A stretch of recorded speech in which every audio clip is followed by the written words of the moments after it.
How's it going?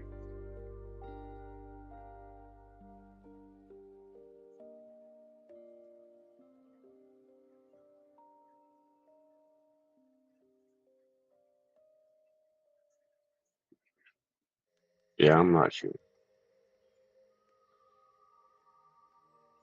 Yeah, never used this before.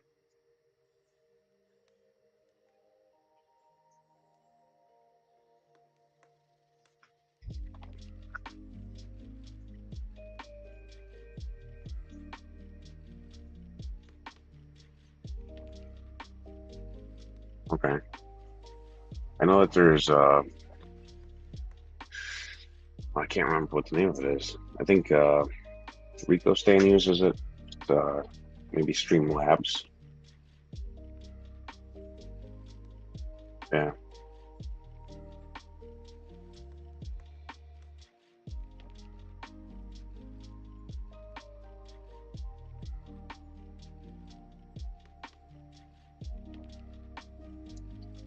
Yeah.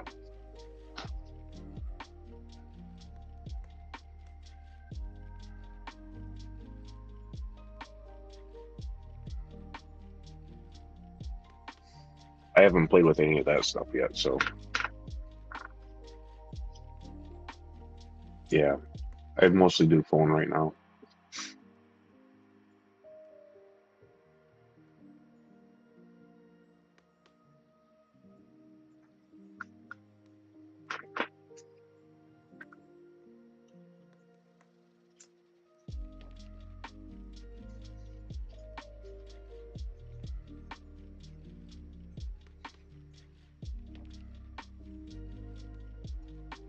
Yeah.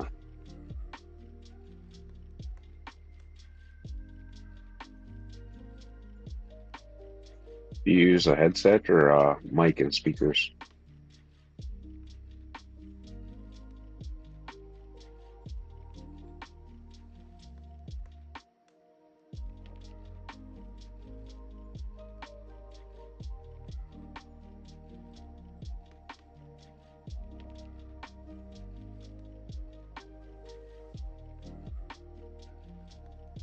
It sounds like it has a like a repeat loop type deal.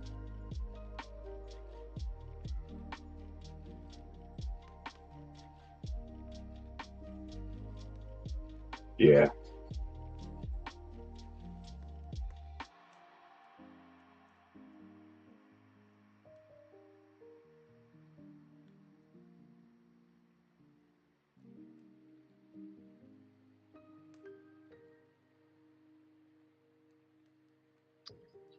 I think so. I heard something starting and then it went away.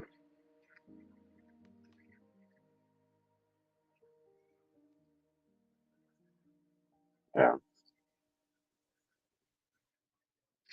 I'm chewing on some chips right now, so I keep muting it.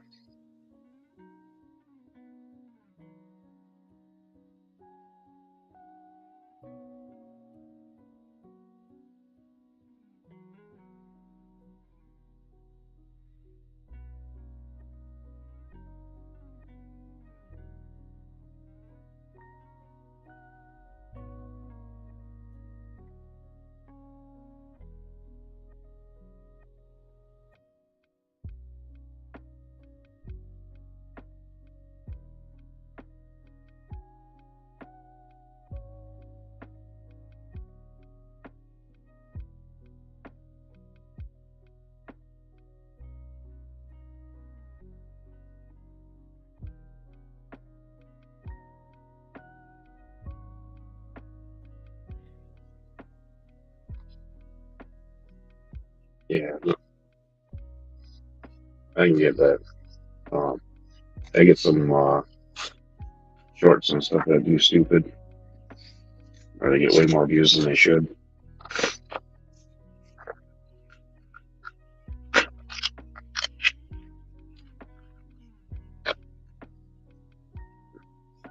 But yeah, YouTube's really pushing them right now for whatever reason.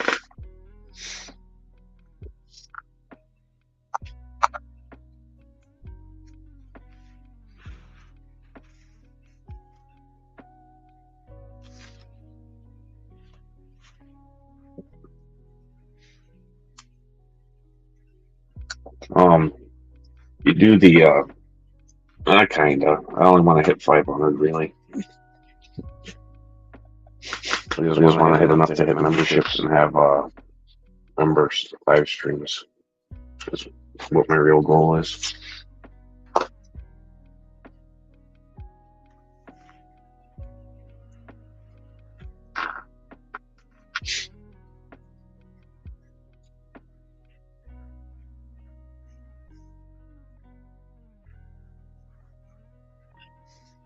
Yeah.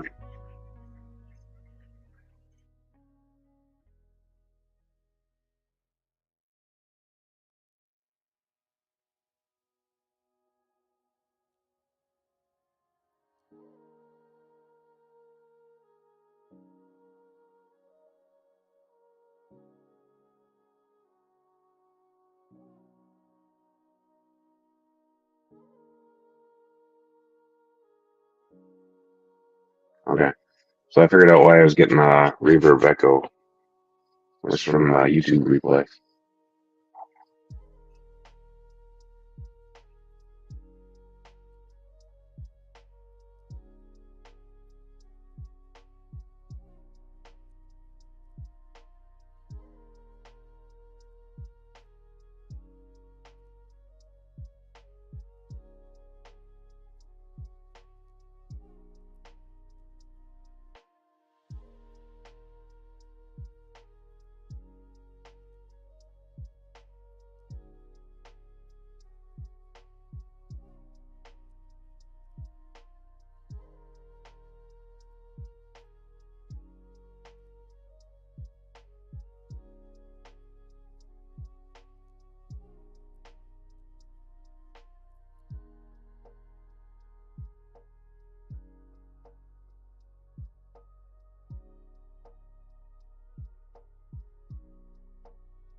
If I open YouTube, I get a reverb.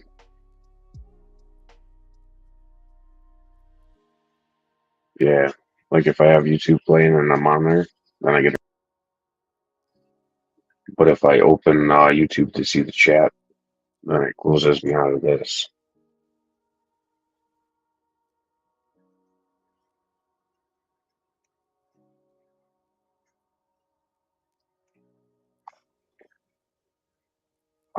It's still under the same one. It's just like if I screen switch, then it if I open YouTube to see the chat, then it kicks me out of this.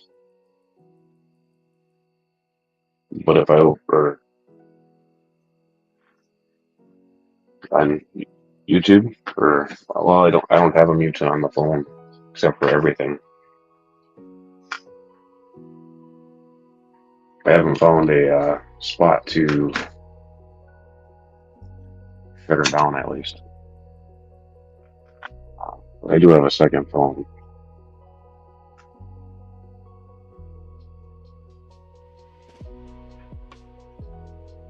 Yeah, that makes a difference, I think.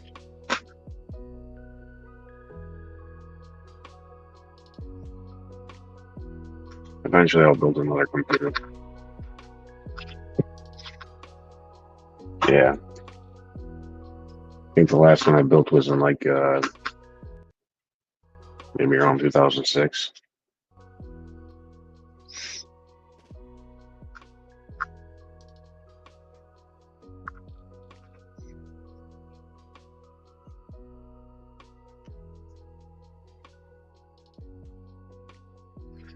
Not a lot of them, no, but probably like at least one a month. Um, or if all goes well, I'll be able to do 2 to 3 a month. But for sure, one a month is the goal.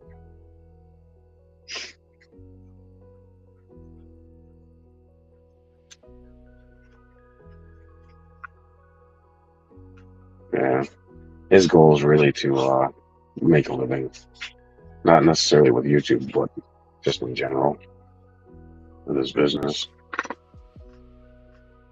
YouTube is one of his platforms. For, what's that? Yeah, he's got KGE.com or KGEAquatics.com. Uh, Plants and fish foods, botanicals, that kind of stuff.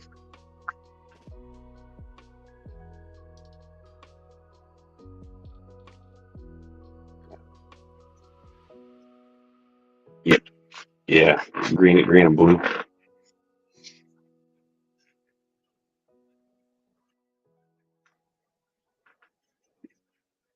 He does not have saltwater stuff.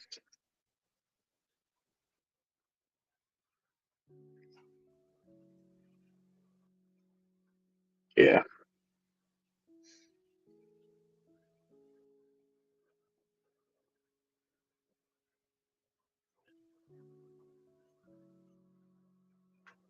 Yeah, I've been breeding fish and then selling them to the local store. A little bit online, not as much though.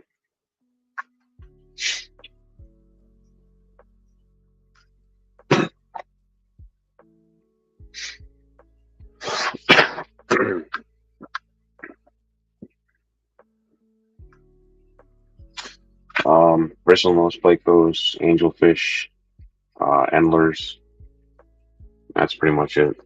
But I can't sell the angelfish fast enough to justify pulling a full batch.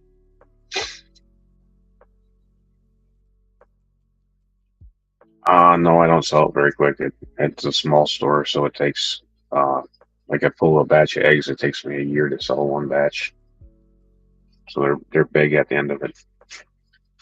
There's no money to be made in it. I just like raising the babies.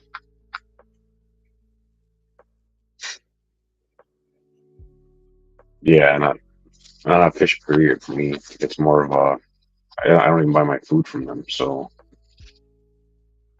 um, I don't buy any of my supplies from them. They just don't have what I'm looking for, I guess.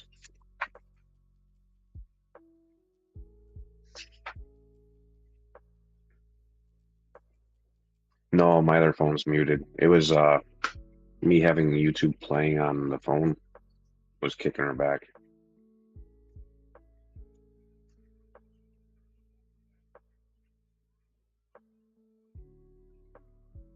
Yeah.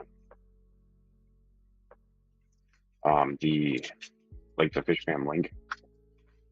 So if you set up your YouTube on there, when you do go live, it sends out a notification.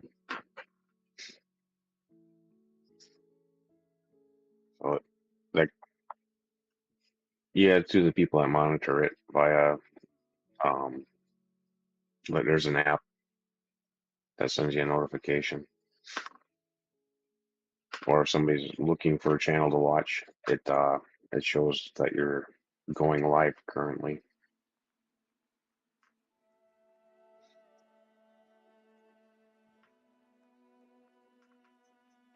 Yeah, if you schedule stuff, they promote you more because then you're on a calendar. But even if you just pop up, it it does show that you popped.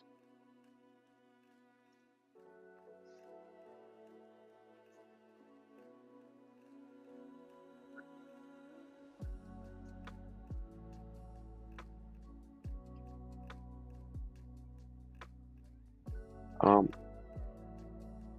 yep, and they do some other stuff, like they do some giveaways and like sometimes they'll host a fish fam Christmas or something. Um, so it's more about community is the goal.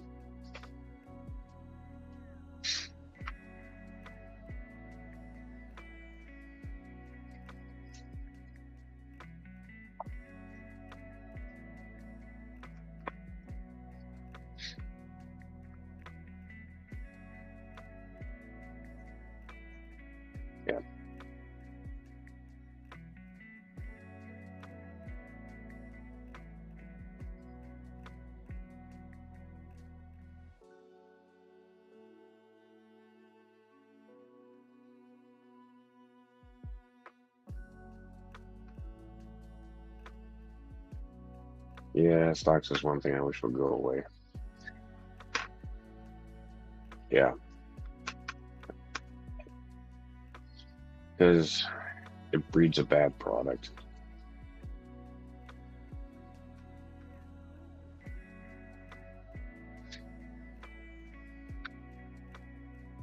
Yeah.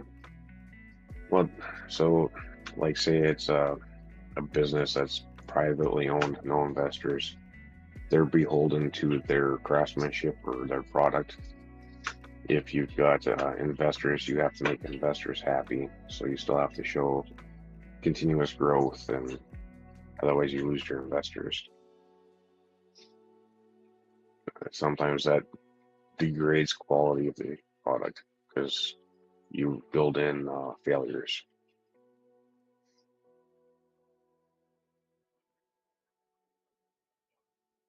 As far, well, they're all, nobody owns anything anymore. Everything's owned by stockholders.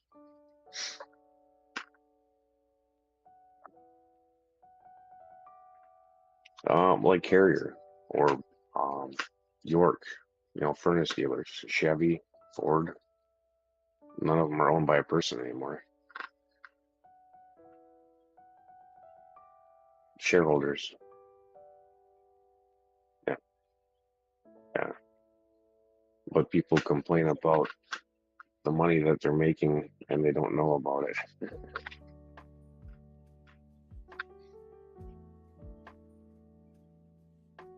No, not necessarily say so, but if they're not happy with the performance, they leave. So the company has to keep them happy with the performance. So they make things to fail so they can sell more of them.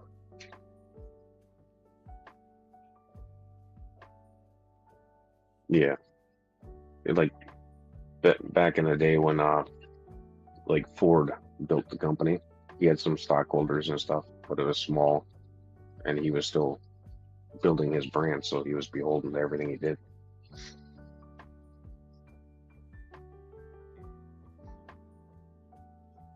Tesla? Oh, he's a different character. Um, Definitely something that's needed in the market. I think I don't really know him as a person or nothing, but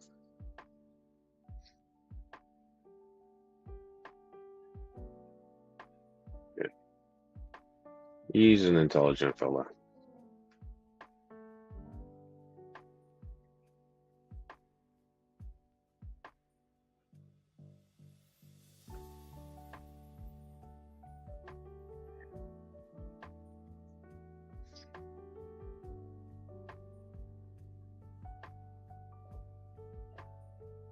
Yeah,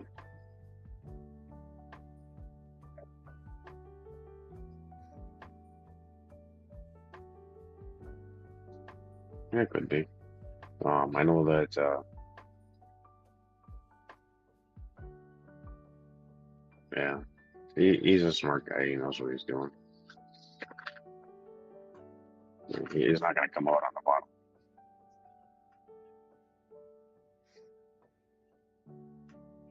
No, no.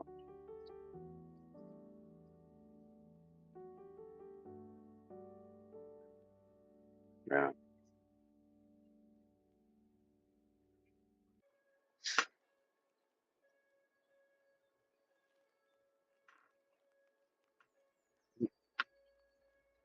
yeah,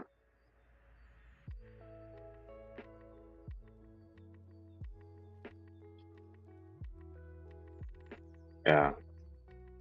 Um, it is what it is. That people are always going to be people.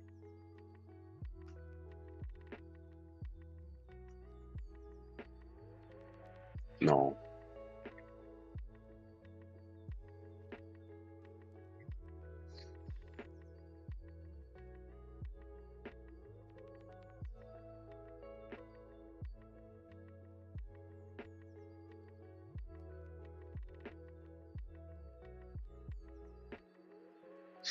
um, I don't even remember anymore. I have so damn many.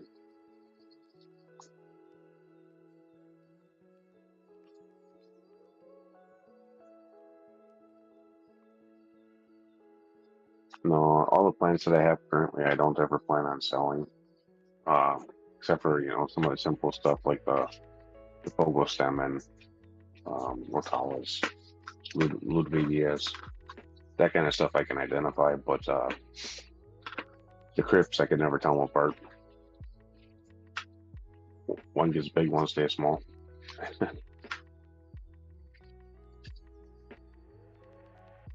No, I have used CO2. I off-gassed some shrimp that I got from Alex from Fishery. I nuked the tank with it because the water level got a little bit low and I didn't notice. So the air system stopped on it.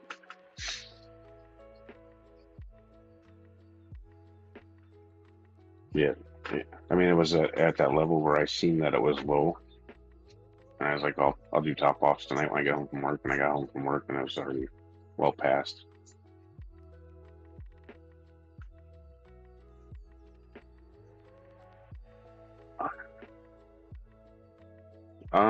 Yes and well, no, not really. It's more of a I use aeration for my filtration. So I've got under gravel filters, but it's not a standard. It's a DIY. So if the water gets too low, then that particular tank design doesn't allow for the uplift to flow the water. So it's all just strapped in the tube.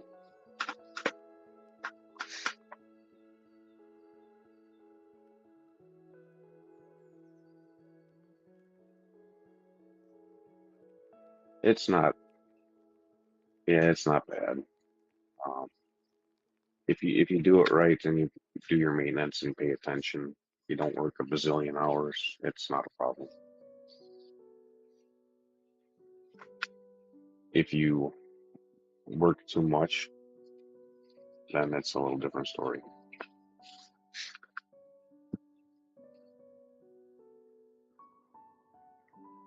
You can regulate it as long as you do a proper setup. Um, it's best to look into where you're going to get your CO2 from before you buy anything. Because I bought a tank and there's nobody in less than an hour's drive from me that will fill it. And they're only open during business hours, so I have to take a day off of work to get a tank filled. Yeah, that makes that tank, void.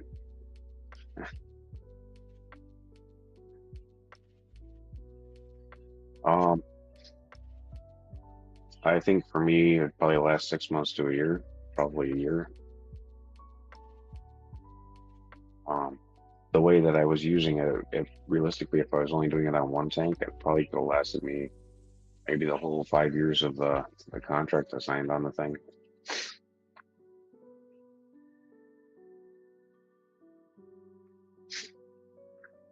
Yeah, because yeah, it, it depends on how many tanks you're doing. If you're doing a lot of tanks in high CO, then it goes for a little quicker. But I do watch Bentley Pasco, so he does that low and slow CO2 thing.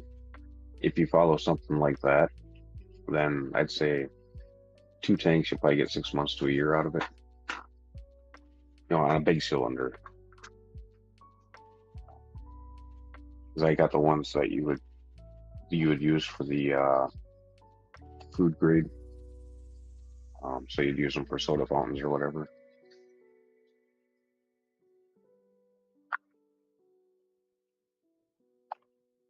Yeah, they're not 4 foot, but they're like maybe 2.5, 3 foot.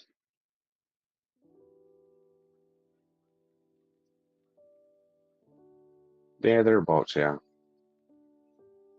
Not like a professional welding grade oxygen tank, but like a elderly person's oxygen tank. Yeah.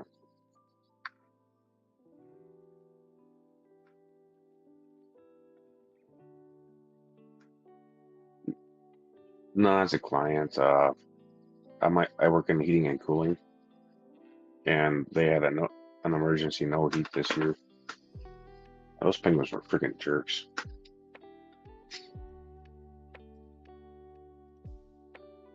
Yeah, well, when I didn't have the camera, they were biting me. The lady told me to keep my hands away from them. Yeah, no. Yeah, they wanted to bite.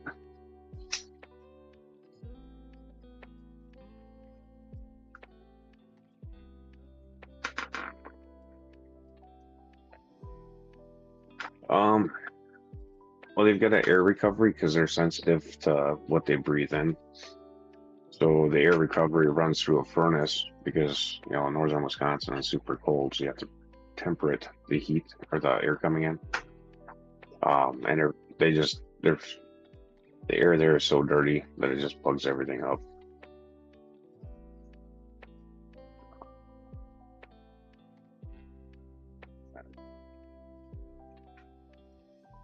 Correct, yeah, something like that. And the lady said that the penguins were 15,000 a pop, so she couldn't have them dying. Yeah, yeah. There's got to be like 30 of the bastards in there.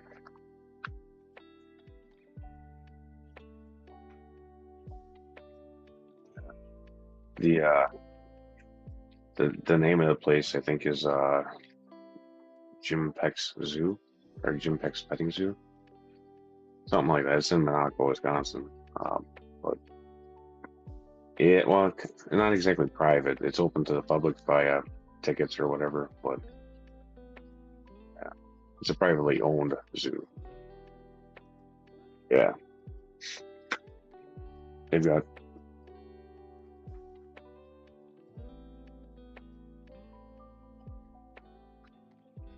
Yeah, they've got drafts and all that kind of stuff too. Um, I haven't had to work on that stuff yet, fortunately. Usually, one of the other guys has to go there when that breaks down.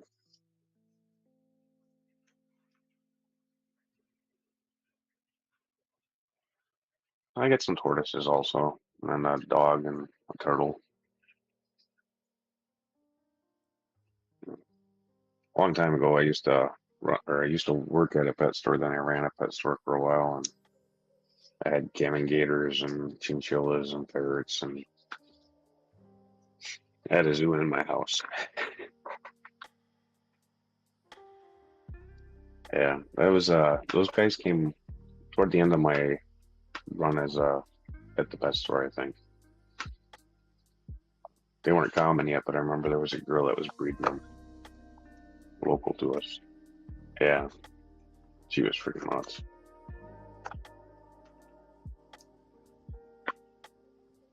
Yeah, I haven't spent that much time with them, so I didn't get to know them that well.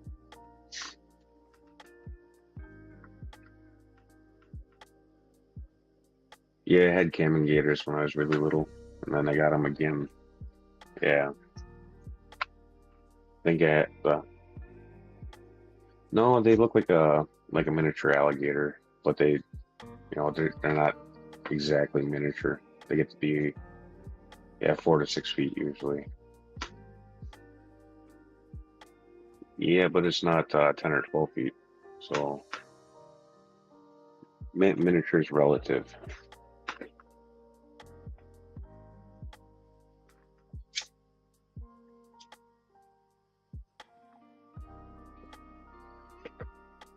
It was good, but the pay wasn't.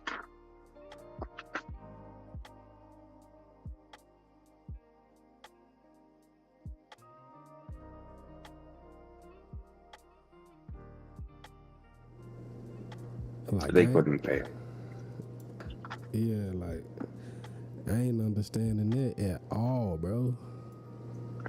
Yeah, there wasn't enough income there to pay. The only reason he kept the business afloat was because he had a drug ring coming out of the store. Yeah, he's at a drug Uh, ring. yeah, Yeah, I bro. thought I was being sneaky throwing pot when I was in high school out of the fish room, but it turns out he was selling a lot more than I was. Yeah, so you wasn't that sneaky, huh? No. Sure. I be thinking that about like mattress stores, bro, because you never see nobody there like buying mattresses. So Yeah, they got to it be a front.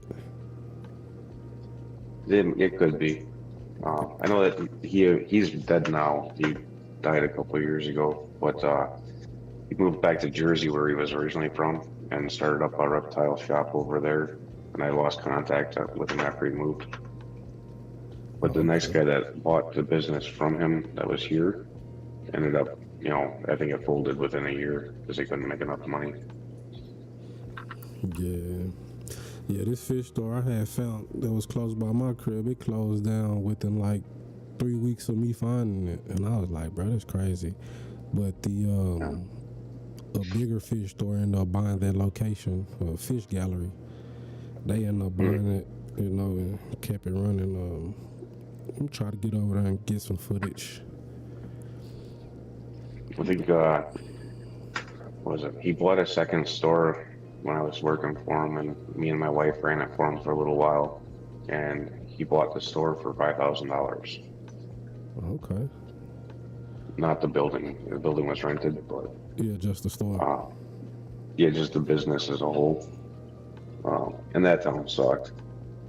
That was when Walmart was still new-ish, and they sold fish and they sold tanks and stuff like that. So we had them to compete with. Yeah, that's cool. And Hey, what's up? I'm Atkins. Appreciate you for stopping by, man. Yeah, what you think be like one of the major downfalls for a fish store?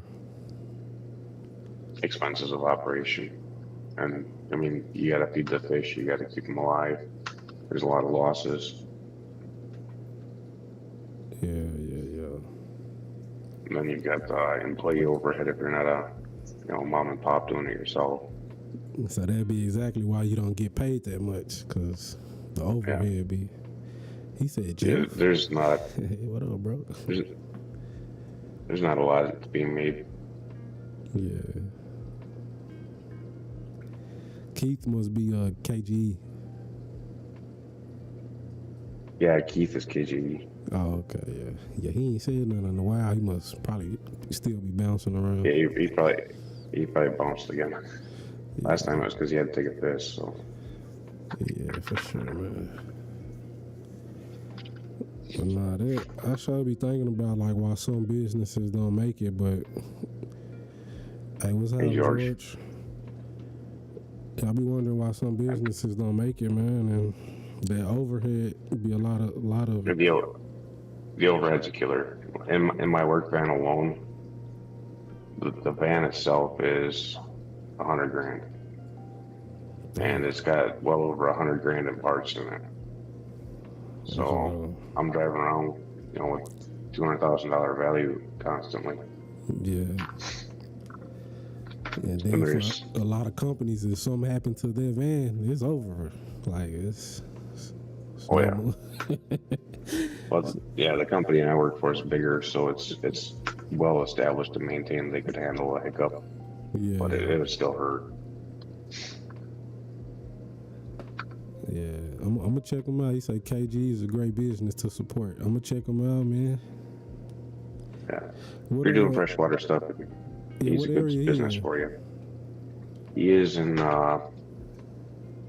like his store. I know what, damn it. Yeah, it's on the East Coast. Oh, okay. New York. All right. He charge an arm and a leg for shipping or not? No, it's usually postal. Okay. It's usually you usually pay like $7 or something like that for shipping. Depends on the size of order, but. All right, that ain't bad. Some stores be I really don't much. $249 or more. Like, damn. Yeah. I don't usually pay too much attention to shipping. I was looking into shipping some of my bulk angels to June and to Dusty. Yeah. And a 24 by 24 by 12-inch box was going to be, I think it was just shy of 500 to Dusty and just shy of 600 to June. Damn. For overnights. That's just ridiculous. That's wild, bro. There ain't no angelfish worth that much for shipping. Nah, did you check around like for someone else to ship it? Or no, well, a little bit, but the overnight just wasn't there. Yeah. That's wild, man. Cause the shipping be more than the fish. Yeah. He said some sites they spend $300 and get you free shipping. We like, bruh. I'm just trying to buy some snails. Maybe want you to spend a arm and a leg. So now that's what I've been, facing, trying to find a cleanup crew. So I'm like, I guess if I could find a good cleanup crew, and then maybe a sea urchin and some cleaner shrimp or something like that, just to make it all worthwhile. Cause just paying $40. Do you know Live Aquaria? Yeah, I didn't check those out. I checked out saltwater aquariums. I didn't check out. So I know Live Aquaria's history, or at least a good chunk of it. Yeah. I used to work for Foster and Smith, who started Live Aquaria. They bought out Flying Fish Express, because I used to order from Flying Fish Express when I need a live rock or something. Yeah. And so Foster and Smith bought them out. They sold their business to Petco. Employees bought Live Aquaria, but they couldn't do it on their own, so there's some kind of like an investment group or something that they pulled it off through. I don't know how much of it's still technically employee owned and how much of it got sourced out, so it could just be a hedge fund now. Yeah, so that's kind of like what is it, Bulk Reef Supply? They bought out like a big company too. Yeah.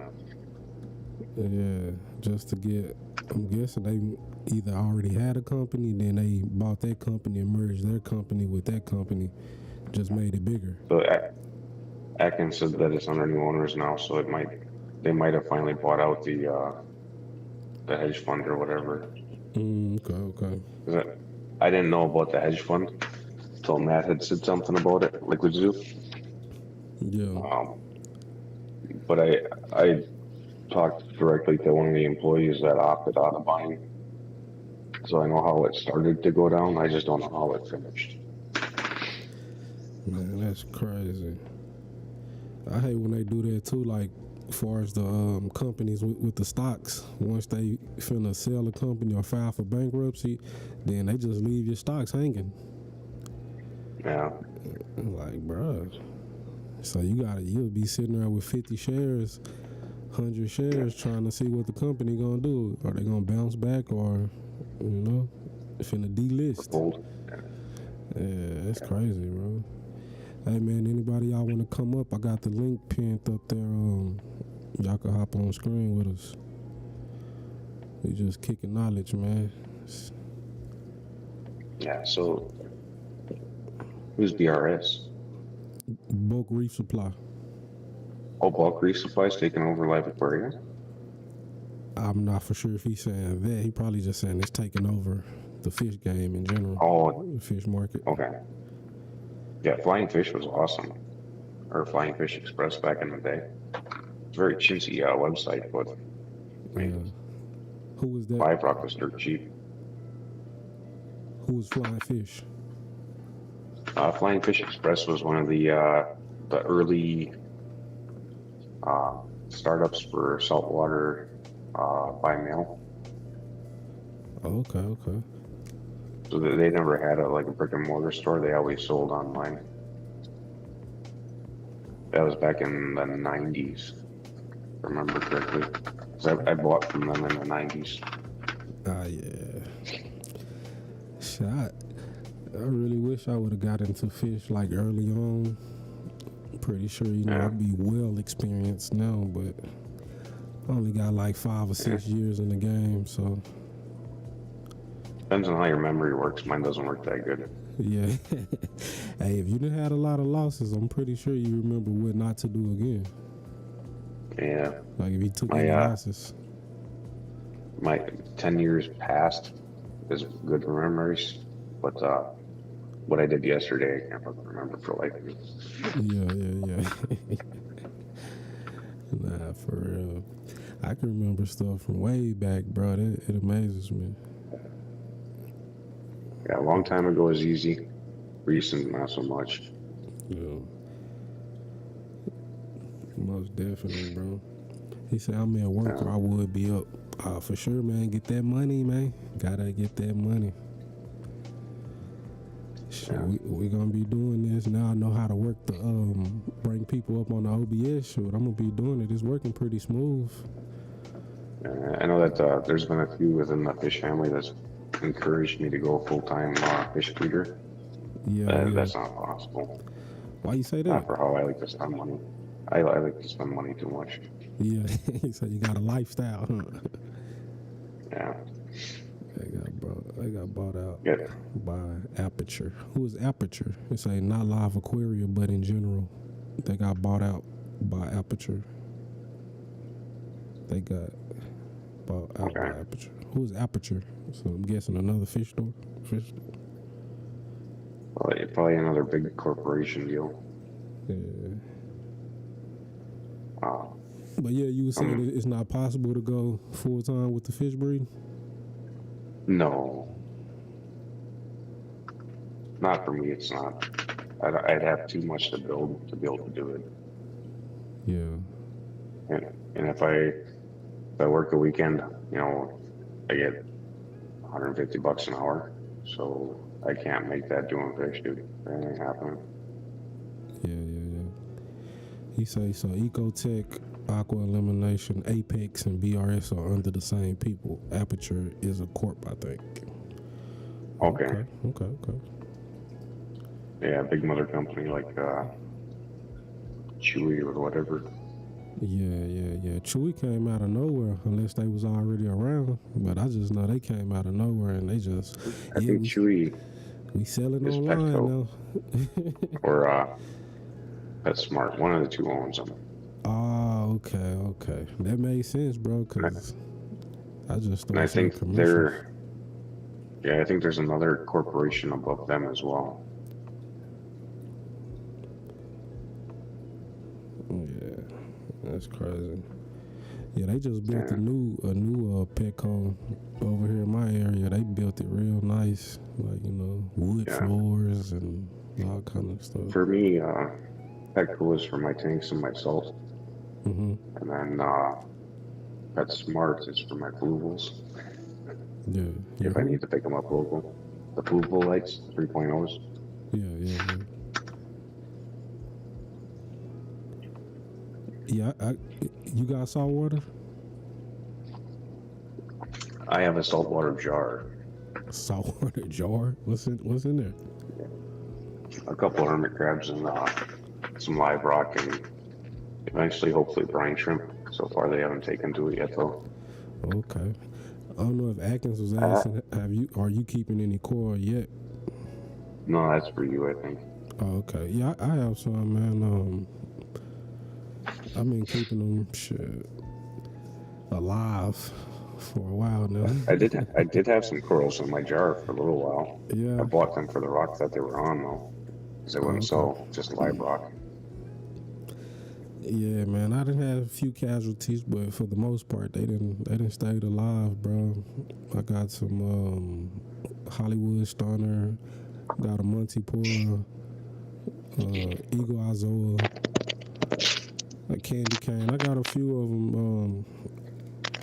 Like I said, I got a buddy in Chicago that breeds squirrels or breeds squirrels or whatever. Oh yeah. Yeah. I have to check him out, man. If he's selling. Yeah, he's not on YouTube, but I think he's selling them at some swaps and stuff down in the Chicago area. Yeah, okay. See that I think that's more of the people that I would rather either trade with or buy from that know other people, because when you just get it from an unknown source, then kind of take. He's been pushing me really hard to go salty. Yeah, it's some money into it, bro.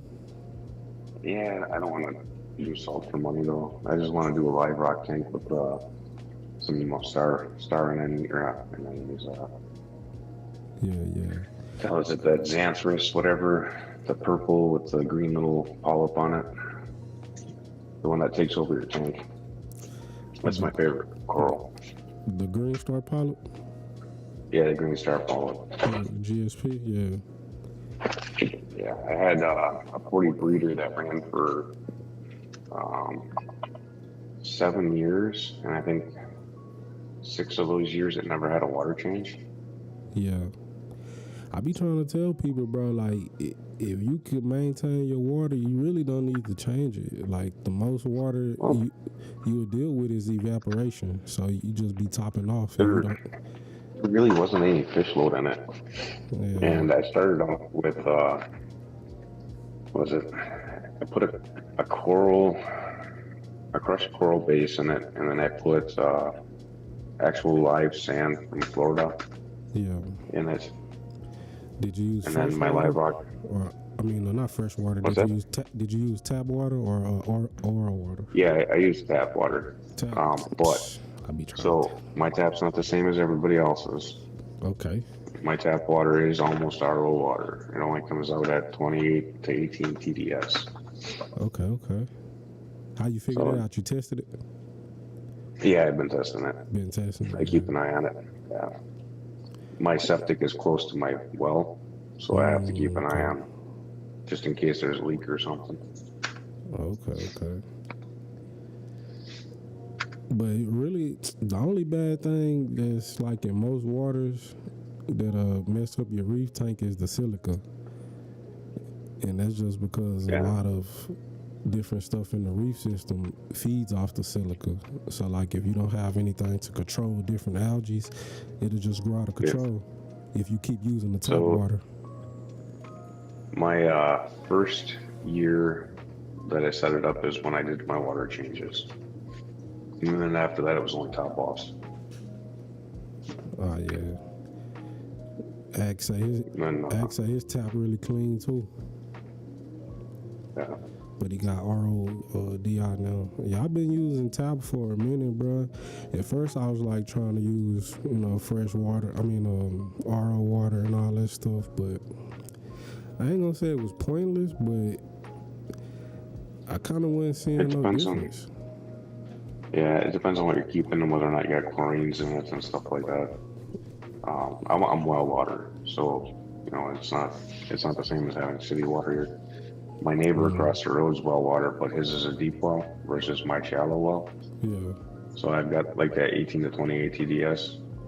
He's got like higher. 400. Yeah. Like more minerals and stuff, huh? Yeah. There was a lady I was selling bulk angelfish to about an hour drive away.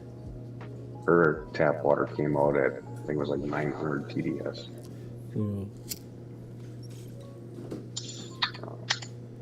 Do you know exactly what the TDS does to the fish or the tank? No, I don't, because I don't know what mineral it is. Whatever it is, I can't test for it.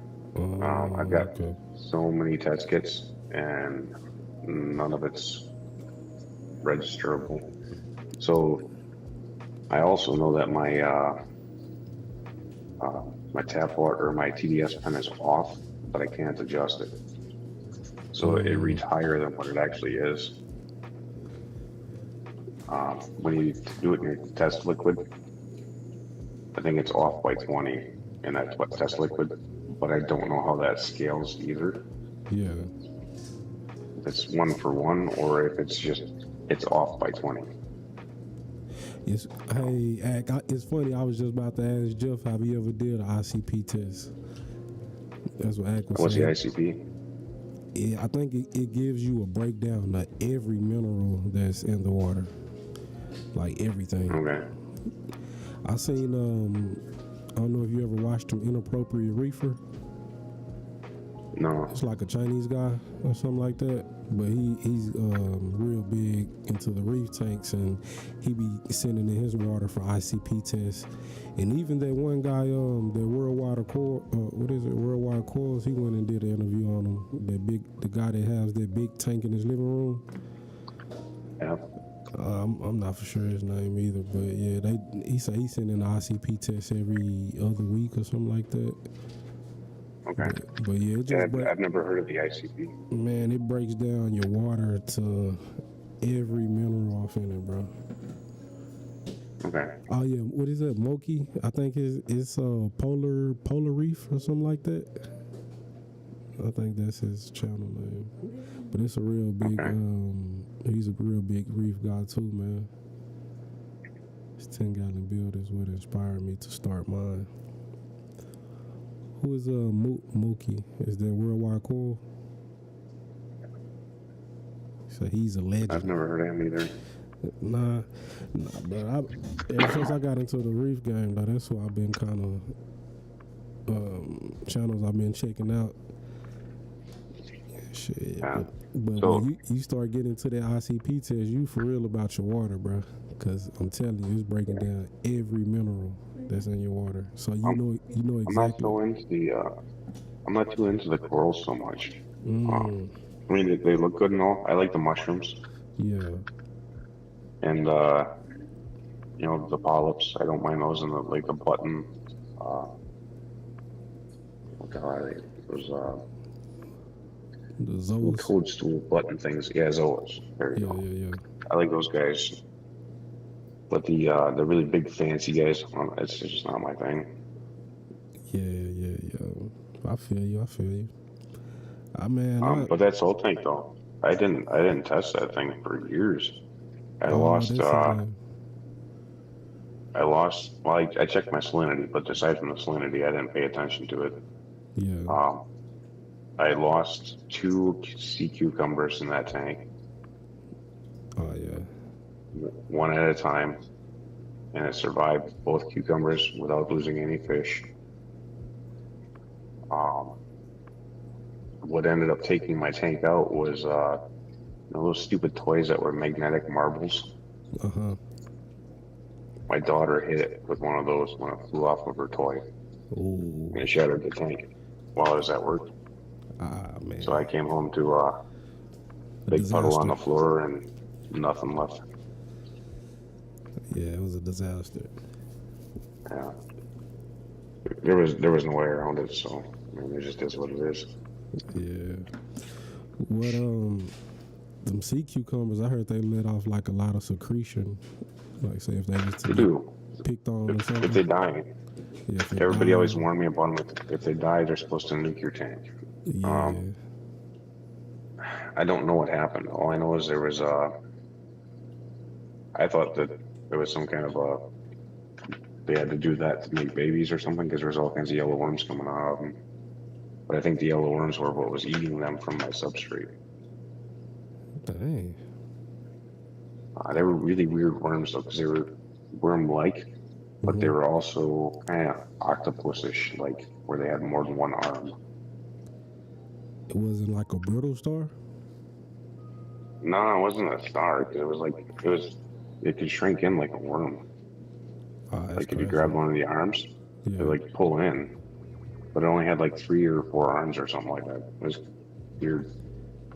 Yeah, it'd be some weird stuff in the reef. I didn't know Mookie was an appropriate reefer's name. And you say he keeps freshwater axolotls. I didn't know that either.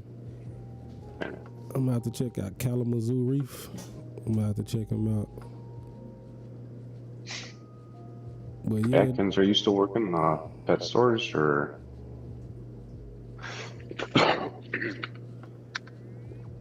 Yeah, no, I be seeing some weird looking sponges and stuff. I be trying to look them up. Yeah.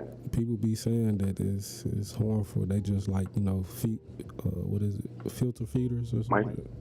Yeah, my favorite time to look at that tank was at night after the lights were out for about an hour. Just to look at all the bugs that would come out. Bruh, I like to get the flashlight. When I turn the lights out, I get the flashlight and you get to see all of the copepods and stuff.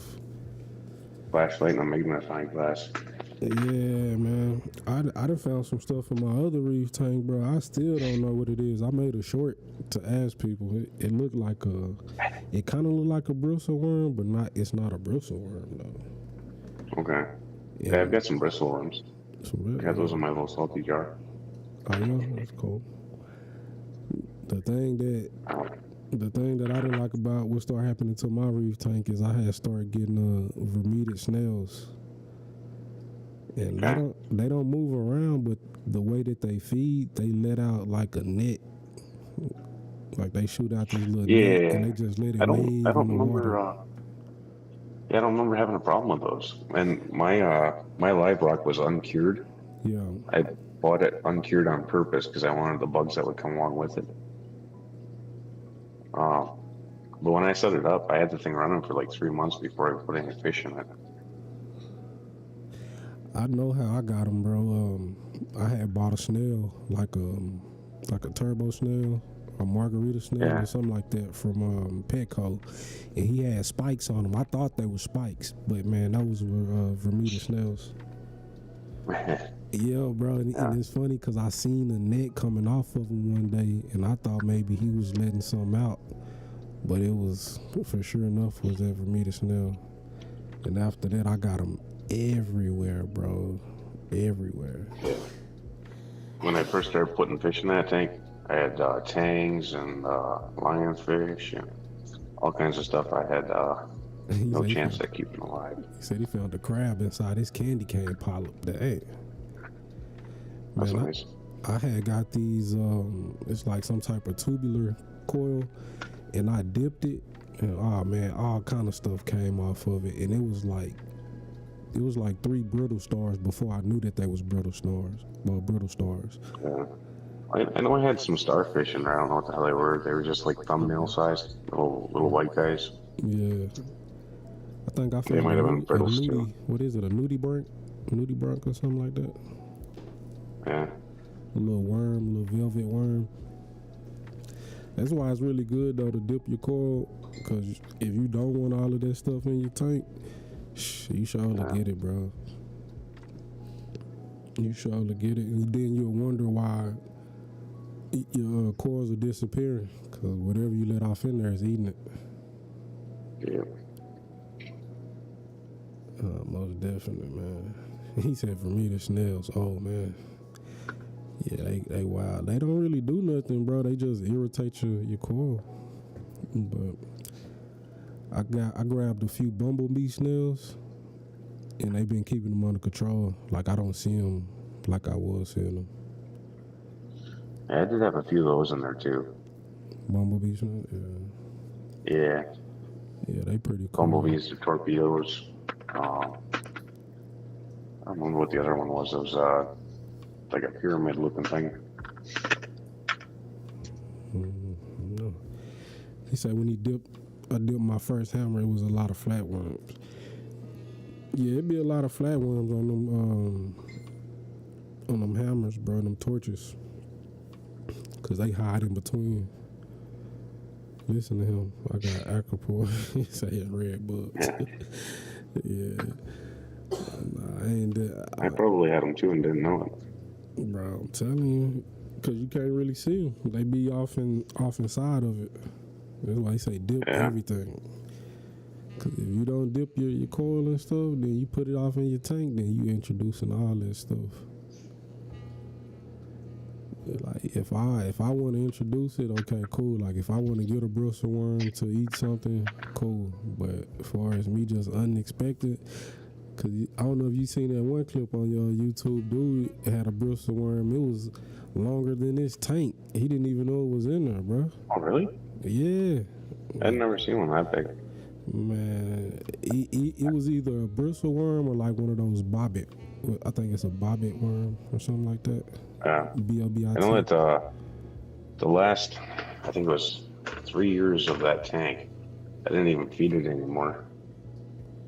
There was so many little critters living in there that everything just ate off the live rock. Yeah.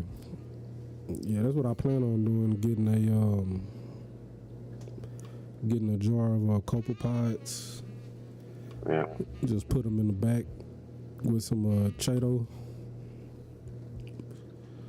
Let them multiply back there. But I heard you gotta feed those things like phytoplankton or something. I was feeding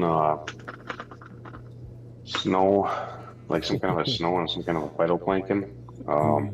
like maybe once a month. Okay, okay. I just put in a little bit of liquid like once a month and top it off with the RO, or not the RO, but the tap, and then He said my pretty aqua port turned into a brown port. uh, For real. I think the bulk of the time that I had that tank, I only had two scooter blunnies, two mandarin gobies, a little clownfish, Yeah. and one damsel and three chromis. And that was a 40 breeder. Oh, okay. Man, I had a engineer goby. You ever heard of those? Yeah, I remember seeing those when I was at the store. Bro, they some jumpers. I had Yeah. one, he kept jumping out the tank, bro. I had some little gobies in there at one point, the little neons and some wrasses, Yeah. but they were so small that they swam into the Magnum 350 intake. Ah, man, over it. Yeah, done. Over it. Yeah. I had a sickly do that before. Yeah. My youngest daughter, when I bought her a little 5-gallon boat front thing, and she got a beta, and it had that natural, I don't know, it had some kind of a built-in filter in it. Yeah. The beta got stuck to the filter, and she freaked out and bawled forever.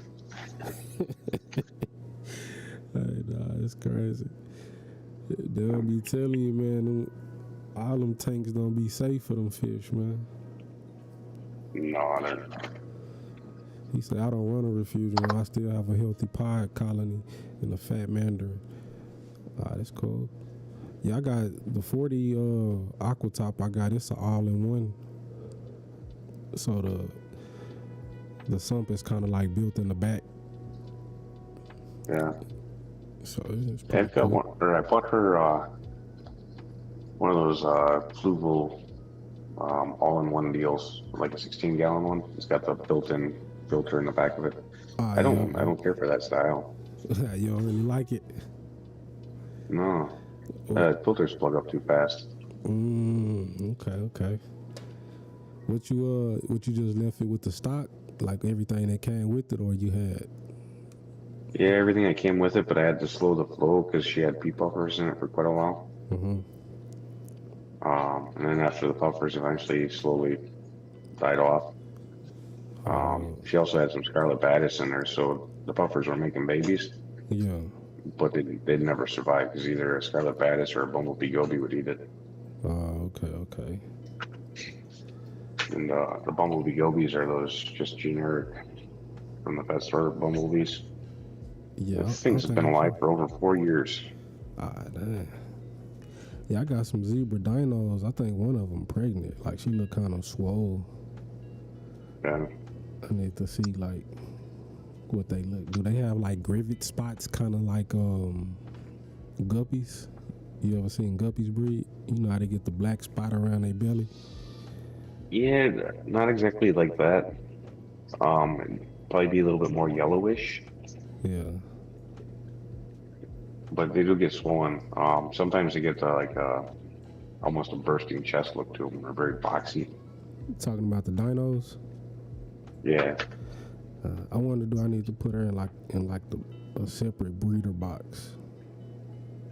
No, you shouldn't. Well, it depends on if you want to try to catch the babies or raise them. Then yeah. Otherwise, they'll just keep eating the eggs. Oh, they eat their own eggs? Oh yeah. Wow, man. Do they lay them on something? Most fish do. Yeah. No, they just kind of scatter them around. Yeah. No, They might drop them in moss if you got it, or rock piles or something like that. But yeah, I know. they definitely be eating the eggs or the man. babies. We had bought some guppies one time, bro. They bred so much. I didn't even know guppies bred like that at the time I bought them. I put a beta in with my endlers to try to help control the population, and the beta's about to explode. Like, bruh, they breed every 30 days. There's some new babies in there. Yeah. That was crazy. But I really wouldn't mind getting like some purple mousecow guppies. Breed those. Yeah, I think George RB3 used to have some, but I think he lost the line. That'll be pretty cool though. But is it like, do all of them don't have their purple color or something? Because I've been seeing some on different websites. Some of them will be like that deep purple color, but then some of them only have purple on the tail. Probably different grades. Different grades, yeah. And then some of them could be mislabeled. That's what I was thinking. Like, you know, they trying to get over. Yeah. Kind of like how Aquafunk was talking about those blue angelfish. Yeah. I think GNC Aquatics might have got some purple Moscows. I think the first batch of fish that he ordered came in wrong. Like they weren't nothing like a purple Moscow. Yeah. Or some kind of a snakeskin something. You said who? GNC Aquatics. Is that what he had? Yeah, I think that's what that was. And then I think eventually he got the purple Moscows, but he hasn't been around for a while now. Yeah, I seen he went to church. Okay. That was the last time he was up there. Yeah. You seen him, man. I know you talking about. I didn't know those though. I didn't know that those were purple mousecow guppies though that he was having. Yeah, and if I remember right, that's what he ordered was purple Moscows, and he got something weird, and then he went back and forth with the seller and got the right ones. That might be one of them things where you really might have a hard time getting the true purple Moscows. Yeah.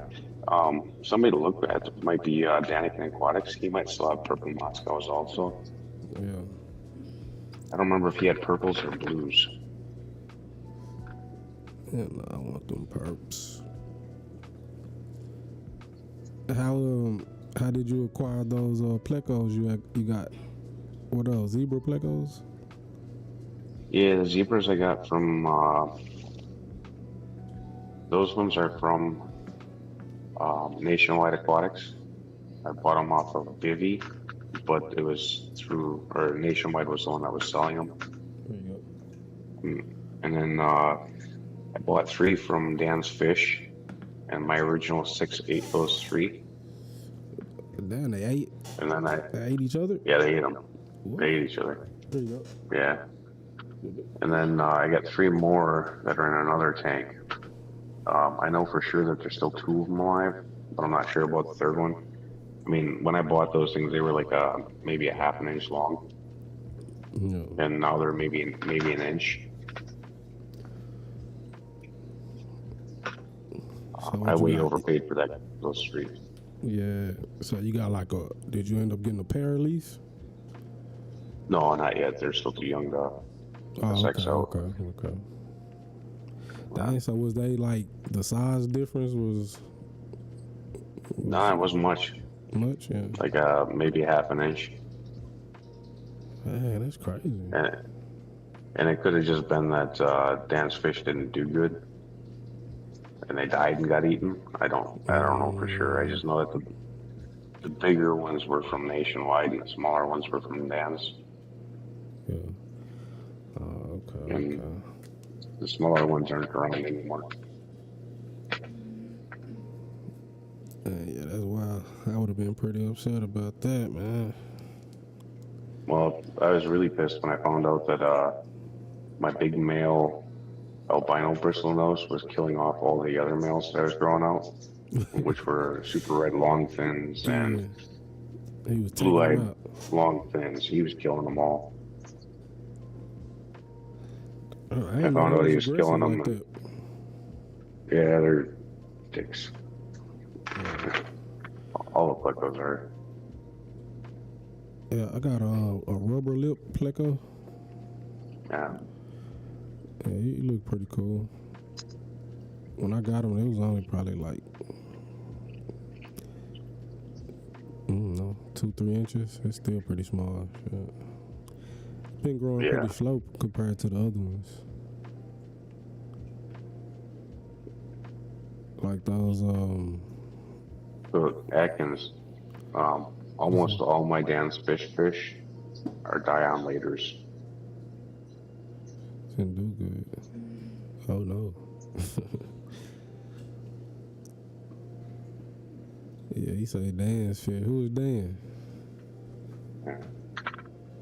Dan's fish is one of the big online sellers. That they're very expensive fish. Because he puts them through treatments and regimens and stuff like that. In some cases it helps. I think in some cases it harms. Yeah, because they're not coming to those same qualities. Yeah, well, if you treat a fish that doesn't need to be treated, you're creating a liver damage or an internal organ damage at best. Okay. Some of them did okay, Atkins. The Ranger Plecos are doing strong. The minis that aren't minis, I think they're pushing up on 8 inches now. So you saying treatments far as any kind of treatment or certain treatments? Like say if you have some fish that come in with ick. If you get some fish that come in and you treat them once and you're done, that's likely not to cause long-term damage. But if the exporter treats them and then the importer treats them and then the seller treats them, those fish are dead. I mean, there's no way around it. They're gonna die. It'd be like over radiating somebody that needs chemo. Yeah, that's understood.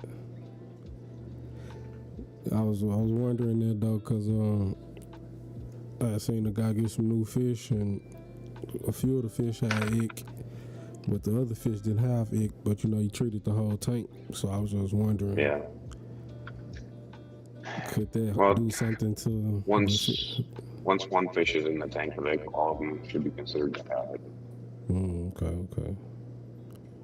Because it transfers too easily, so you kind of have to do that. But if one fish has fungus on it because another one beat it up, you pull that fish out and you treat it separately. Okay. Yeah, a lot of people don't know about those like fungal bacterias, and kind of different than a parasite. They are, and there's different types of fungals because you got, I think it's velvet that bumblebee gobies get, where like you get this white fuzz that totally engulfs the tail, and then the fish is dead a couple days later. Yeah, buddy. What's his name?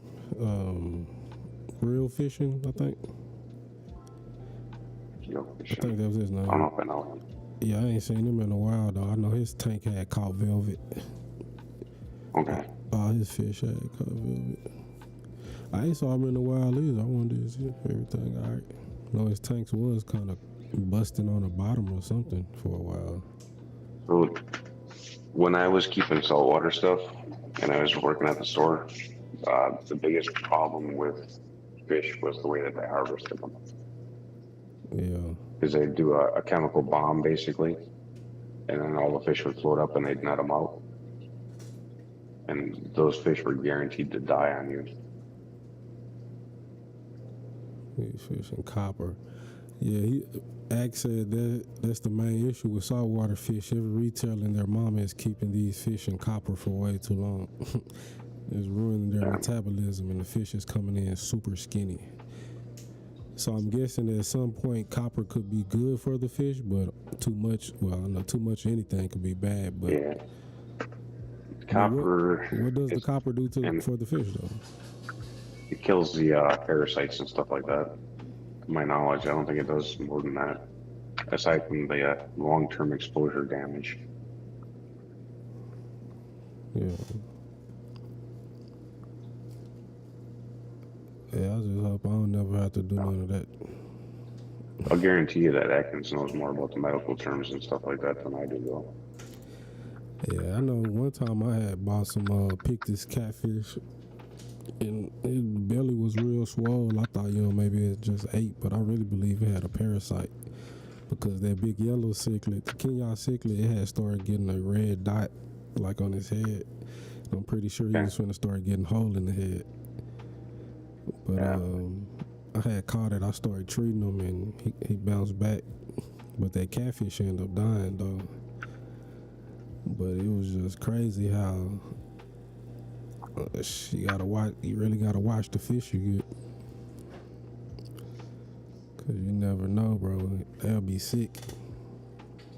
Yeah. For the most part, my fish, when they come in, they go into their forever tank. Yeah, as soon as they come in. That's their tank. Yeah. Yeah. Once I finally finish building my fish room stuff, then it should be almost species only, maybe 2 species per tank at most. Yeah. Yeah, that's really how I want to get a nice fish room, man. I already know I'm gonna be that guy that's gonna be breeding anything I like. Yeah, eventually I want to breed some Oscars. Some Oscars, yeah. I wouldn't mind keeping them. Yeah, I just want to breed them once. I tried to get an Oscar one time with my other cichlids, and they ended up killing them. That was before I just knew about what you could keep with what. Yeah. Copper is really effective against crypto and velvet. What's crypto? I'm not sure on crypto. Copper's pretty effective against gill flukes and stuff too. Yeah. Nah, that's wild. And anchor worms. There's quite a few things that it can treat, but sometimes the treatment level that you need will also kill the fish. Hey, you said you got a honey dwarf gourami, huh? Yeah, I got some honey dwarfs. Do they ever glass surf?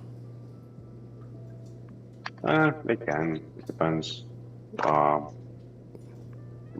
the fish can glass surf though if they're trying to get your attention for food or something. Yeah. So do you think that could be a means of stress?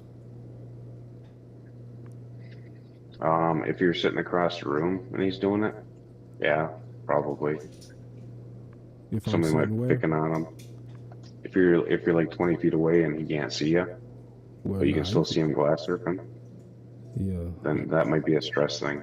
If he sees you in front of the tank, he's probably trying to get your attention for food. Yeah, because when the lights go off, he be cooler. And then, like, when I turn them on, and then, he still be chilling. But I just noticed that for the past week, he been doing that. He been doing it so much, the other fish started doing it. They like, what you doing, bro? Yeah, it might be an attention thing for food. Bro, I think they like the camera, bro. You put the camera in front of the tank. Yeah, you put the camera in front of the tank, bro. They just all of a sudden gravitate towards it. Yeah, my fish don't do that. They run away. Nah, man, bro, most of all my fish do that. Yeah. Some of them do. Like if I'm trying to take a video of the antlers tank, they're all like clustered in that wall. So it looks like there's 100,000 of them in one 10-gallon tank.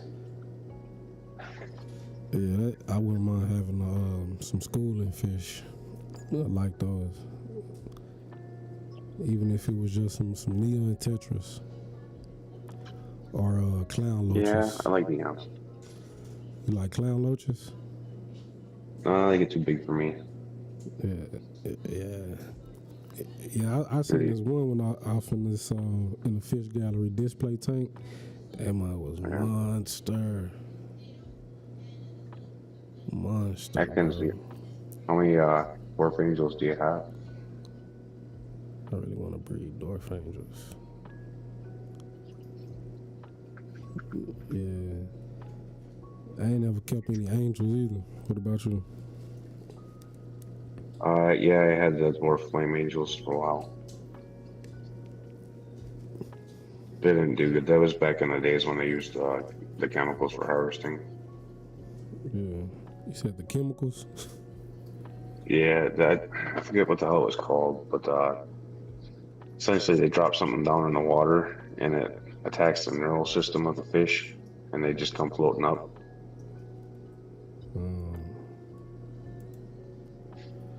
He said, sorry, I spelled it wrong. Crypto crayon is ick. Okay. Okay. I didn't know that was the technical name for it. But ick. Yeah, I had some fish get ick before. I dropped, it was some blue stuff. I just dropped in the tank. They shook back from it. I miss having quick cure. That's what I used to use back in the day. It always worked really good for me. Everything now seems to not work. You just crank up the temperature and keep using it until it's gone. Yeah, that's what they say. You're supposed to crank that temperature up, huh? Yeah. It's not really cranking though, because most of them are tropical fish anyway, so realistically the vast majority of the fish we keep can probably handle 95 to 100 degrees. What? At least for a short stern. Yeah. 95? As long as you got enough air in that water. Yeah. There's some discus breeders that are pushing 95 to breed. Ooh. I didn't know they can get that high, bro.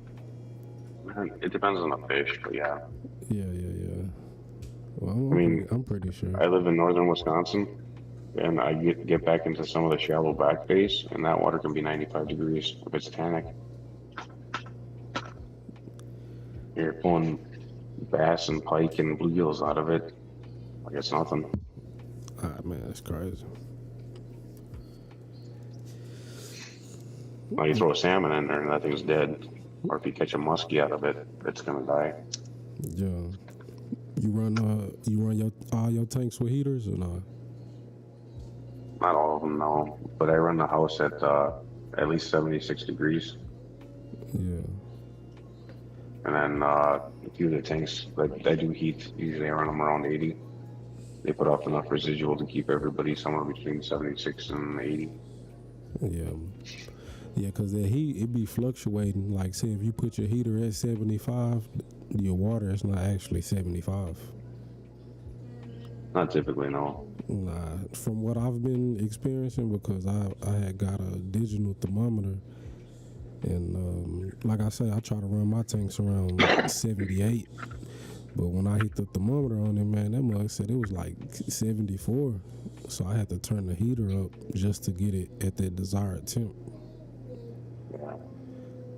And that's just something I've been noticing with the tanks. I don't know. You think that might mean I need a bigger wattage heater? Or that's just... Or a couple of small ones across, opposite ends of the tank to help balance it out. Yeah. I agree, there reckons. What is that amount of DLA we had this out is around sometimes 50% would be DLA. He work at a fish store? Yeah. Oh, okay.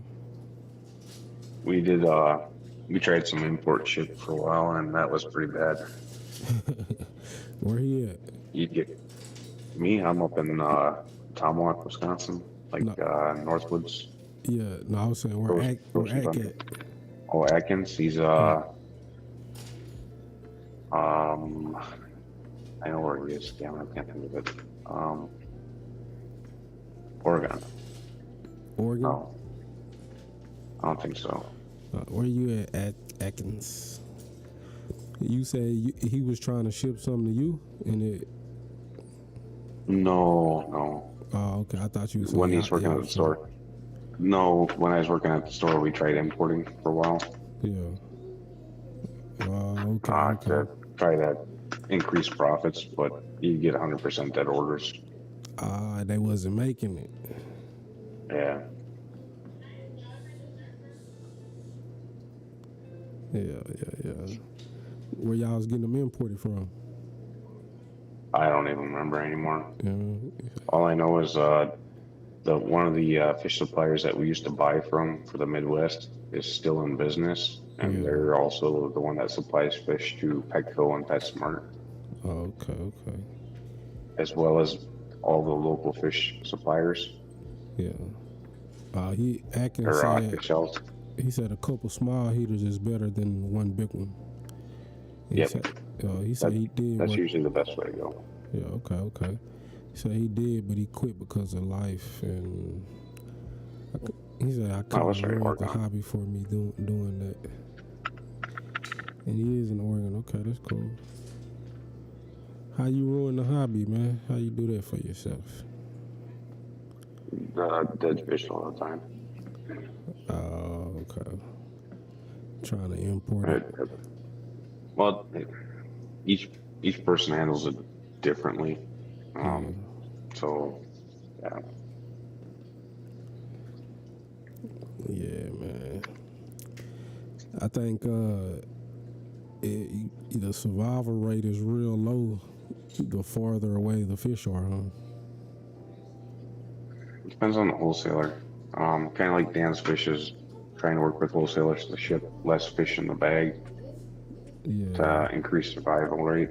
Because if you send 100 neons in one bag, 50% of them die anyway. Yeah, another 25% die later. Yeah. So if they ship 50 fish in that same bag, the survival rate's usually closer to 100%. Yeah. With no die down later because they didn't get the ammonia burn.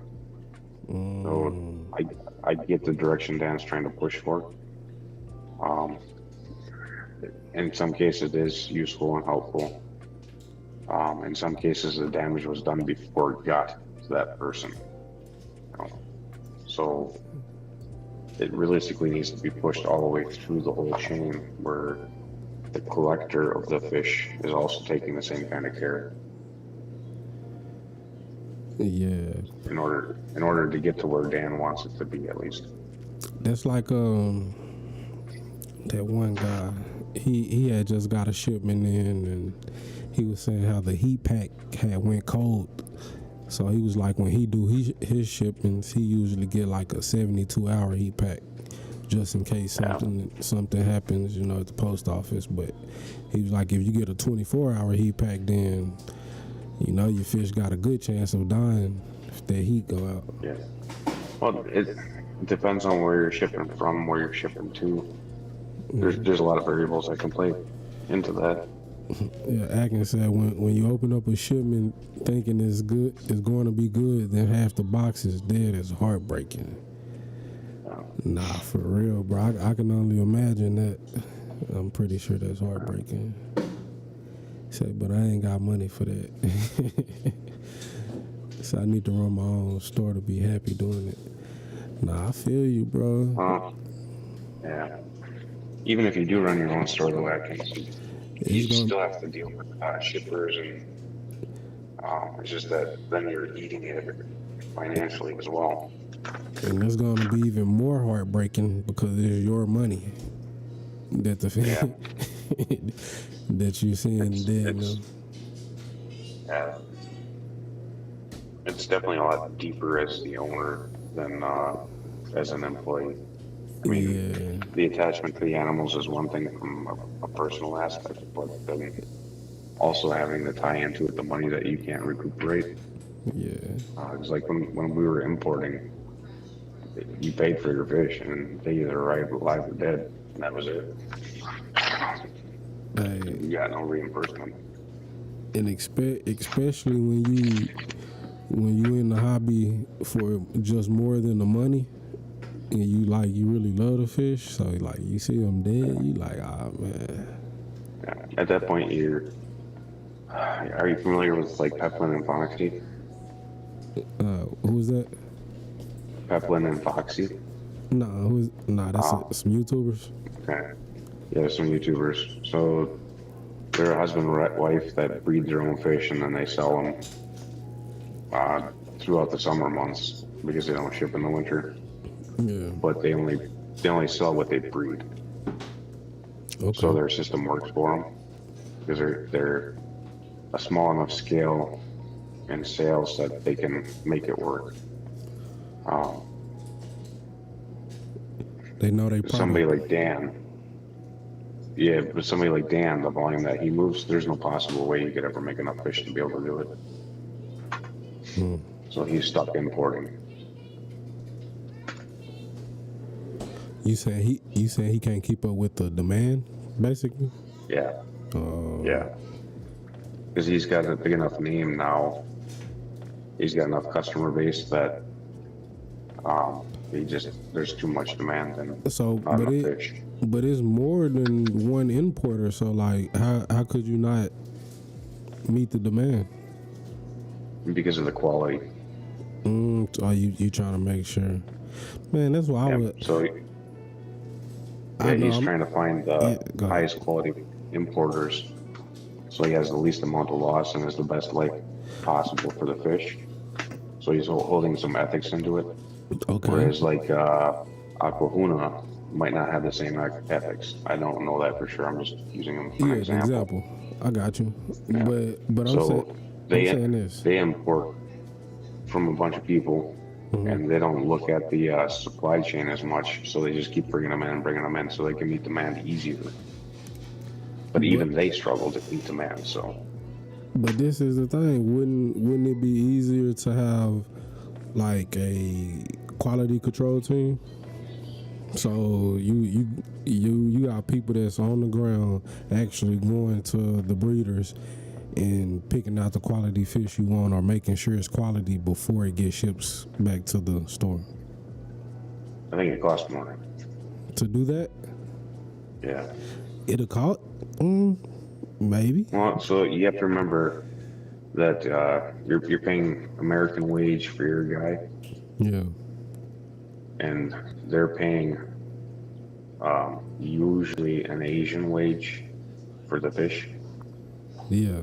You know, that's not even pennies to the dollar. I got you. But I'm saying if you're on Dan's scale and you got that demand, pretty sure you will be able to. You should be able to select. I don't think so. Selective breeding.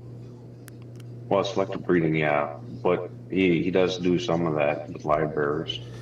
Or and some things like peacock gudgeons, easier stuff to breed. Yeah. Or you should be able to have the trust with your importer to know that he's sending me nothing but quality, and it's going to be packed. It's going to be packed correctly, so the DOA rating is high. That's what he is working toward doing, but that's playing into more easier. I mean, it kind of plays into it. It is, but so he orders a smaller quantity per bag. So he pays more in shipping, so it costs him more to get the fish here, which jacks up the price. And then, I mean, granted, if you ordered them all in the same bag, you still have the same loss. You have to eat as much. So, I don't know that it's truly more expensive. So is he trying to cut down on the bags or the boxes? The quantity of fish in a bag. So he increases his boxes. Yeah. So they need a better packaging method. Higher survival. Yeah, it's a higher survival rate to that direction. Yeah. But it costs more to get the fish here because of that. Yeah. That's crazy, man. It should be like some fish farms or something over here that's doing it big enough where we don't have to get imports. There are some fish farms doing it, like you got seagrass. And there's quite a few other ones in Florida, but even them, there's enough demand and people kill enough fish that they can't meet demand either. And their fish are more expensive than what you would get from Asia because they're paying an American wage. So, because there's a lot of people want fish now, like the hobby is steady going up and up. Kind of, but not really. I think that there's less of the percentage of the population that keeps fish now than what used to be, like in the 70s and 80s. Okay. But there's more people in general, so it increased the volume just via, just so many more people now. So do you think these people that's keeping fish now, they really hobby lovers, or are they just doing it to... Some of them just do it for the kids to have something to look at. I think that's the vast majority. Yeah. They're not really trying to keep the species alive, per se. No. Yeah. I'd say at least 90% of the people that keep fish aren't. At least 90%, if not closer to 98.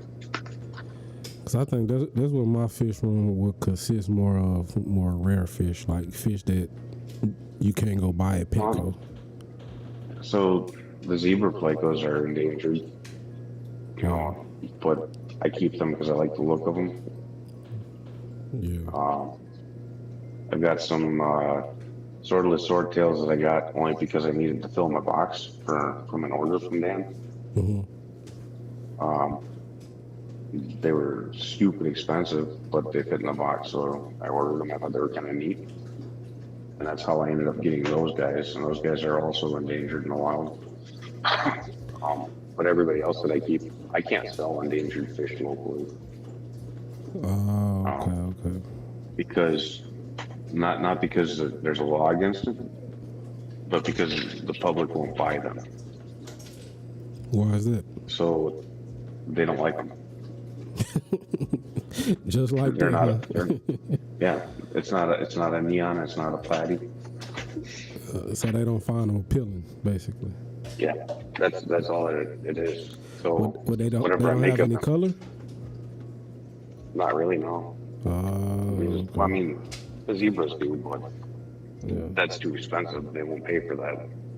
How much zebras go for typically? It depends on who you buy it from. It's supposed to be about $50 an inch, is what it really should be. It depends on the time of the year you're trying to buy, how many people are selling. Okay. I spent up to, what was it, $150 for a half an inch of fish. Oh, that's the one you say you paid too much for? You think you paid too much for? Yeah, I know I paid too much for those. God damn. What you but they were available research before or something, or what? No, they were available, and I was there to buy them in person. Yeah. So if you would have been selling those online, there's no way in hell I would have bought them. Okay. But I was there able to pick them up and take them home myself versus put them in the mail and ship them and have the risk of death. So you paid for shipping and all that in person? No, but it kind of basically it made it so they didn't have to be shipped. Yeah, basically I did. Yeah, that's what I'm saying. Since you paid so much for them, you kind of paid shipping price and all that. Oh man, did you tell dude about himself, or you just let it be? No, I told him he was way overpriced on them, but I just bought them anyway. Okay. And I bought his last 3 out of the, I think he brought 20 with him. So there was all those people before me that apparently didn't have a problem with the price. Man, that's the game. That's the game. Well, he was the only one selling them. There was a trio that went to auction, and I looked at that trio before the auction. Those fish were worn out near the end of their life, and both the females looked like they were egg bound. Man, come on. They sold for, I think the trio sold for $1,500, so it was technically cheap. Because I have seen them as an adult breeding pair in their prime go for $2,500 fish. Yeah. Or at least be asked that much for it. Whether or not they sold, I don't know. But that's why I say though, it's game, because he was like, well, the other people before you didn't have a problem paying. Like, come on, bro. Yeah. So Atkins, I actually want to import fish. Yeah. He said, I'm done with importing fish. Yeah. So I really want to get the CW111s, which is the Vulcan cories. In the United States, if you find somebody that's willing to sell them to you, it's $500 a fish. And that's for what? Normally, it's a Vulcan cory. Yeah. It's a little catfish. Ah. But they're illegal to export out of Brazil. So you can only get the ones that have been bred within the hobby now, or illegally imported, one of the two. Or you'll order them from Europe where they're breeding them. They trying to and sneak have them fish imported. in. Yeah. He say technology and research is growing so fast, captive bred will be a boom soon. I could feel it. So what you saying? Yeah, like they're gonna be engineering, like engineering Atkins, breeding? if that truly happens, the hobbyist breeder will no longer be able to sell fish. Why? Cause they just genetically making it. No, because they can raise them in the farm fast enough and cheap enough to make it worthwhile. Yeah, but I'm saying like genetically make like the salmon, like the pink salmon. They just get the eggs. No. Well, no, I don't think like that. Yeah. It'd be like a scale version of a hobbyist, maybe. But you could, if you can breed fish fast enough in bulk, you can make it more. Yeah, they gonna be growing it fast. Appealing to a business. Yeah. But if that does happen, that drives down the price of the fish. So it no longer makes it worthwhile for a hobbyist breeder to do it. That's wild. So that's gonna drive. So that's gonna drive the price down. It'll drive price down, yeah. Yeah. Nah, that's so like. If I'm not selling a fish for at least $50 a fish, yeah, it isn't worth my time. Psst. That's crazy, bro. You see, they say like all the coils supposed to be gone by 2050 or something like that. Yeah. Like completely. I don't know if it's gonna be gone though. Yeah, I don't think it'll be completely gone. I think it'll be migrating is what'll happen. Well, I'm talking about from the ocean naturally. I know we have different research teams and stuff that go out there and put coil out there, but I'm talking about naturally. Yeah. Well, where it's naturally at currently, yes, it'll always get. I agree with that. That's crazy, but bro. When you look at how it spawns and how the eggs and that kind of stuff spread out, yeah, I think that there's going to be new areas that become more inhabitable for the creatures. Okay, I feel that. So you'll start seeing it in new places where it never used to exist before, and then it'll be considered invasive and they'll try to destroy it. Ah, man. That's like that one place where they having like some type of surf Olympics. Some barge, I'm guessing that's like a large boat type thing, flat platform boat. It caught the reef, the coral reef that they was trying to build on, and they like they destroyed it. I was gonna do a story about it, bro. It's real funny. Well, it ain't funny, but it's crazy that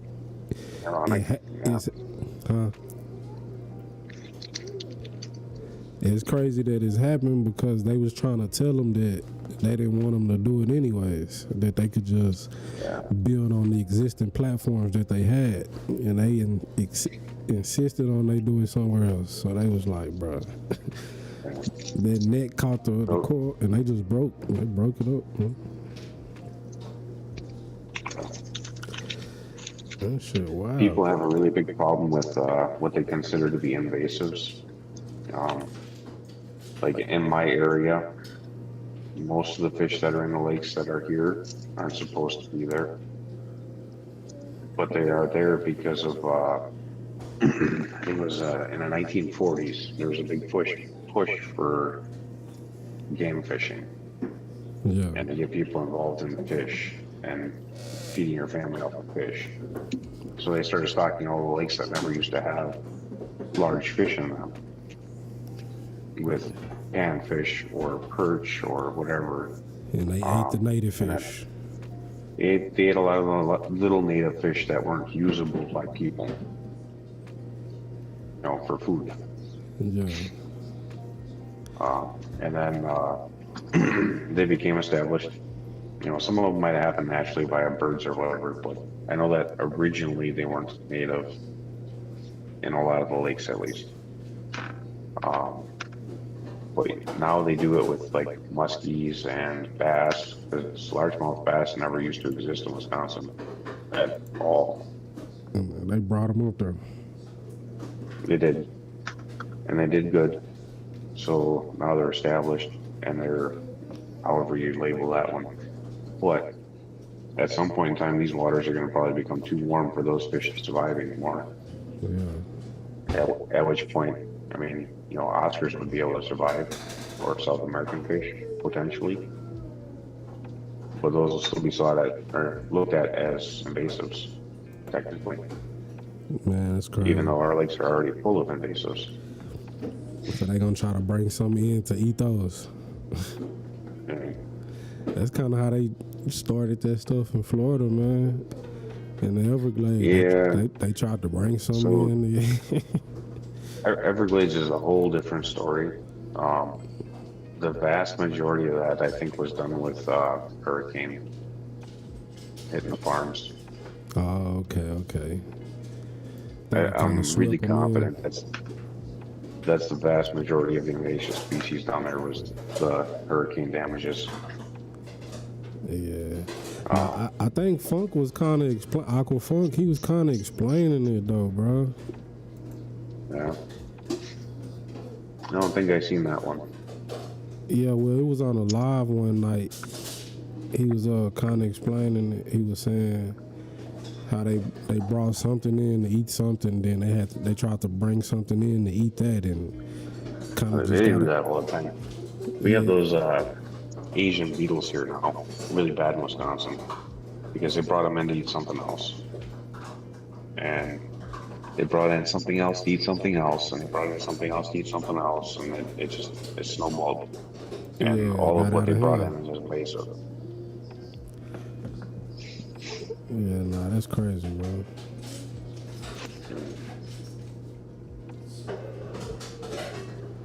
I don't even understand that, man.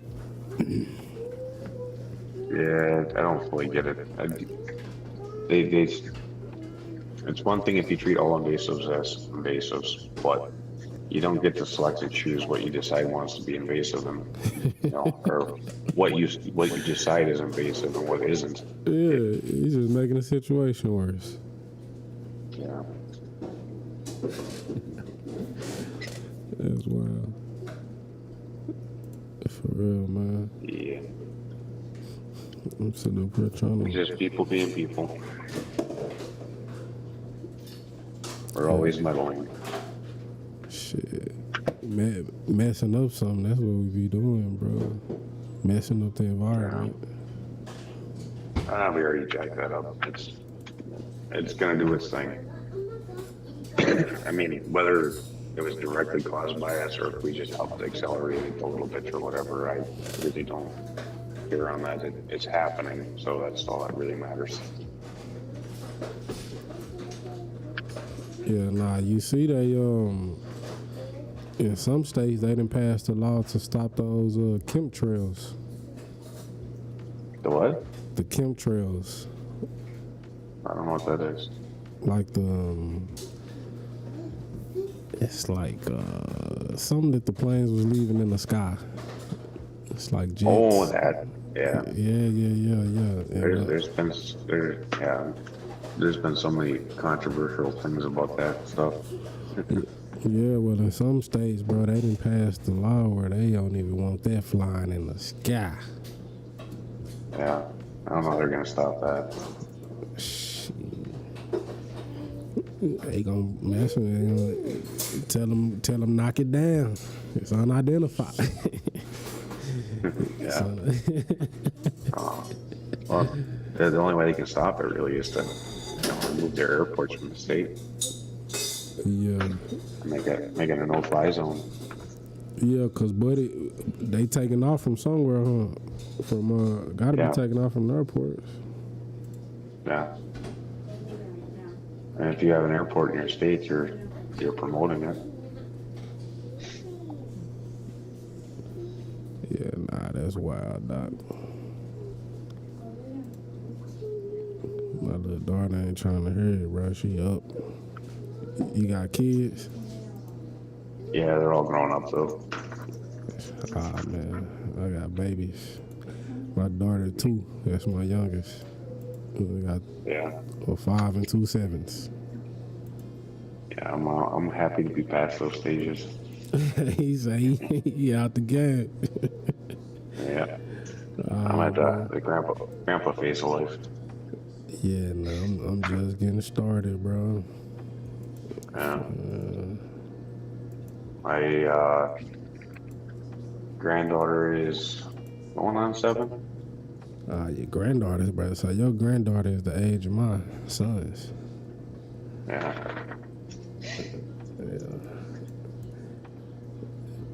Well, that ought to be a wonderful feeling. Yeah, it's good. It's good to be done raising my own kids for sure. Yeah, man, you just kick back now, you know. Yeah, only to a point. They're not fully settled adults yet, but man, I don't think you know, you gonna feel. I ain't gonna say need your parents, but if it ain't even financial, it's just advice. Yeah. You know what I'm saying? You gonna forever need them. Well, it'd be great if they take some advice, but. Bruh, I think when you start listening to your parents, that's when you realize, like, okay. It depends on the parent now. You said the parent? When I listen to my mom, when I listen to my mom, I realize exactly how insane she is. Yeah. Depends on the parent. Nah, cause I know me and my mom, we night and day. She be wondering where I came from. Yeah. Cause I just got different thoughts. I got different thoughts than they got. I do too, but my mom's evolved over the years. Evolve. From one extreme to another. That's the perfect word. Evolve. That's the only way I can describe it, at least politely. That's what I've been trying to tell my grandpa. I was like, bro, things changing. Like, you gotta evolve, bro, with the times. I ain't saying you gotta change, but you just gotta evolve. Daddy. Yeah, it's night time. That's all good Atkins. So I'm still here, just getting busy at work. Nah, for sure. In Oregon, it's daytime over there in Oregon or no? No, he's I think a second shifter or a night shifter. Oh, okay, for sure. I think him and Coral both work late. Yeah, for sure. No, it's time to go night. No, go with mommy. You're down in Houston, aren't you? Or I'm in Dallas. Texas area. Dallas. Yeah, I'm in Dallas, man. Okay. Shit. I've never been to Texas. Nah, for real? Yeah. That's wild. I ain't never been to, you say Wyoming? Wisconsin. Wisconsin. I ain't never been to Wisconsin. I've been on the East Coast, up and down it, and then through some of those states between here and Florida. Yeah. But furthest west I've gone is Minnesota. Minnesota, I ain't never been nowhere back that way. But I know it's coming real soon. He said, nah, it's 10:30 p.m. Okay. Yeah, it's 12:30 here, so you 2 hours behind me.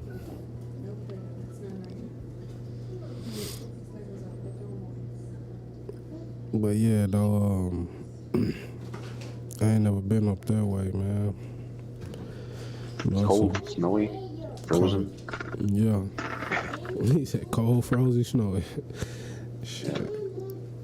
Pretty sure you get used to Most it, of the though. year. Yeah, you never really get used to it. It's not so bad when you're young, but as you get older, it really sucks. Do you keep any fish outside? Kind of. This summer I plan to. Yeah. I got some rhinocentris last year, so this summer I plan on putting them out in a little pond. You said some red nose who? Rhinocentris, rainbow fish. Oh, okay. The must look pretty cool. Don't they got different variations of them? Like don't some Yeah, get there's a few different. big or small? Yeah, these ones are kind of medium-sized ones, I'd say. They get about 3 inches. They got like they got any color on them? Yeah, when they color up, they're like the the Bosemani rainbow fish, the really common orange and blue one. Yeah. They're kind of like that, but more silver, like more not silver, more chrome. Chrome, yeah. So they get they got more of a chrome look to them, and then they get the like it's almost like a blue candy and a red candy. Oh yeah. It looks like a candy coating over chrome. Is the best way to describe it, I think. It's not a solid color. It might look pretty dope. Yeah, and then they got like some black trim on the fins and stuff like that. But they only look like that when they want to make babies. Or they're fighting with each other. Or not fighting, sparring. I'm finna look that mug up. I think there's 3 different creeks that they come from. But realistically, they all look pretty much the same to me.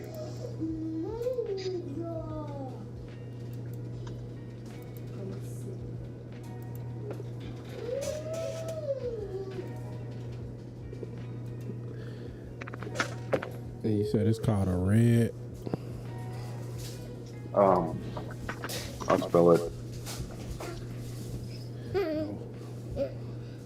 I'm gonna spell it in the other one, so I'm gonna pause this for a second.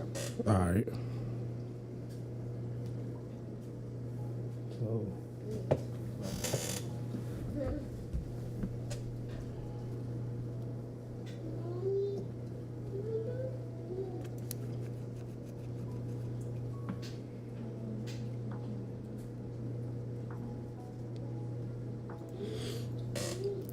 But Atkins say he got 30 minutes left. Shit, he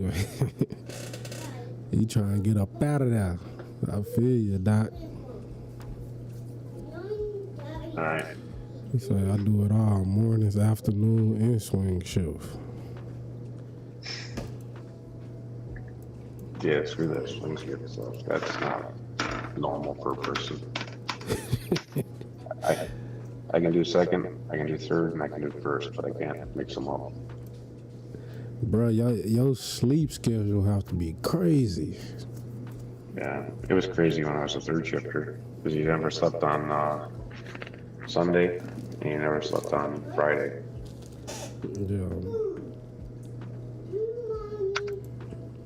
Those are always guaranteed 24-hour days.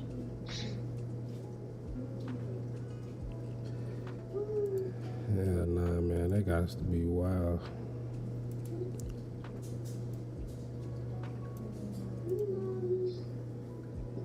Okay. Yeah, them mugs look nice with the red on the back. Yeah, when they color up, so each breeder takes them a different way. The ones that I have are more red than blue because Marcel, the breeder that I got him from, likes red more than blue. So he was working toward breeding the blue out of all of his lines, which in the end ended up making it so all 3 of his line, or all 3 of the creek orientations that they came from, basically look like the same fish. There's little differences in the finnage or something like that, but from an untrained person, it's the same fish. Emma got that blue. It's like half blue, half orange or something. Yeah. That's the kind you got? Yeah. It's more of a red than an orange though. Oh, okay. Probably just look orange on it. Nah, that one look nice though, bro. Yeah. I think mine's red in the front and blue toward the back, I thought. I might be remembering it wrong now. Yeah. Well, on this picture. No, yeah. Yeah, that's right. My boy say, yo, what sleep schedule? Say my sleep is so inconsistent. Some days I sleep 4 hours, some days I sleep 10 hours. Nah, I feel that. A lot of days now I only sleep like 4 to 5 hours lately. Yeah, nah, I feel that. I feel it way too frequently. Yeah, that guy on the far right on the top corner. That looks a lot like the line that I got. Which one? Other side. Oh shit. Or opposite end. This. Am I right here? So, where you at? Okay, so go. Yep, that. Back one screen.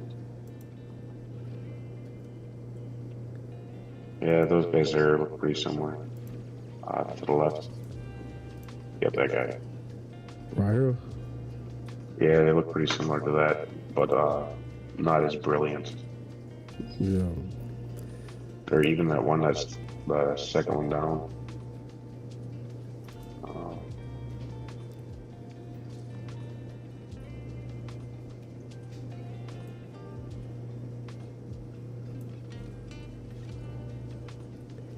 Yeah, these ones look nice though.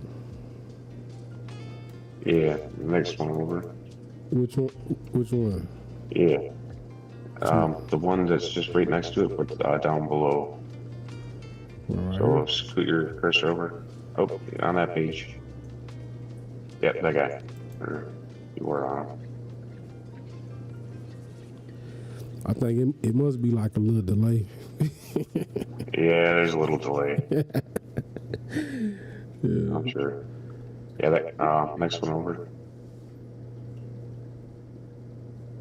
You talking about the one that's half blue, half red? Yeah, it's half blue, half red, but the ones that I got are they're still more faint, like that guy. But yeah, that one. Oh, the one I had clicked on? I think so. Scroll back up once. The I don't know if you clicked on Creek? them or yeah, not the C.A.R I. It's the ornatus or yeah, ornatus creek. It looks like that one though that your cursor's on.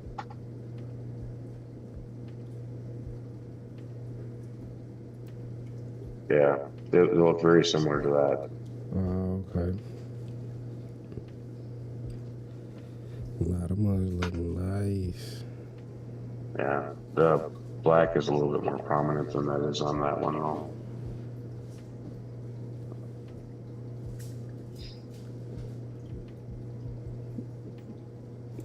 Oh, they stay pretty small. Yeah, they stay fairly small. I think like around 3 inches. Yeah. Oh, They don't get to be like that 7-inch monster with a big huge nipple hump on them. These guys stay a little bit more torpedo or sardine type shape. yeah. Oh yeah, that's good. I'd like to get that line. I'm gonna say up to 5 years. The egg depositors. Yeah. Spawning mount type stuff. Oh yeah. I like that one you already too. have some? You already have some, right? I have some of the ornatus, but each creek has got a little different color variation on them.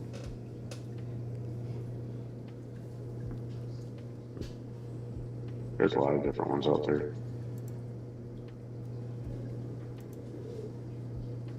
Shit on Pinterest. I like them though. The one with the half red, half, I'm guessing chrome. Yeah. It's like a chromish blue.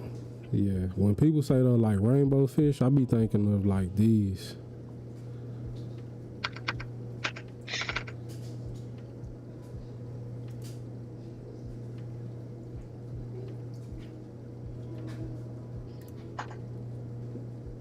You see the ones on the screen? They're pretty little. Yeah, they're both are. Either those or these. Oh yeah, I'm 16 seconds behind. All right. So, yeah, the ones that you're showing right now, Yeah. I got some of those bass too.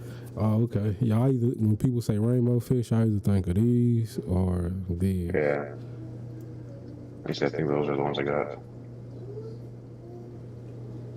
Yeah, I didn't realize my other phone fell behind on the chat or the video. Yeah, that's why I was like, it got to be a little delay because I was pointing, and then when I stopped pointing, you was like, yeah, right there, right there. Yeah, that's more the standard rainbow.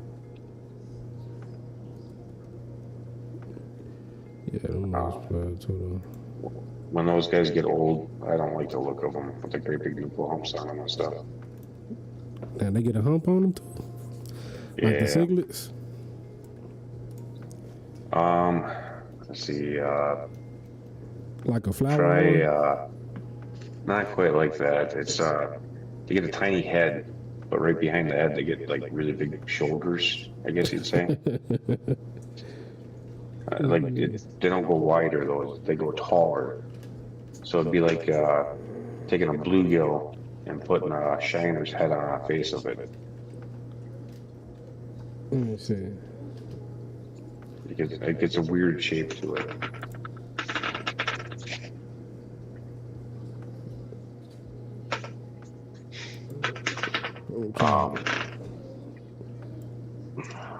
What is it?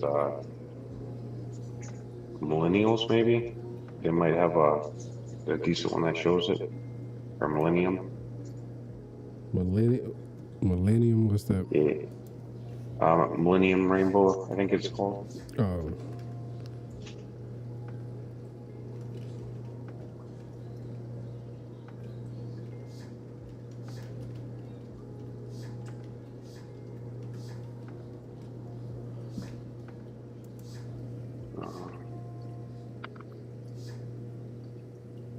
Yeah, you can start seeing the body shape change there. They even got like a separate fin on the bottom. Yeah, but as they get older, once they hit their maximum length, they don't stop growing, but instead of growing longer, they grow taller. But their head stays small like that. Oh, hell no. They look really good when they're like at that middle-aged point, kind of like that goldie-ish one. Yeah. But once they get old, they start to get that funky shape. No, I ain't rocking with that look. Yeah, that red one, I think you just barely see it on your screen. Huh? Scroll down a little bit. Yeah, that big red guy. Oop, up. Yeah, there's one right there. Itty bitty tiny head, great big massive body. Yeah, hell no, I ain't liking that. Yeah, well, I like the pseudomegils and the rhinocentruses and the dwarfs. I don't think the dwarfs get it as bad. Yeah, nah, their head stay too small, bro. Like, why your head ain't growing with your body? Right. That's wrong. Yeah, that's wrong. Yeah, no, I ain't on like them, man. Yeah, it's hard to believe that that's natural. It's more like a man-made monstrosity or something. Yeah, they cool when they small, but when they get big. Yeah, but when they get that big, then they keep their color more. Yeah. I don't think the trade-off's worth it. Nah, it's not, bro. That's like you get color in an ugly body. Yeah, that's like this fish right here. I can't believe it turns from this.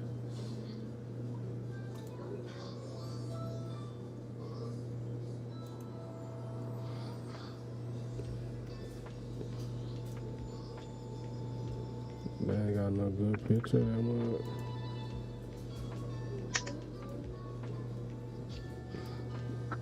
They turn from this like black and orange fish. Yeah. Into that. over time.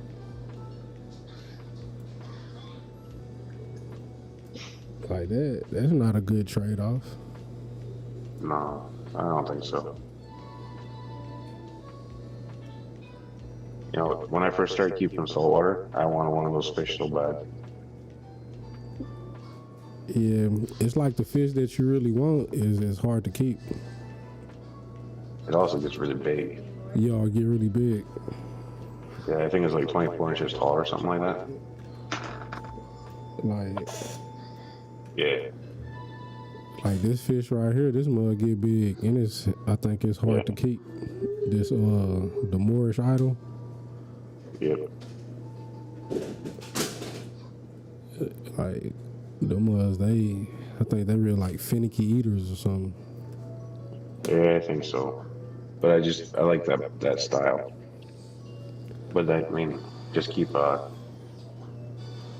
wild angelfish. You get basically the same thing, just not the same color pattern. Yeah. Nah, them was nice though. More idols. You know what? A lot of them. I think a lot of people have problems though with trying to get them to eat, and that's kind of like a mandarin goby. Like they look nice, but if you don't have a good copepod population, they're not gonna survive. Yeah, I had heard that the modern farm raised ones weren't so bad now. Yeah. I heard that they're at least a little bit easier to keep alive. They take the prepared foods a little bit better as an adult. You know. Whereas like the ones that I had back in the day, they never took to it. You could feed them frozen occasionally, but they just not gonna they're not gonna keep eating it though. No. Baby brine shrimp was my way to get around it. Oh, baby, they was eating the baby brine shrimp? Yeah, because I'd hatch out baby brine in the tank. Oh, okay. They survive in saltwater? Yeah.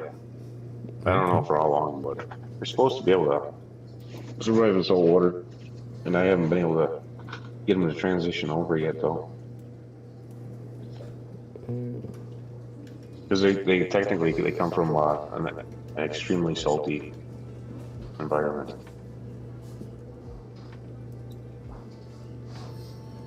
But supposedly like an extreme saline.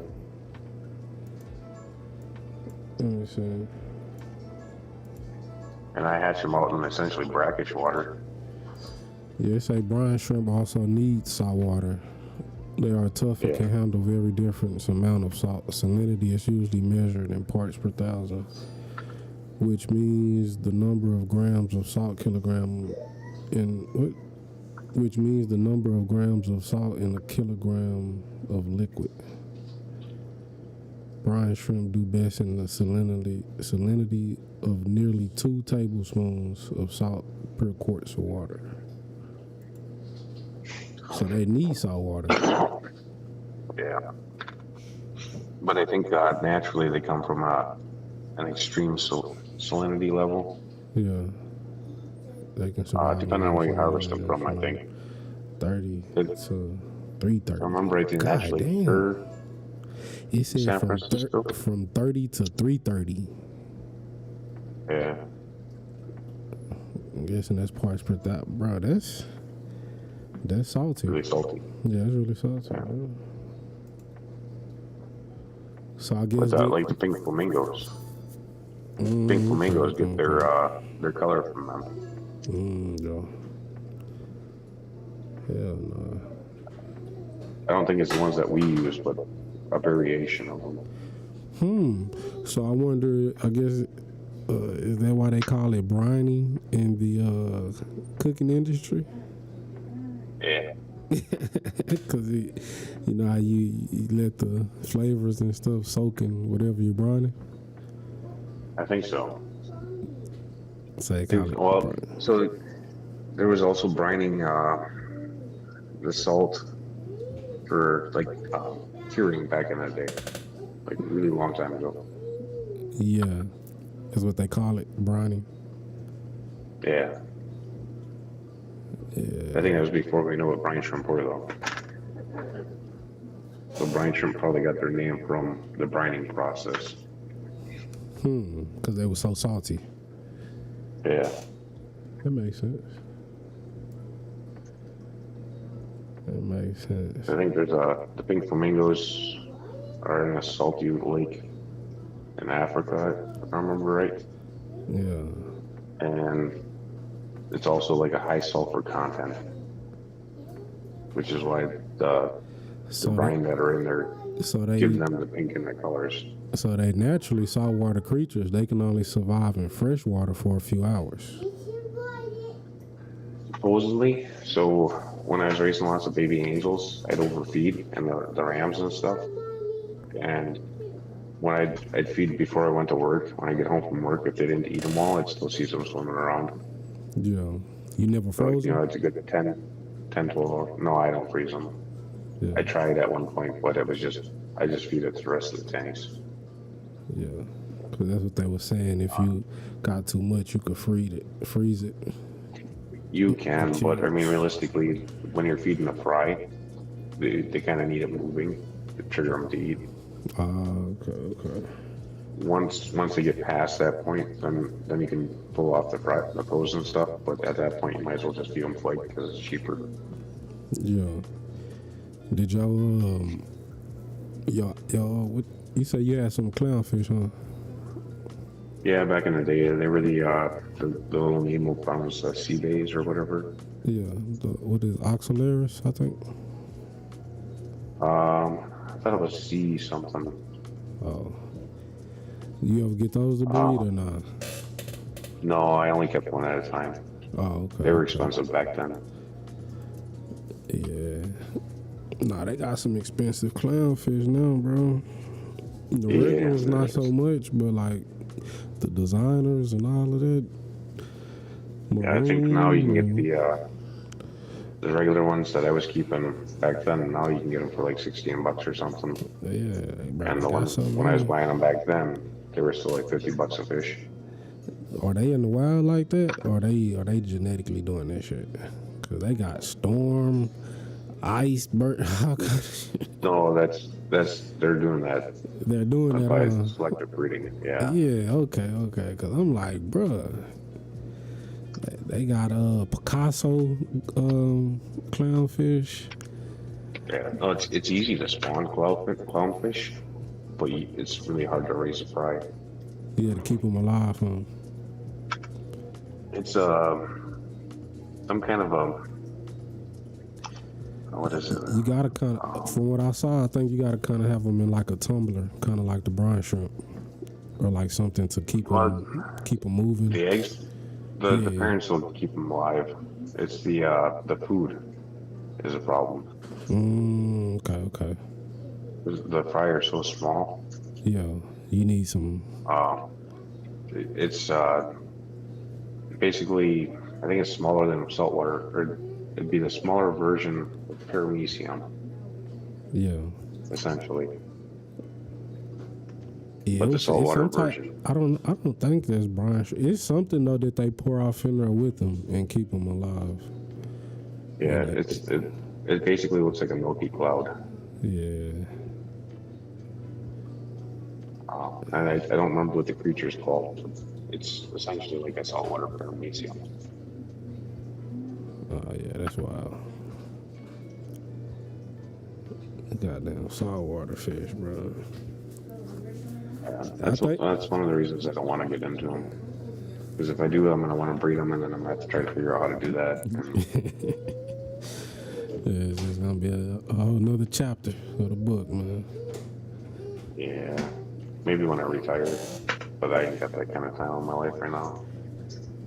Nah, for real. Girl, what you doing? But nah, bro. I know I definitely I'm definitely gonna get into breed. I think when you achieve breeding saltwater fish, it's really rewarding. Yes. Do your research before you pick your fish on the fry, Yeah, so that way you know if the fry are manageable or not. Because a lot of the fish are easy to spawn, it's just keeping but the fry really the alive. fry, yeah. I mean, a guy might get lucky and spawn some clowns in their tank and have 2 or 3 of the fry survive, but I don't think a tank would. It'd have to be like a 5, 6 year old tank to pull it off, I think. So you gotta really take them out and put them in a separate tank. Well, I think you need a really well-aged tank with no predators in it. Yeah, well, A really aged live rock tank. with the You probably clownfish, pull it they eat off. the babies too, though, right? I think they rear them for a little bit, Yeah. depending on the parenting skills. Kind of like angelfish, where the vast majority of them eat their eggs or they eat their fry. Every once in a while, you get lucky and you get the ones that have good parenting skills, like a wild angel, and they'll raise the fry up to adulthood. Ah, shit, that's cool. I've got a pair of smudge spot clown angels that raised up. It's got to be, I think I still have like 15, somewhere between 15 and 20 angels in that tank. And the babies are the same size as the parents now. Oh, damn. Angelfish, are they live bearers or they lay eggs? They lay eggs. Yeah. But, so they laid their eggs, protected them from the other 2 females that were in the tank. I pulled them out, they raised the fry, and they dropped 1 batch of eggs when the fry were around dime sized. And they ate that batch of eggs and they've never laid again. Oh, damn. Nah, that's wild. At least not that I've ever seen. I've never seen them lay again. Shit, I would have been upset. No, I had 2 angels at the time. When I had those, I still had, I think it was like almost 2,000 angels to get rid of. Oh, damn. Bless you. Said 2,000. So you done had some a pretty good quantity of fish at one point. Pretty sure Yeah, I you do now. whittled through them. No, I whittled through all those guys. I finally got rid of, I kept some that I was going to keep for breeding purposes, but aside from that, I don't have any intentional fry right now. Everything that I've got is stuff that just happens. You said it just happened. Yeah. Yeah, I think people be shocked when that happen. Hey, it's all of a sudden you got babies in your tank. Now you don't know what to do with them. Well, yeah, the pet store that I work with said she sells as many angels as I can make her. So I said, okay, I'll start pulling eggs. Well, it turned out that my water was about perfect for fertility. And my first batch that I hatched it had to have been like 1,000 fish hatch. Damn. And I'd say at least 95% survived. Oh, yeah. So, she wasn't ready for that, she was not. And I had,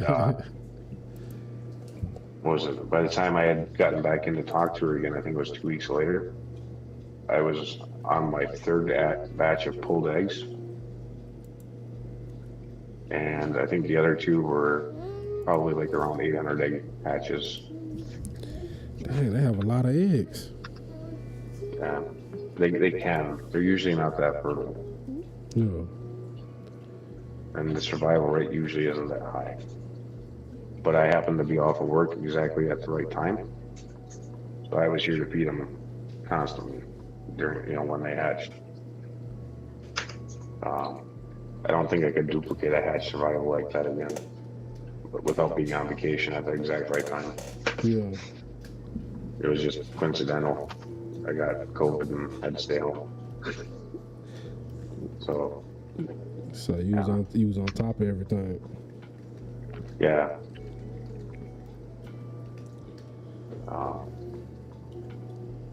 I don't think I'd ever do that on purpose again, though. Yeah, might as well, bro. No, it's too hard to get rid of those fish. Get you one big clutch again. Yeah, I take a couple small clutches. Like if I can get a couple of 50 batches, I'd be okay with that. Well, if you got a clutch of zebra plecos like that, about 200. That'd be great. That'd be great. But they only drop about 7. So. Dang, that's it? About 7 eggs? Yeah. About that, yeah. Ah, at least from what I've been reading. My 173Bs were dropping, it was more like 10 or 12 per drop. Yeah. And they're pretty closely related. But all the zebra pleco guys that I've been watching, it was more like 5 or 7 per spawn for them. Ah, dang. It's kind of like what is it, a clam with them pearls? They only drop like 1, but they be like real expensive. Yeah. I wouldn't mind doing something like that, having them exotic pearls. Hey, you should knock that camera over. My 173Bs, their type of zebra pleco. Just not as fancy as pattern on them. Yeah. But I had, it was somewhere between 15 and 20 fry in there. 7 adults. 3 or 4 were on eggs. And the tank crashed while I was working overtime. I was only able to save 2 adults, and both of them were males. Ah, man. What's up with those numbers on the plecos? They just ran out of names, or that's just different variants of it? They were discovering too many too fast. Yeah. I be hearing so they just started numbering them. Yeah. There was a aquarium blaster in Germany. Is the one that came up with the L number system. Okay. If I remember correctly. And then they still haven't gotten around to naming them all from back in like the early 2000s even. There's still fish that don't have names. So eventually they could go back and rename them. Yeah. Okay. There's some funding going on right now for DNA research to prove that each fish is actually its own fish. Okay. One of the like scientific type catalogs that I have that lists all the L numbers. When you look at the 173 or the 236, it was good, Mike. And in parentheses it says C046 because in the scientific community they think of it as the same fish. Yeah, but it really be different. Not really. I mean, what's the difference between a purple mosaic guppy and snakeskin guppy? Just color pattern. Yeah, but wouldn't it be genetics? Different genetics? I don't think so. I think it's just color pattern. Well, now come on. I'm saying if the color is different, I would say it'll be different genetics. I mean, yeah, you might have. Yeah, but. Well, okay. I feel you because you got different colored chalices, like coils, but it's still a chalice. Or you got different color zoas, but it's still a zoa. Yeah, and there's that, and then there's one of my kids is a strawberry blonde, and the other one's a dishwater blonde. Okay. So, but I guess once the tail, like in all of that, different traits are different than. It's almost when you look at the fish, it's really. I mean, if it wasn't for the patterning on them, you couldn't tell them apart. You couldn't tell them apart. The body shapes. Okay. From my aspect, yeah. Yeah. Because pretty much an actual an ichthyologist might be able to look at it and say, well, this one's got X number of teeth, and this one's missing one. But I can't see it that way. I was going like, it's kind of like all female guppies kind of got that wide body front half and that rounded tail. Yeah. Yeah. I think if you get into the DNA side of it, I think you're going to find that like the guppies all come out with the same DNA except for the ones that were mixed with endlers. Yeah. I think you'll see a differential there. Yeah. But otherwise, it's just a color. Yeah. I feel that. So what would make them be their own gyro fish if it wasn't just That for the depends color? It's just how they decide to describe them. Yeah. Because I mean, it's us that puts the name on them to start with. So, however we decide to go about it is what it ends up being. Yeah. Nah, I feel that, bro. Cause I already know though. Once they rename all those plecos, I'm pretty sure not all of them gonna be of the same genetics. Well, not all of them will, no, but like in the zebra genre, Cause I think a lot of them are going to be. They're gonna notice that the DNA is just too close.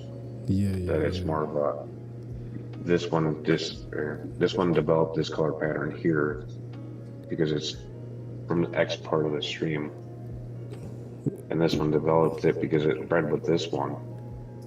What about like those? And so on down the stream. Like those bristle nose. I wouldn't even think a bristle nose would be related to a zebra though.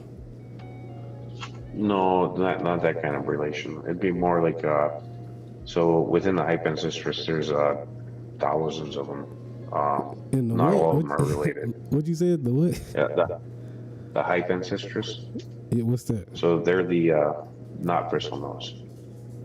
So bristle nose are considered to be ancestors. Okay.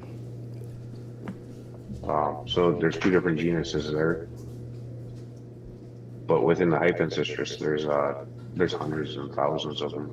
I mean, even within bristle nose, I think there's hundreds of them. But like the super reds aren't even natural. What you mean? They didn't come from the wild like that. They were line bred. Oh, damn. And the blue-eyed lemons, the story is that they brought one back from the wild and never found another one. So they lined that one out to become what it is today. Damn. How you find that out? You just doing some research, came across that? Some research and some I didn't have to do myself. Like Alex from Fisheries done a lot of it. Yeah. So some of my information is regurgitated. Well, all my information is regurgitated from somebody, but some of it's stuff that I've read myself because I was interested, and some of it was stuff that my interest was piqued from because somebody else said it. Yeah. Man, Mike, if you ain't too busy, man, go on, hop up here, man. Chop it up with us. But nah, bro, and I think that's what it be too. A lot of people be trying to play like they just. I ain't gonna say too we only smart, know, but yeah, we only know so much. Yeah, you only know what you heard, or you seen, or you experienced. So, okay. I mean, your information is coming from somewhere. Whether or not it's an accurate source is a whole other thing. I mean, I can only regurgitate what I've heard because I don't live in South America. Yeah. So it's still grain of salt type stuff. You know, some of it's by experience, but some of it's just because somebody wrote it in a book. How trustworthy was the guy that wrote the book? Cause you could go through the same experience he had, but I mean the same situation, but have a different experience. Yeah. Well, even way back in the darker ages, when everybody thought the world was flat, and if you went on a boat on the ocean, you'd fall off. Yeah. I mean, that was the way. So until somebody proved it otherwise, everybody believed it. So it's kind of that aspect of life, I guess. You only know what you see and experience, or somebody tells you because they did or didn't experience it. Oh yeah. That's why you can't never feel like you know too much. No, you had gotten a little bit of willingness to experiment a bit. You gotta know what you know. Yeah. Speak if on you know what your you basics, you can keep about anything. Yeah, you gotta speak on what you know, bro.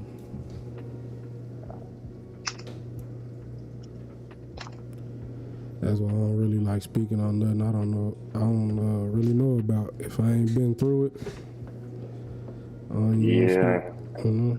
I try not to. Sometimes you get caught up in that stuff, though. My earbud is dying. Alrighty, my man. I'll see if it'll last this last smoke, and then after that I'll cut out. Yeah, it was good chatting with you. Nah, for sure, man. I learned a lot, man. I learned a lot. And, the only thing I can really share is whatever I experience realistically, and then some of the knowledge is stuff that I've read, but you're putting faith into somebody else's information, Yeah, that's why you kind of have to, because that's what we all have access to. Yeah, you still gotta do your due diligence, though. You know, you can't just take everything what a person say for face value. Correct, but it's really hard for any one of us to go down and verify something in another country. So we do have to have some faith to a point. Yeah. Until it comes to that point where it be like, hey, bro, you lied to me. Like, this really ain't this. Yeah. And then people are backstepping on their words, and I don't know. Yeah, they but be I knew at the time, man. They be trying to make you out to be a liar, you know. Oh, you was wrong. Yeah. And you said, like, damn, bro, everybody could be wrong. Shit, I'm only human, you know. Yeah, well, exactly. Good. Only so much you can do when you're human. Yeah, for real though. Until we get our computer chips implanted or something. Hell nah. They ain't doing that, buddy. I can use a memory upgrade. Hell nah, Joe. You wouldn't want to do that though, bro. Trust me. Yeah. No, I'd be the loss of control. Because you know damn well that's what they'd be going for. Yeah, that's like in New York. You can't even clock in your job if you ain't got your chip. Like if you really? Yeah, like if the chip don't detect that you done clocked in, then you can't even they got chips in their arm in New York now, or? Yeah, like in their hand. Like when they clock in, they clock in with the chip. Heard something about that. I didn't know that they implemented it though. Yeah, bro. I quit watching the news like 4 years ago, man. Yeah, I've been stopped watching the news. No radio, no nothing. Yeah, fuck that shit, bro. Deleted my original Facebook account. I only have one that I see people that need to chat with me. Yeah, bro, because it's like no news anymore. If you you stay watching the news, bro, you gonna live in fear. Oh, I lost you, man. You gonna stay living in fear, bro.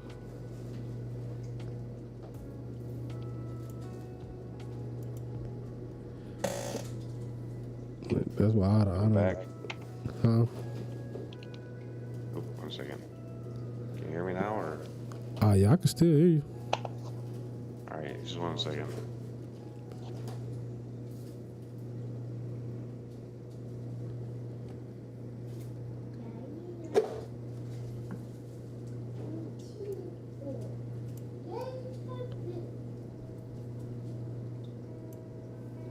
Can you hear me again? Yeah, I can hear you. Okay, you're back in the earbud again. It jumped to my phone because it died. Yeah, I ain't even gonna cap with you, man. Your phone mic almost better than your earbud mic. Yeah, it is, but I can't hear from the speaker because it comes out the headphone speaker. Oh, okay. the earpiece speaker instead of the like the YouTube watching speaker. Yeah. You could tell the quality changed though. Yeah. It sounds like more airy. I don't know if that makes sense. With the earbud or with the phone? With the earbud. Okay. Yeah, it sounds like walkie-talkie almost. Yeah. I could tell the change though when it had switched. It don't sound bad though at all. And usually the earbuds turn out okay on video. Yeah, nah, you can still hear it. I guess with me being like into that kind of stuff, audio, visual stuff, I could, hear different things. Okay. Versus more people, Yeah, at some point I'll probably look into getting a decent Bluetooth headset or something. That's what I gotta be hands-free. Yeah, that's what I've been looking into, like for a clip-on mic or something.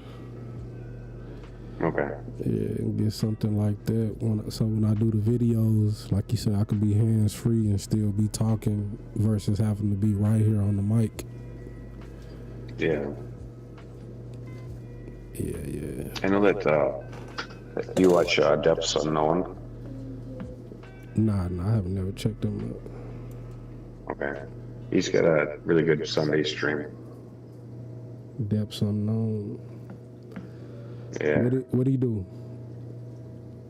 He's got mostly freshwater and one salty tank. Oh, But he's got a fish room.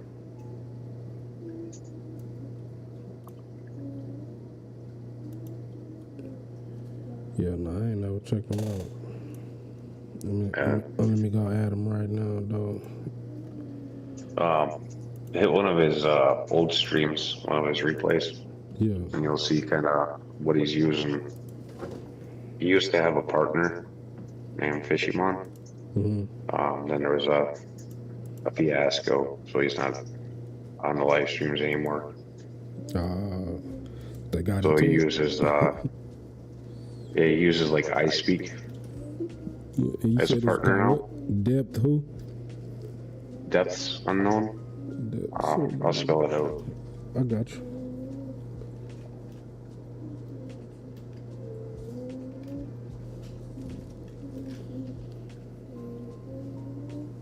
He got a what is this? Pretty sure like the diver mask. Yeah, I was gonna say the down and dirty of fish keeping. Yeah. That's buddy. But for the most part, it's usually his fish room upkeep on Sunday mornings. Yeah. So he ain't been on in a while though. Was he on usually once a week? Okay. Once a week.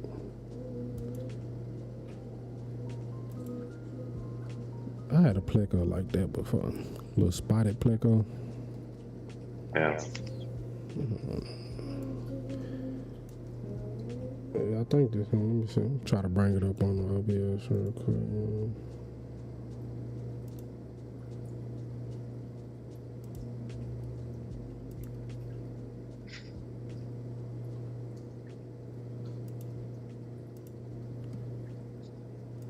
This guy right here.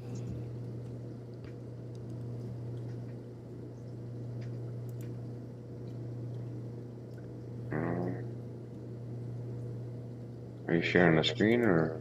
Yeah, you can't see it? I don't think so. Is it off to the right? Okay. Oh, yeah, there's like a fishbowl over the top of it.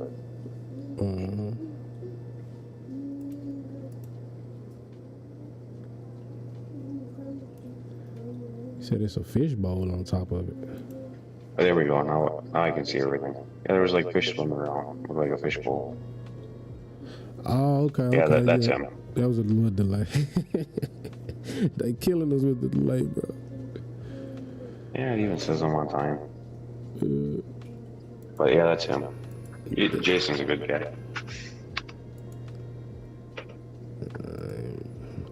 Subscribe to him, man. Yeah, I had went through, bro. I had unsubscribed to everybody that wasn't subscribed to me, and I just slowly added them back as they was engaging with me because I was subscribed to like a lot of people, but I noticed they wasn't subscribed to me though. Yeah, I'm pushing up on 3,000 people. Yeah, that's player, bro. Not all of them are fish keepers. Yeah, There's still some dirt bike guys and some fishing guys and some arts and crafts type people. Oh no, for sure. I'd say there's well over 2,000 fish keepers. So. Oh no, YouTube. Yeah.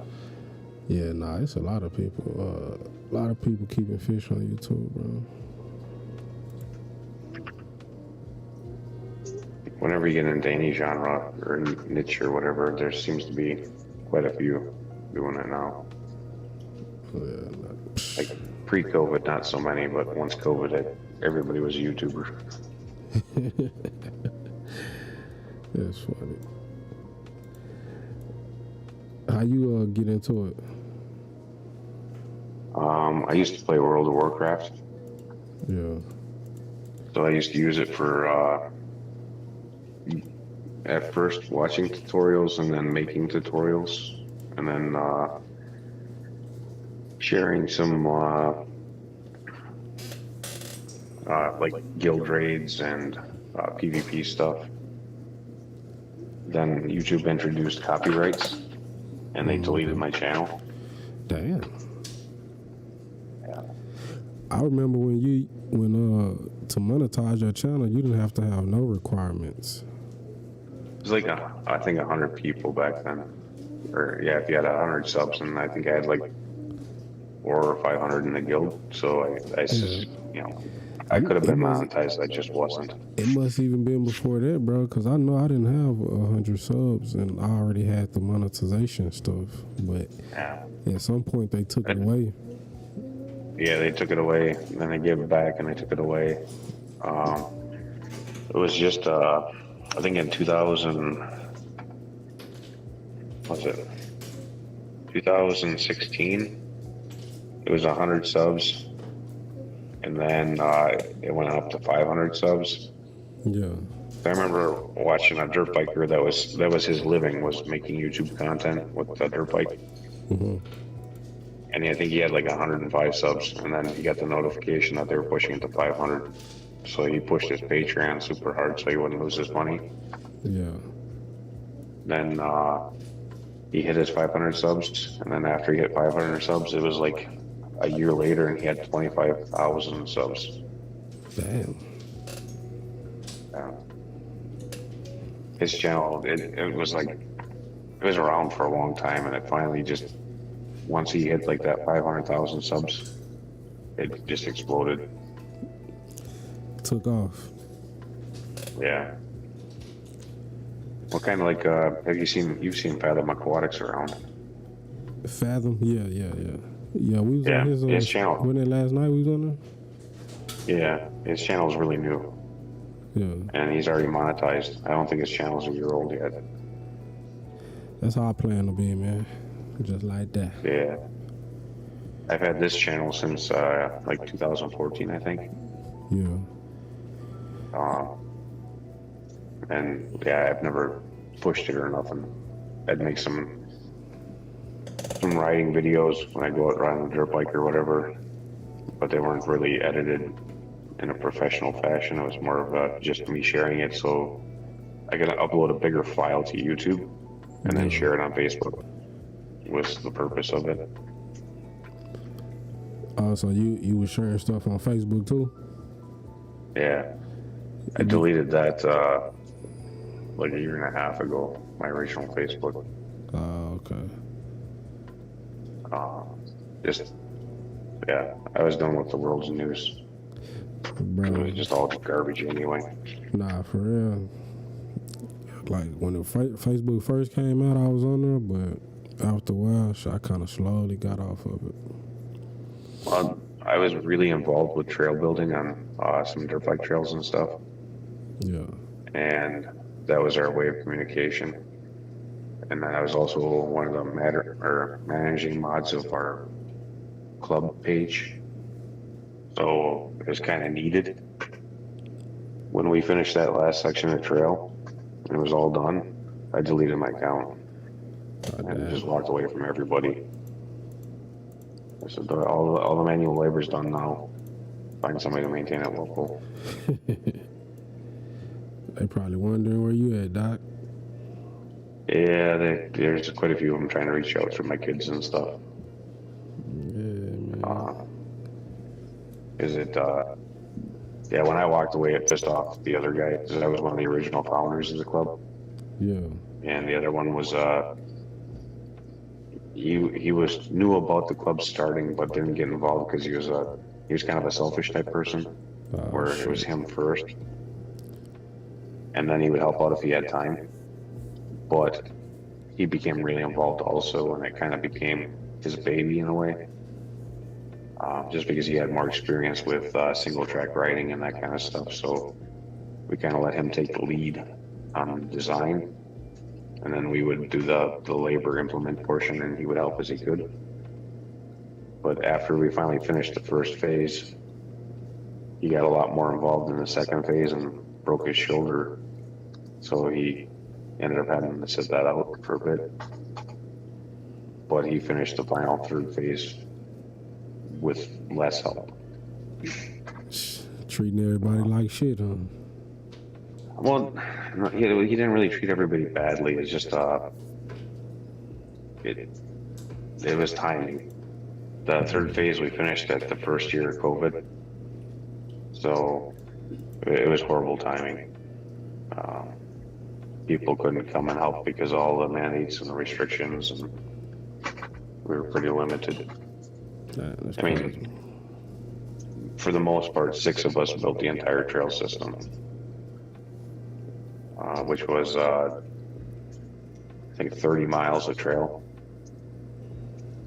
And it was basically 10 miles of summer that we pulled off. And all of my vacation time went into the first 2 sections of it. Damn, that's wild. So I put 2 weeks of paid vacation in, plus a couple of weeks of unpaid time as well, because I kind of split it up so I wouldn't hurt as bad not getting paid.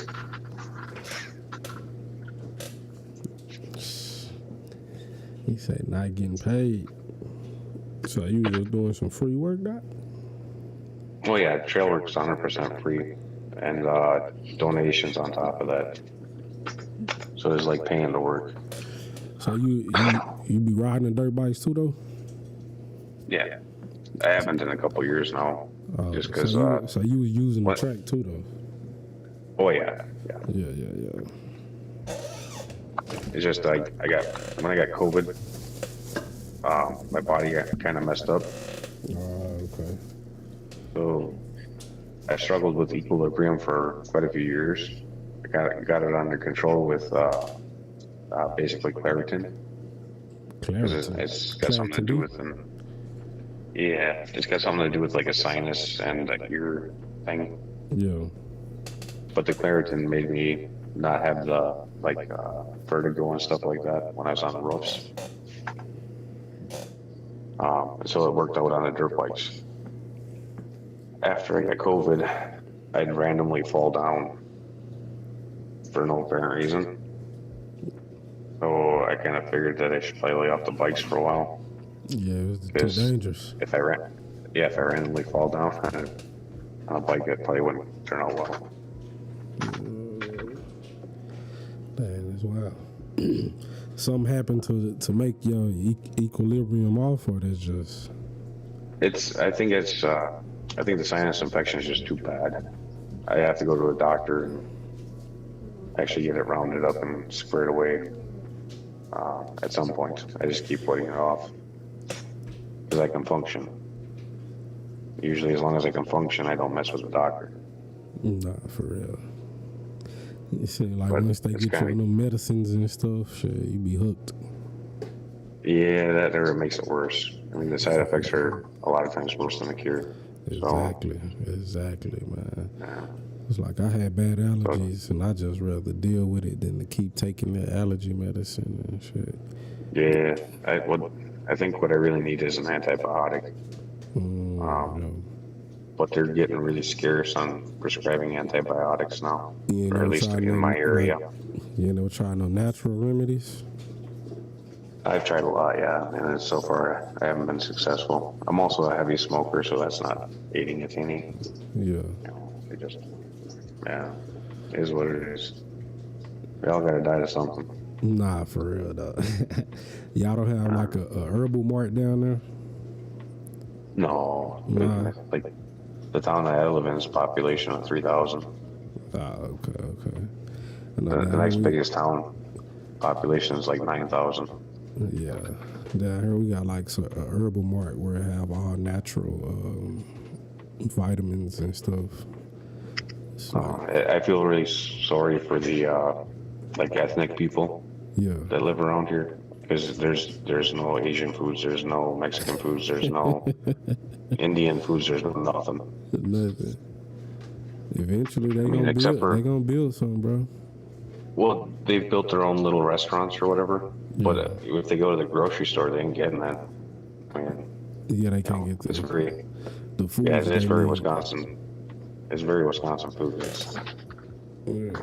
What they known for? German, Swedish heritage. The cheese. What's that? I was saying what they known for down there, but I was like the cheese. Yeah. That's about it. You can get cheese. You can't get the fancy stuff though. Just the normal stuff. I thought they had good cheese down there in Wisconsin. I like some of the best. See, for me, good cheese is like American or cheddar. Everything else is just garbage. Nah, bro, they got some good cheeses, bro. Yeah, I used to work at this deli spot. I have a very limited palate. Yeah, me too, man. I ain't gonna lie, me too. But some stuff, some people be like, bro, this is good right here. You might want to try, I be very timid on trying new stuff, but when I do, it be like, all right, okay, this good. My wife tries to sneak new stuff in every now and again. And I'll appease her to a point, but I have a limited palate. I know what I like. I don't want to try new shit. Exactly, me too, bro. I'm just like that. But no, they got like some baby Swiss and it's this other one, bro, where it's like real creamy. It's a good cheese. I'm not sure. I know that Vibe's favorite cheese is cottage. Man, hell no. We ain't doing no cottage cheese, bro. Curdled milk out of a blender. Yeah, I'm not getting down with the molded cheese, bro. Ain't this cheese molded? No, that's the blue cheese. Oh, the blue cheese, like the fetty or whatever. Yeah. I mean, hell no. Yeah. That shit nasty, bro. It turned blue when you cut it. Like, soon as it hit the air, it turns blue. Yeah. That's just wrong. Yeah, it's wrong, bro. But cottage cheese, I don't even know what that is then. I just think of it as curdled cheese or curdled milk. That's all I can ever see when I see it. Yeah, hell no, bro. Got chunks in it and stuff. But he like it, though. He be eating that shit, man. More power to him. Yeah. The more of it he eats, the less of it I have to see. Yeah, nah, like you said, bro, I keep it real simple, man. I eat the same stuff, bro. Over and over and over. My wife gets frustrated with it, but what do you do? I mean, it's only the two of us here now, too, so if we do try something, then usually it's too big of a meal anyway. Yeah. It's kind of like the one bodybuilder dude was saying. He was like, food is it's really like just fuel. Yeah. And I eat all the wrong fuel. It's just fuel, man. But while he was doing his like meal prepping, he was eating the same like grilled chicken and asparagus, and he had something else.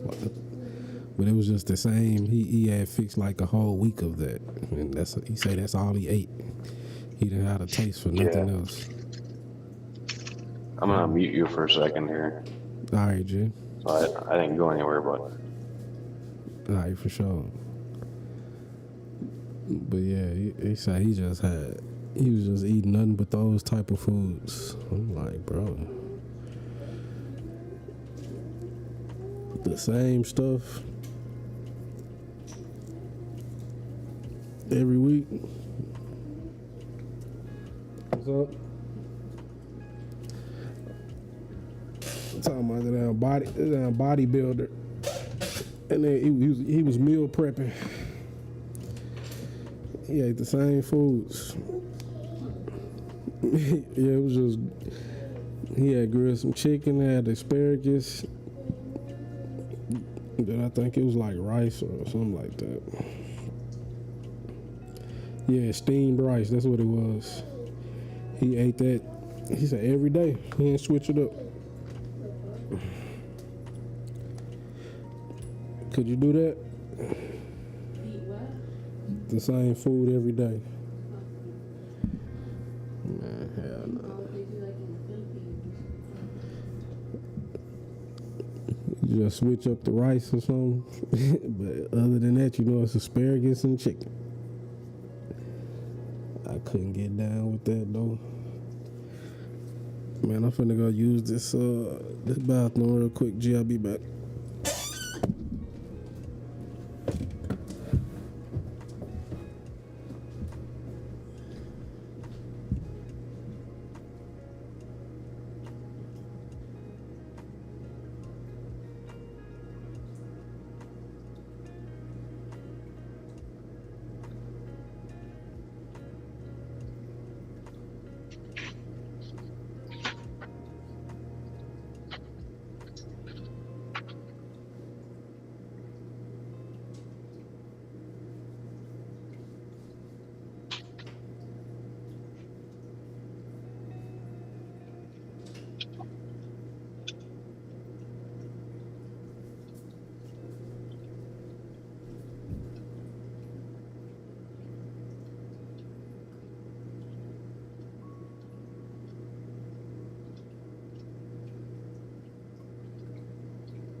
Pack. it sounds like the little one's got a bad sleep schedule too. Oh, the little one? Yeah. Bro, nah, she be trying to hang. That's what's funny. Like, if we'll go lay down, then she'll lay down. But as long as we up, she be trying to be up. Yeah, you. My youngest one was one of those kids that always got up at like somewhere between 4 and 6 in the morning. Ooh. Nah, she'll get up at least by 7, 8. Yeah. Me and my middle daughter were more like noon people. So she got in a lot of trouble. Yeah. I'm like, bruh. Don't want to lay in her own bed, but then want to come lay down with us. I'm like, bro, go get in your own bed. Yeah. That's crazy. I remember those days. Fortunately, I have a strict wife, so it didn't happen very often. You said you got a strict wife. Yeah. Said, hey. She raised him with an iron fist. Nah, for real, bro. Do you say that helped him? What's that? Would you say that helped him? Oh yeah, they turned out to be good kids. Yeah. My oldest daughter was raised by my ex. Yeah. She's definitely more of a modern child. I'd say she fit in really well on the West Coast. Yeah, he's out on the West Coast. The other two are more like I guess, old school Midwestern type Yeah. people. Not as progressive. Don't get me wrong. The other two people have nose rings and tattoos and stuff. It's just they're not quite as far as my oldest daughter is. Bro, I'm telling you, it may seem like you be being like tough on them, but shit, they need that, bro. Oh, they did. Yeah. My youngest daughter was the worst class that the school had ever seen. They were just little snotheads. Yeah. Constantly in trouble. When COVID hit, the whole class failed. Oh, damn. So they had to curve the grade dramatically to make them so all of them went to the next year. Oh, that's crazy. Yeah, they decided to just delete the second semester and duplicate the first semester's grades. Yeah. Just so everybody could go on and pass through. Yeah. Dang, that's wild, bro. They called it the online learning curve. That's They crazy. shut down the school that last quarter or whatever. Yeah. Bro, they don't realize a lot of them COVID kids that was in school, they don't know how to read, bro. A lot of kids today don't know how to read. But, I was in reading programs my whole school career, yeah. so I get that. My two younger kids had to go for I forget what it was called, but it was a special reading program. Each one of them did it for summer, Yeah. and then after that, they were straight A students. Yeah, man. It has something to do with reading two different lines or two different sentences at the same time. What it wasn't making sense to them, or they just? No, it was when you're reading a sentence, you know how your eyes just naturally follow a sentence. Mm-hmm. Well, there's something in my programming that doesn't allow that. It's not quite dyslexic, but it's similar to it. Yeah. So I passed that on to them. But when I was a kid, they didn't know anything about that stuff, so I never got anything specific for it. I just got thrown in a class and said, read. Yeah. Which is probably why I hate reading so much. Is it called something? Like, is that an actual thing, or? Yeah, it's an actual thing. At least nowadays it is. So when I think they were around second grade when they went through the program. Oh, okay. So it was something that was caught very early on. It was very obvious to the teachers. But yeah, when I was in school, that wasn't a thing. And I bounced around from so many schools that they probably just pointed it at something else. Yeah. You know, the parents getting divorced and moving around and all that kind of stuff. They didn't really know it needed to be diagnosed. Yeah. Yeah. Yeah, I think they be I just lived with it. Shit. Man, like, you doing pretty good shit for yourself to me. Yeah, I'm a very mechanical person, so Yeah. career-wise, I'm in the right field. You didn't let that hinder you. No. Yeah. I rebuilt my first snowmobile engine, I think, when I was like 7. Yeah. So with having that, it probably boosted up some of your other senses. Yeah, possibly. Yeah. I know that I can't hear people really well, but I can hear things, other things. So, like if you're out in the wild or whatever. I'm about to say, man, I'll tell you, psychiatrist that. Yeah. I know that I can hear bats. Bats? My kids can hear bats. Yeah, but my wife can't. Because the high pitch, they make like a high pitch sound, right? Yeah, they do, yeah. Yeah. It's almost like a mouse squeak. Yeah, some people can't hear it like real high pitch sounds. Correct. Different But like if I'm talking to somebody, I don't always register their tone. Like different frequencies. That's something. Yes, it's That or my brain's just tuned in to ignore people. It could be. Yeah. No, I told somebody that my brain naturally wired to weed out the bullshit. Yeah, Like, that'd be nice if that was all it was. Yeah, I don't even recognize bullshit. Be like, bro. For real though. That's wild. That shit crazy. What? So, what type of work do you do? Bro, I'd really be a chef by heart. You feel me? Yeah. Yeah, like cooking, man. Yeah. That's a hard trade to be in. Nah, for real. It's fast paced. Either fast paced, and either you get into a really well paid position, or you end up in not so well paid positions for a long time. Yeah, nah, man. I like more like restaurant catering, like, you know, stuff. Okay. Yeah. Yeah, there's a little bit of that up here. One of the towns, like the town that I work out of, is Minocqua. It's a really big tourist area. Yeah. So a lot of people with money from Chicago or New York or wherever go there to vacation. They have their second or third or fifth house or whatever. Oh, okay, for That sure. is still here. Yeah, he said he still But, like all right, for sure, Act. That's the environment up there. So there's catering businesses and stuff like that there that make out good. Yeah. In the smaller towns, though, that, you know, your minimum wage or whatever.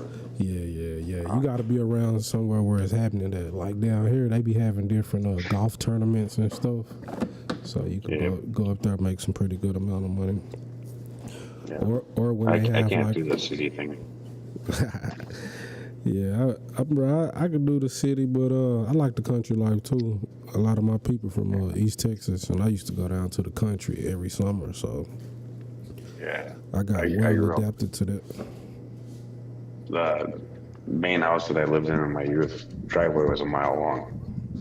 Oh, damn. Get to a neighbor, you had to walk 1 mile to the closest one, and I think 2 miles to the next closest one. Yeah. That's that country life for real. Yeah, that was the life I grew up with, and that's what I miss. Where I live now, for the most part, everybody's away from me. You know, I only have 1 acre, but, you know, they all have more, so they're further away. One of the vacation homes that I can see from my kitchen window, he'd come up like 2 or 3 times a summer when he was healthy. Yeah. He got cancer, and I didn't see him for like 10 years. Damn. Then COVID hit, and just before COVID hit, he tried to sell the place and couldn't because he was asking too much. Yeah. So his kids came up that first year of COVID and said that they were buying it, or that they bought it from him. And I was like, okay, because I inquired about whether or not it was still for sale. And they said they bought it from him? You bought it from your They said pops? that they bought it from him. Yep. And then the next summer, he was up cutting the grass, the old man. Yeah. And he said, no, they didn't buy it from me. It's still for sale. You want to buy it? Oh, I they said, was well, trying if I to would have keep known. Yeah. He said, they wanted it for free, and I'm not giving it to them. it. Yeah. Dang, that's wild. So they really cock blocked you. Oh, yeah. Because if they would have said, yeah, he's still considering selling it, that would have been like the perfect time for me to start my pool Yeah. for the down payment. I wish I had that too. Nah, that. But I chatted with him when he said that he was going to put it on the market. The people behind us sold tear down property with 7 acres for $200,000 cash. Damn. And there wasn't a livable building on it. The people across the road from him sold a 1 acre lot with a pole barn and essentially a double wide mobile on it. Yeah. for 200,000. So he was thinking he was getting 400,000 for his little old schoolhouse. It didn't work out like that. No, it didn't. He ended up getting the same that he originally put it on the market for before COVID, because the market got driven up so much. Yeah. Because when he originally put it on, the house was maximum a $90,000 house, and I think he got 160 for it. Yeah, I know the market. There's a lot of price cuts in the market right now. Right now, it's dropping again. I suspect it's going to continue on for a few years here. Yeah, I seen. I was looking on Zillow. Shit, it had like some $5,000 price cuts. Okay, so the house I live in is an old mobile home. You know, it's not a valuable house or anything. The property bare was 10,000 before COVID. Yeah. You know, with no buildings on it. When COVID first hit, I think my tax value was like 45,000. COVID hit, Zillow had my house as an estimated value of 95,000. Yeah.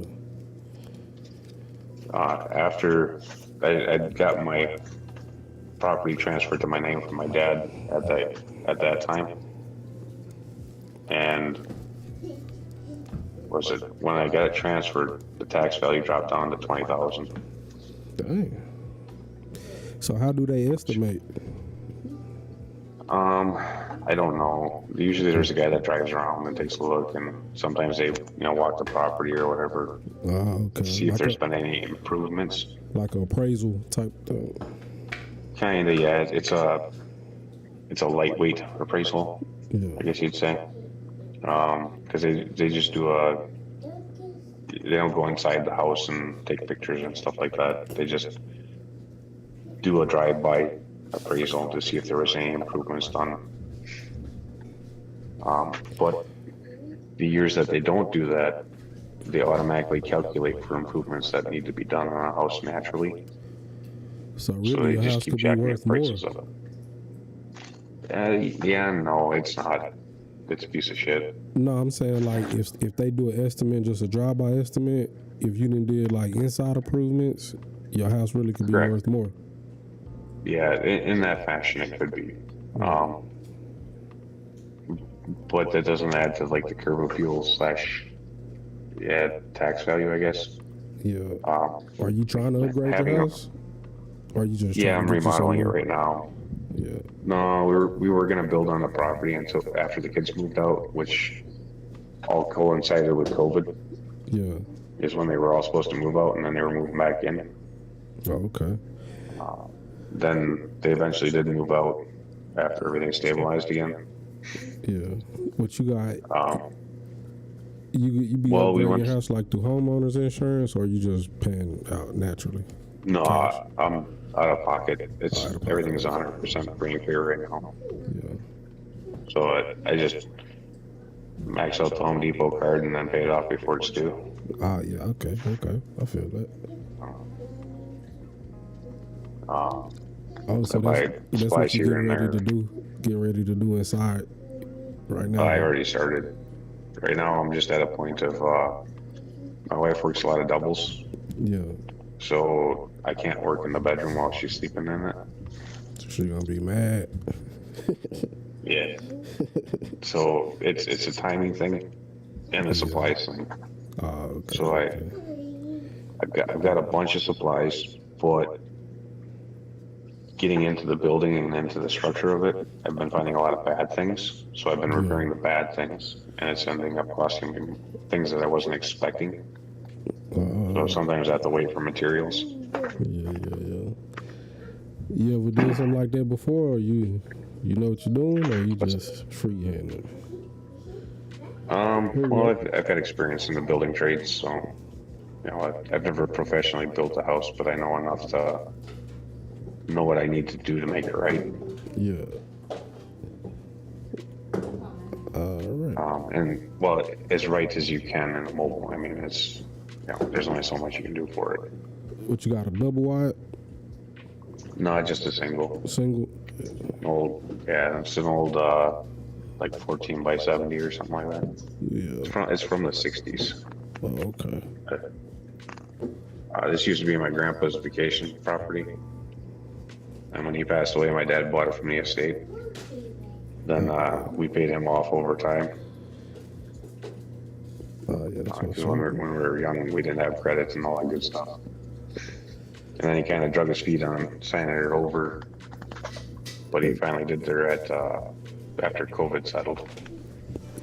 That's why shit. Now you should make it a trust. Well, yeah, I probably should, so that way he doesn't get anything when he goes in a nursing home. Because in Wisconsin, if the property's transferred within 10 years of the parent going into a nursing home, the state gets it. Nah, man. Make that mug a trust so they can't take it. Yeah, we've kind of been talking about that on the main house and his other vacation property. Yeah. I've been trying to talk him into selling his other vacation property. That way he can just use his money while he's alive. Enjoy it. Yeah. Man, but he kind of likes going up there. He just doesn't get to go very often. Yeah. Man, I but his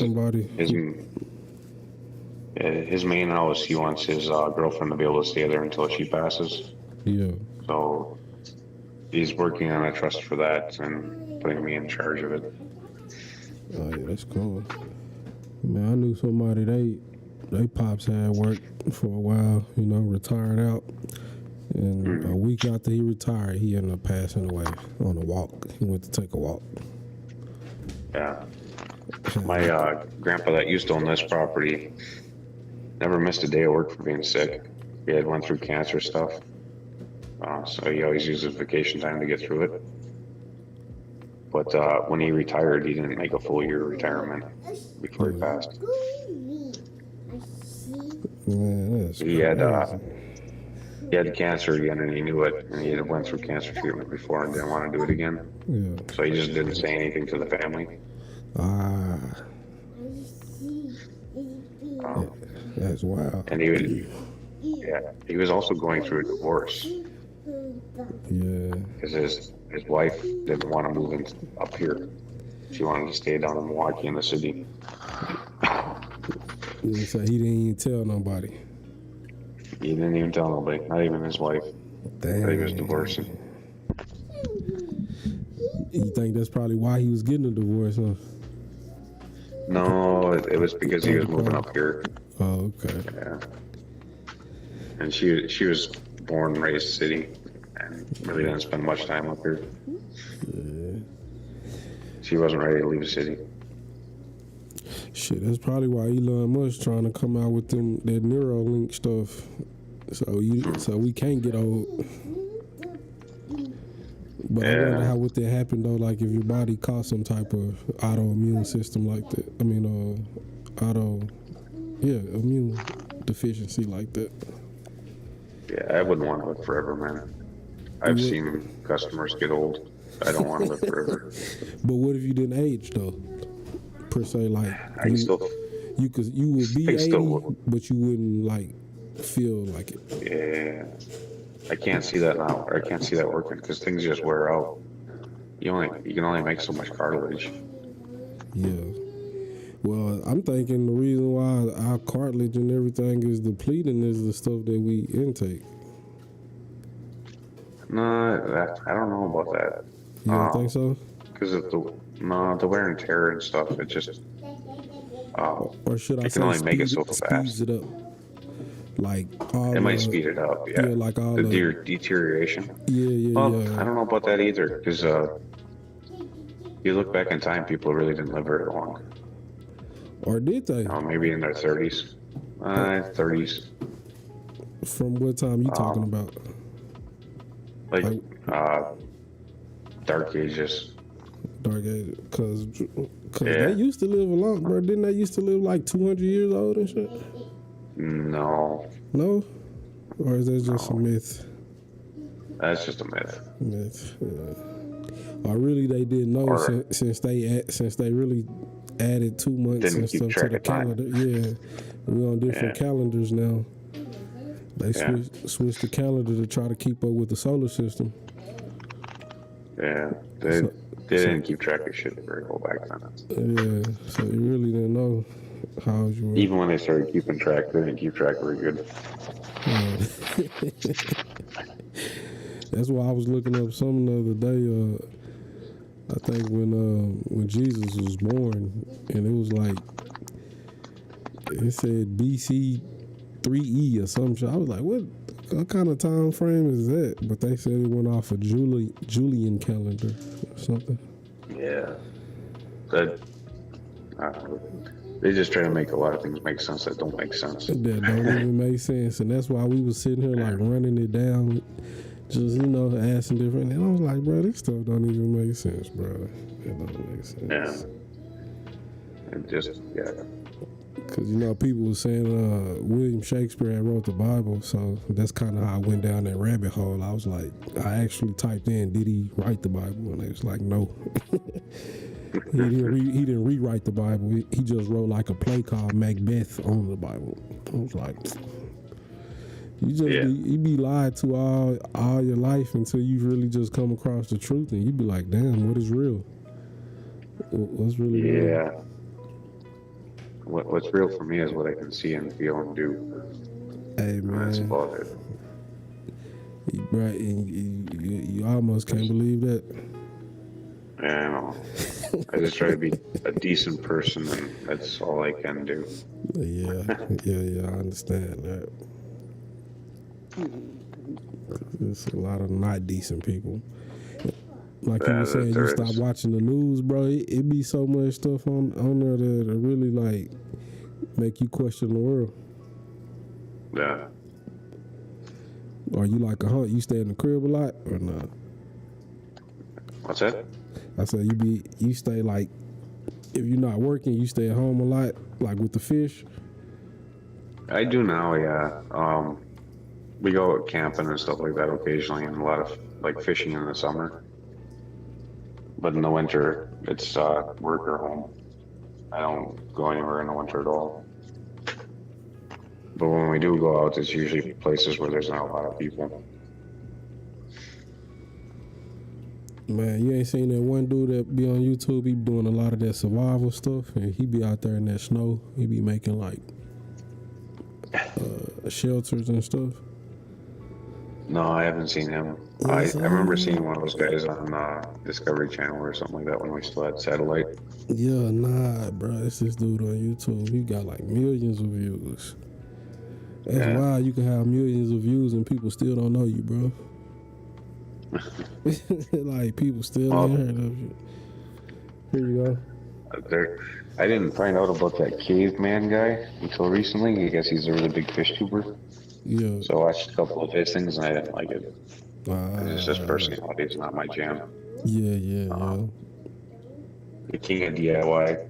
I was following him for a couple of years, and then he did his interview with Alex on Fishery, and it kind of shot him for me. It's just I had a hard time with his personality beforehand, but he had information to share, so I kind of tolerated it. Yeah, that's what it be. A lot of people personalities. Yeah. And it's fine. It's just not for me. If somebody else wants to watch them, I'll forward to them. Yeah. Nah, I feel that. Everybody ain't for everybody. Yeah.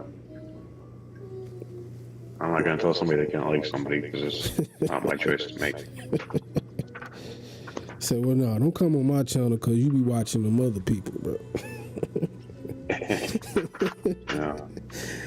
Come on, man. People are trip. That's funny. Yeah.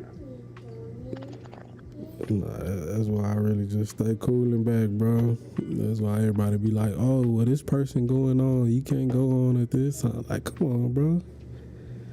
Yeah. I ain't trying to step on nobody's toes, but your viewers may not be my viewers, you know? Very true. And then they want to know why they're not. Yeah, prospering. Like, I mean, come on, bro. June popped up a while ago.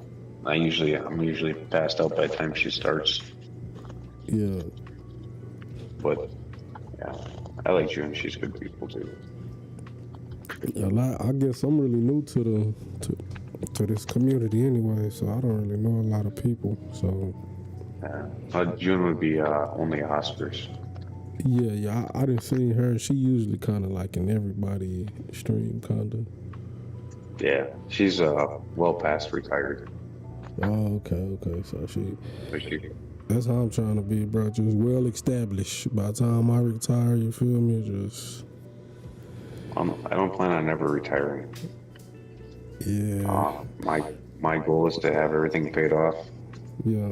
in the next 10 years and have everything established and done so I can be part-time.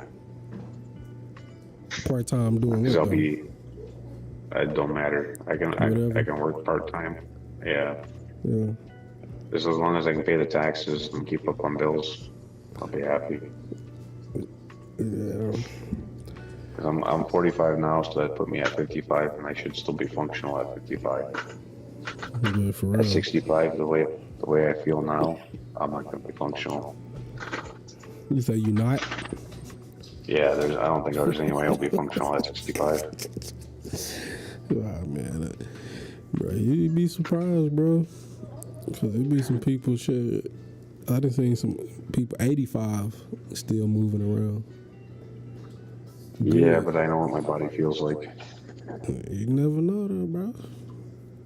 You know, I could turn around, but I doubt it. Might mess around and get some of that Sherman Clumps juice. Yeah? Yeah. What's that? You remember on, you ain't never seen the Clumps? Oh, no. It's old Eddie Murphy. Actually, no. I've seen the Clumps, but it was a really long time ago. Yeah, I'm about to say old Eddie Murphy movie. Yeah. He had that youth juice. Yeah, shit. Yeah. That's funny. But nah, bro, you definitely, I guess me, like, I plan on really being an entrepreneur. That's my goal, and just working for myself. But like you say, even then, I just thought, like, I want to be able to retire. So when I was younger, that was my goal. Yeah. And I was going to start my own heating business. What happened? I want time off. You want time off? Yeah. Yeah. If you own your own heating business, you get 0 days off, unless you go really big and have lots of employees. And then still you don't get a true day off. Why you say that, though?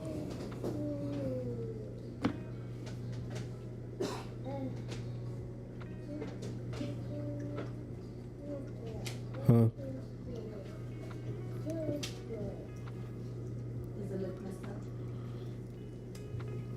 Yo.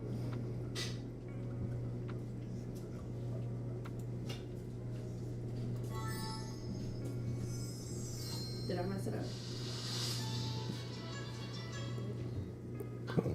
You slapped that nigga out this? Did I mess it up?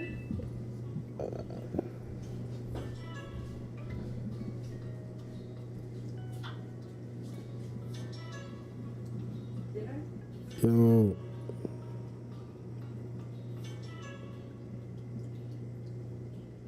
Did I mess it up? The camera.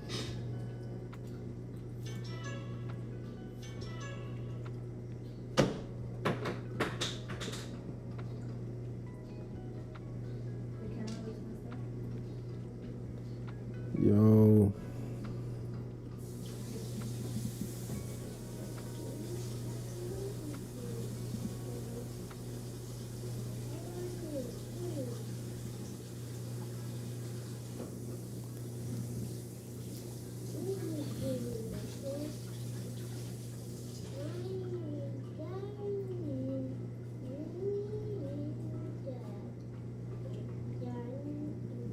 Know what happened to Jeff? Oh, there we go. Did I do it? I don't know.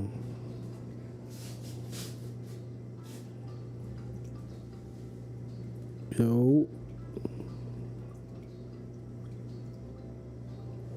I see you pop back in. Oh, you pop back out. Yup.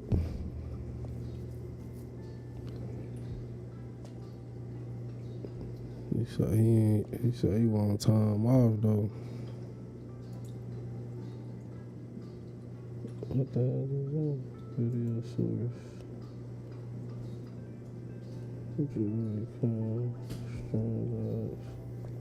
I'm back. Hey,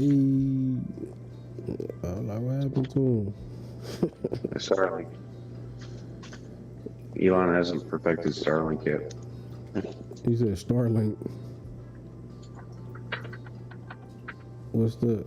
Yeah. Internet.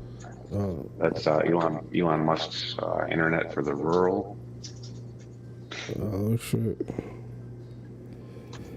Somebody else probably been coming out with some internet too.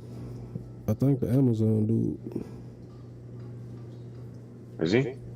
I think. I know that. I think Amazon dude's making his race to Mars. Well, yeah, I think it was the Amazon dude because how he was pitching it, he was saying like how he had already, I guess, delivered to all the cribs.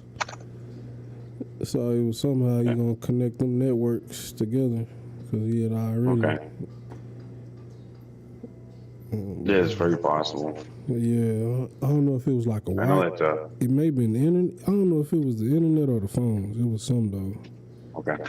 Yeah, I heard something about phones too. But I know that Elon's got the internet going right now, the Starlink stuff, and then I had heard something about him connecting phones to it also. Yeah.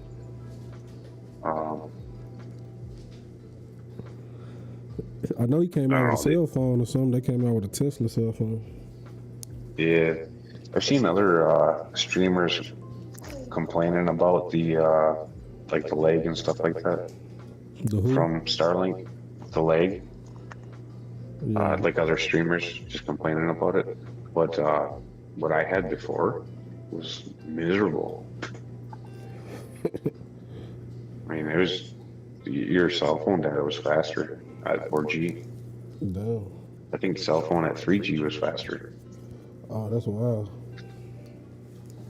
And it was what was it, almost $200 a month? Oh, hell no. And Starlink's like 100, 110 or something like that. I like that. But you can actually, my wife can stream a TV show and I can still be on YouTube and be okay. Y'all was just trying it out, or that's the only option y'all got out there? That's the only option there was. It's old DSL. Okay. And then it's now Starlink. So he didn't actually bought a network and running it, no? No, he's putting up his own satellites. Dang, that's wild. So he built his own system off of the Tesla. Ah, that's wild, bro. I can't say that I like that Cybertruck. No, that thing's a piece of shit. You don't like it, bro? No. Oh, I like the idea of it. I don't like the look of it. yeah, I mean, it looks kind of funny, but I do like it, bro. I can't say it looks funny, but I do like it, bro. I've been waiting for him to release a van. It got some cool features, bro. Yeah.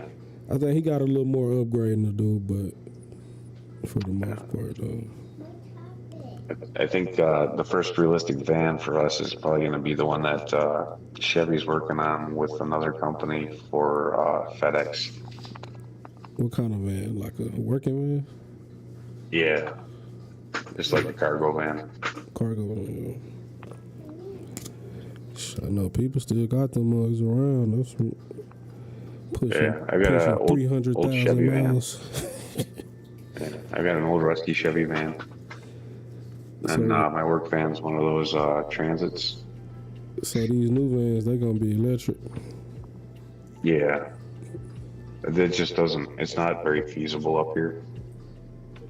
Electric cars? Yeah, because of the temperatures and then the mileage that you put on it a day. Yeah, I was saying they have a hard time charging when it's cold, if it's too cold. I think so. And, like a company vehicle like that's got to be kept outside. Yeah. Yeah, no, they I had can't a imagine review. that's good. You know how people be doing reviews? I seen a review where dude was trying to charge it, and it was giving them problems because it was too cold. Yeah. Well, I went to a no heat in the garage, I think it was last winter, for a guy that had a electric BMW. And the BMW kept the garage at 45 degrees Yeah, but they because it got. didn't want to get cold. I think they kind of knew it was gonna be a problem because somehow they got it where it's supposed to heat up. But I'm guessing if it's just so cold, then that heat could only do so Yeah. much for it. The charging port is supposed to heat up. The electric car world is definitely needed in the cities, but when it gets into rural stuff, I mean, I can put 500 miles on it a day.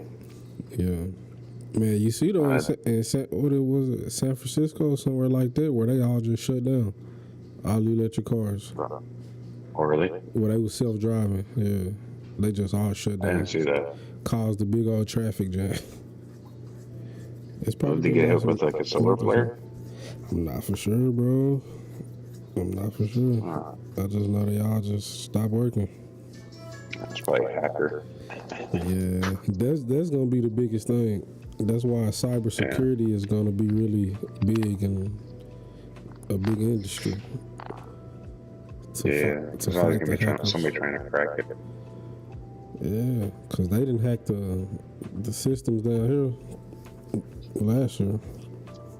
The jail systems and all that. They hacked them mugs.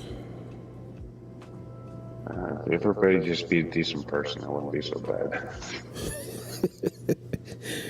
Bro, it's too much to ask for. Everybody always wants an easier way. Yeah, like, come on, bro. There's better ways to get it. Oh, who in the chat? Yeah. He said, hey, y'all still going? I made it home for sure. You're welcome to pop up, Atkins, because I gotta go to bed soon. Nah, for sure, bro. And I'm gonna be doing the same. I gotta go to bed like 2.5 hours ago. I'm really cool and I ain't gotta work until the nighttime, so. Yeah, I gotta be up in 4.5 hours. Yeah, that's plenty of time. No. I'm old. I don't recover so much anymore. I be doing it to myself. I got 4 hours, so I gotta go to work. Still be up. And regret it the next day. I regret it the following weekend. Nah, bro. The next day, be tired of shit. Oh yeah, I'm tired of shit, but then the following weekend I usually end up passing out and sleeping all day. Just blowing through the weekend. Yeah. I end up wasting the whole weekend for sleep recovery. So check it. So if you wasn't doing the heating thing part time, what else would you do? Cause I'm pretty sure you enjoy doing that, huh? Used to. I don't enjoy it as much anymore. We got new clientele up here that are used to city life in a different way. Things move a lot different up here. We don't have access to distributors directly, So at best, as long as they have parts in stock, we're looking at a day or two to get stuff. Whereas like a city tech, you just go straight to the distributor that's in the same town as him and picks it up. Yeah. So they're not used to that whole thing. First. What's that? I was reading what Ag said. He said he'll pop up, but he need a bowl first.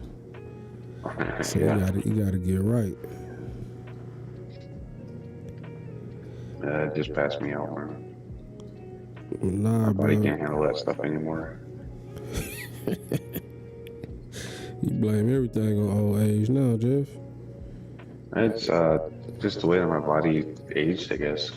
Yeah, you partied hard early. I partied way too hard. Like, I should have been dead. Nah, bro. I be trying to tell them that at work, bro, you gotta preserve some of your energy. You can't just go hard right at the beginning. You're gonna burn yourself out, bro. Yeah, no, I learned that early. Yeah, you gotta Pace yourself. Pace yourself, bro. Yeah. They must ain't never heard about the turtle and the rabbit. That's how I make it for my days currently, is pacing myself properly. Yeah, bro. You can't always just be trying to jackrabbit. Yeah. You gotta pace yourself, bro. I definitely pace myself. For real, man. Yeah, man. Whenever you get ready to hop up, bro, the link up there, it's pinned already. I don't know what it's like when two people hop up, you know. I think it is. Yeah, I'm not sure. They say he just got a group. It's pretty dope though. So you were saying I should have got StreamYards, but so what you think now? Like it's just kind of like the same, you know. StreamYards is. Yeah, but you can't see the chat as a guest. But see, I could change that because I could put the chat on the screen. Yeah, it's hard. It's hard to read though. Yeah. But I can't have the stream open on my other phone because it closes out the app. It closes. And that could be a phone. app? No, if I open the YouTube app, it closes out the Discord app. Oh no, this not Discord though. But it closes this app out though. It does, yeah. Okay. So you can't have them both open at the same time. Okay, I feel you. Correct. So I got my one phone with it going, and then the other phone is where I'm watching the. So versus Streamlabs, you could have them both open. Or what you saying? You'll just be able to see the chat. No, in StreamYard you can have both of them open. It'll run in the background. Oh, okay. And I don't know, there might be a setting, but yeah, for whatever reason, this one won't run in the background for me. Yep, it probably is, bro, because it's a lot of, it got like a customized button, and then when you open it, it has like a lot of settings.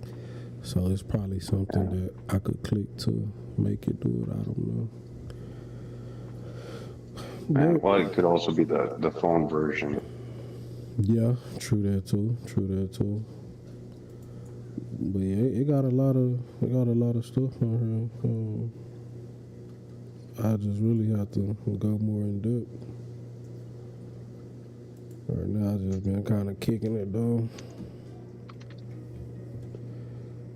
But I do need to see about that. The chat.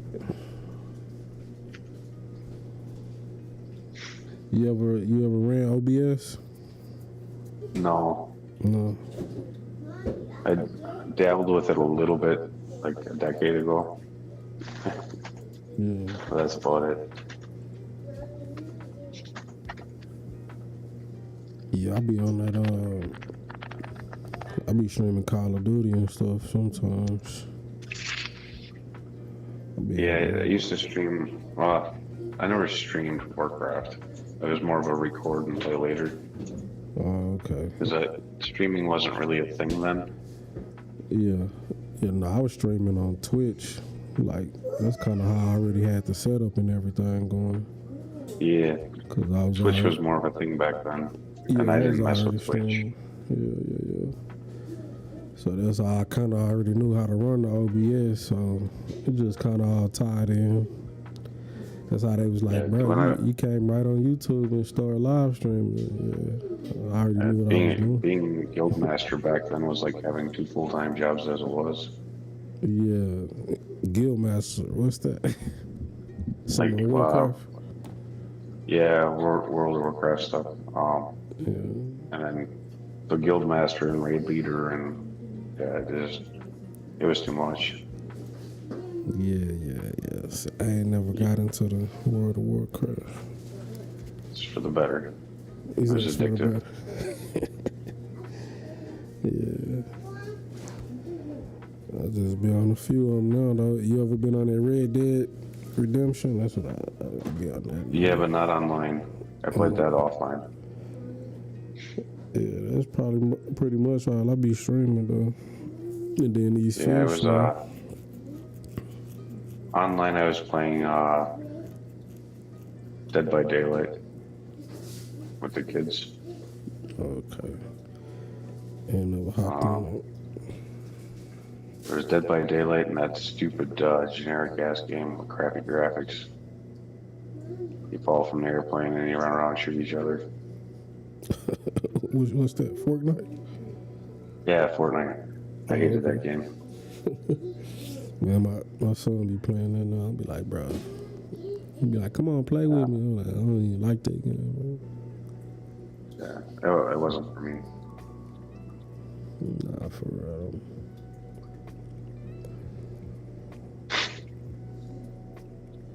Oh, yeah, the chat. That's what I was doing.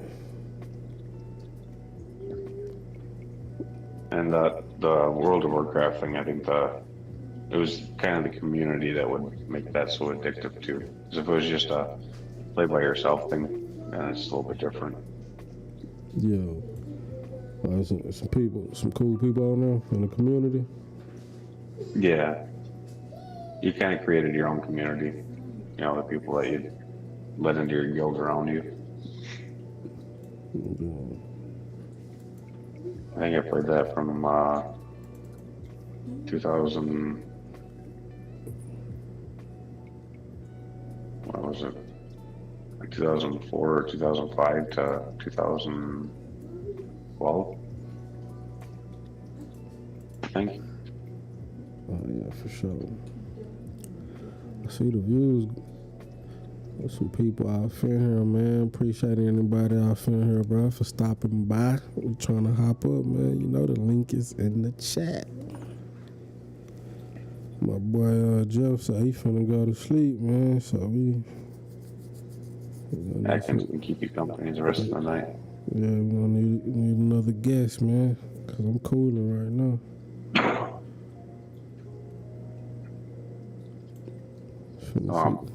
So from my view on that app, like when I open the app to talk and all that kind of stuff, I only see me. I don't see anything else. So you only see you?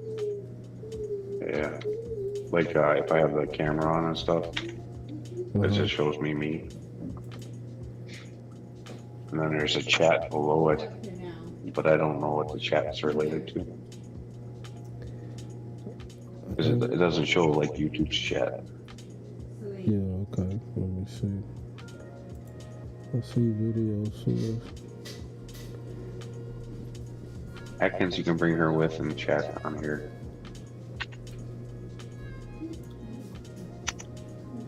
See this man, the camera. So I guess like when other people join, then you'll be able to see them. Like Okay. back here, or if I was to turn on my camera, you'll be able to see me back here Okay. too. So yeah, that's what that is. And then I think the chat will be for whoever back here too.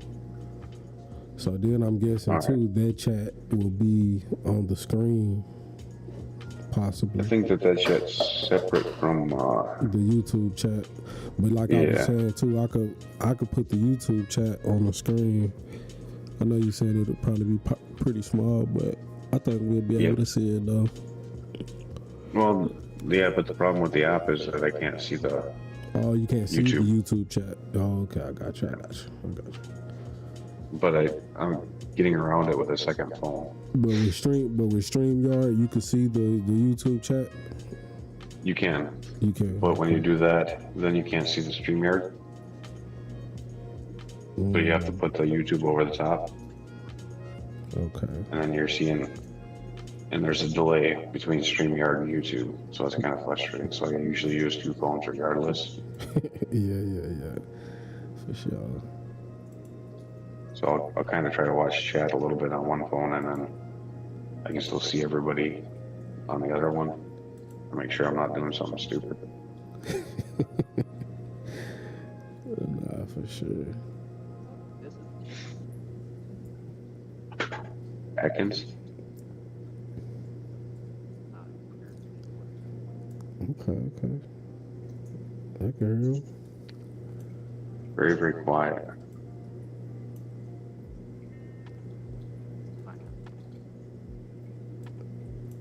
Let me see, is the volume for him? Remotely change the volume of the guest. Hey. Hold up, I'm having audio issues. Yeah, we can hear you. You kind of low, but we can hear you though.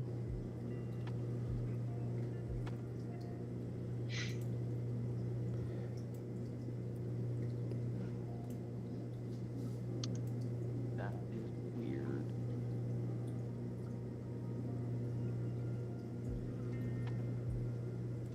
Let me try on the PC real quick.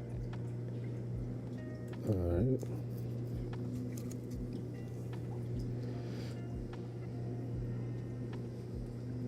Yeah, see, it got a whole lot of customizable buttons.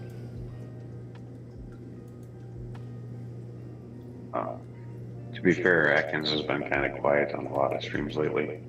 I've been struggling to hear him over the...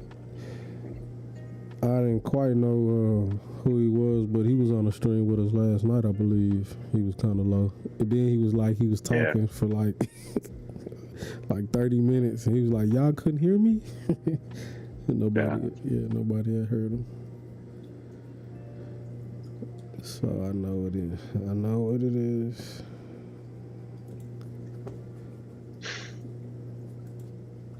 But Atkins used to stream more often too. Yeah. What you think it is? Like people get burnt out? Kinda. Yeah. And then there's the community's weird. Or it's not just don't be paying off, so people just give up.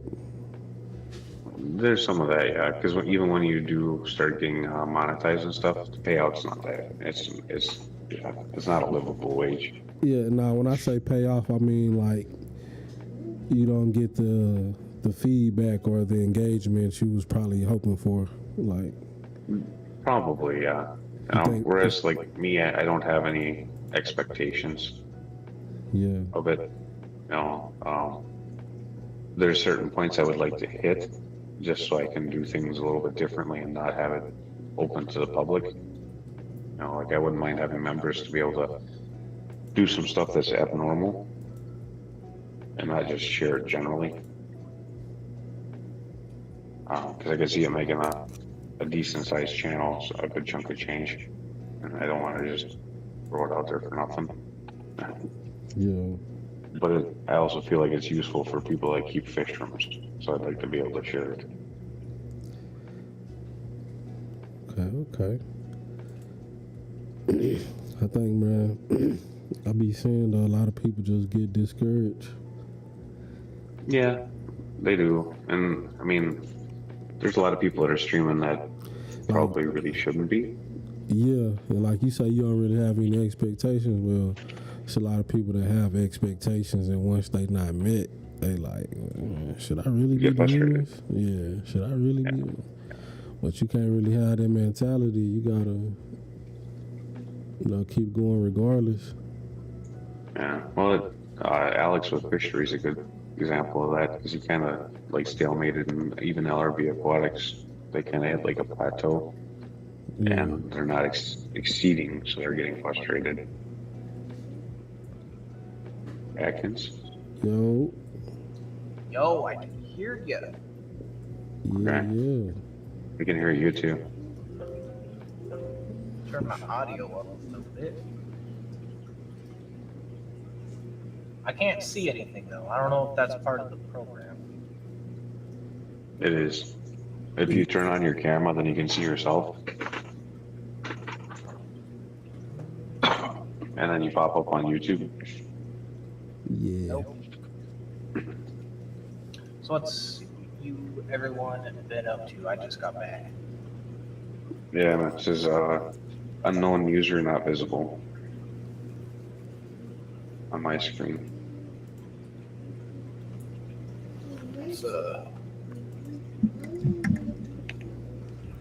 Yeah, I don't think you just got your mic on, probably. Is my mic on? Can you hear me? Yeah, Yes. we hear you loud and clear. Oh, sweet. This is like the best I've heard you in a long time. Nah, for real.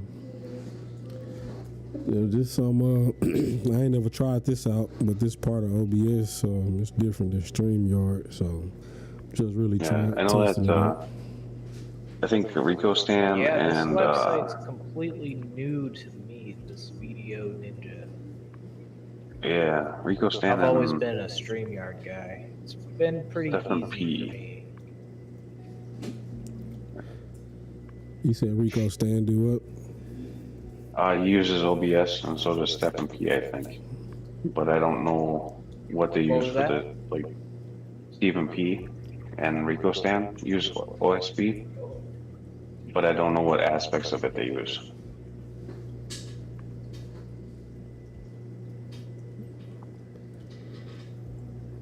Yeah, it's a little something different, man.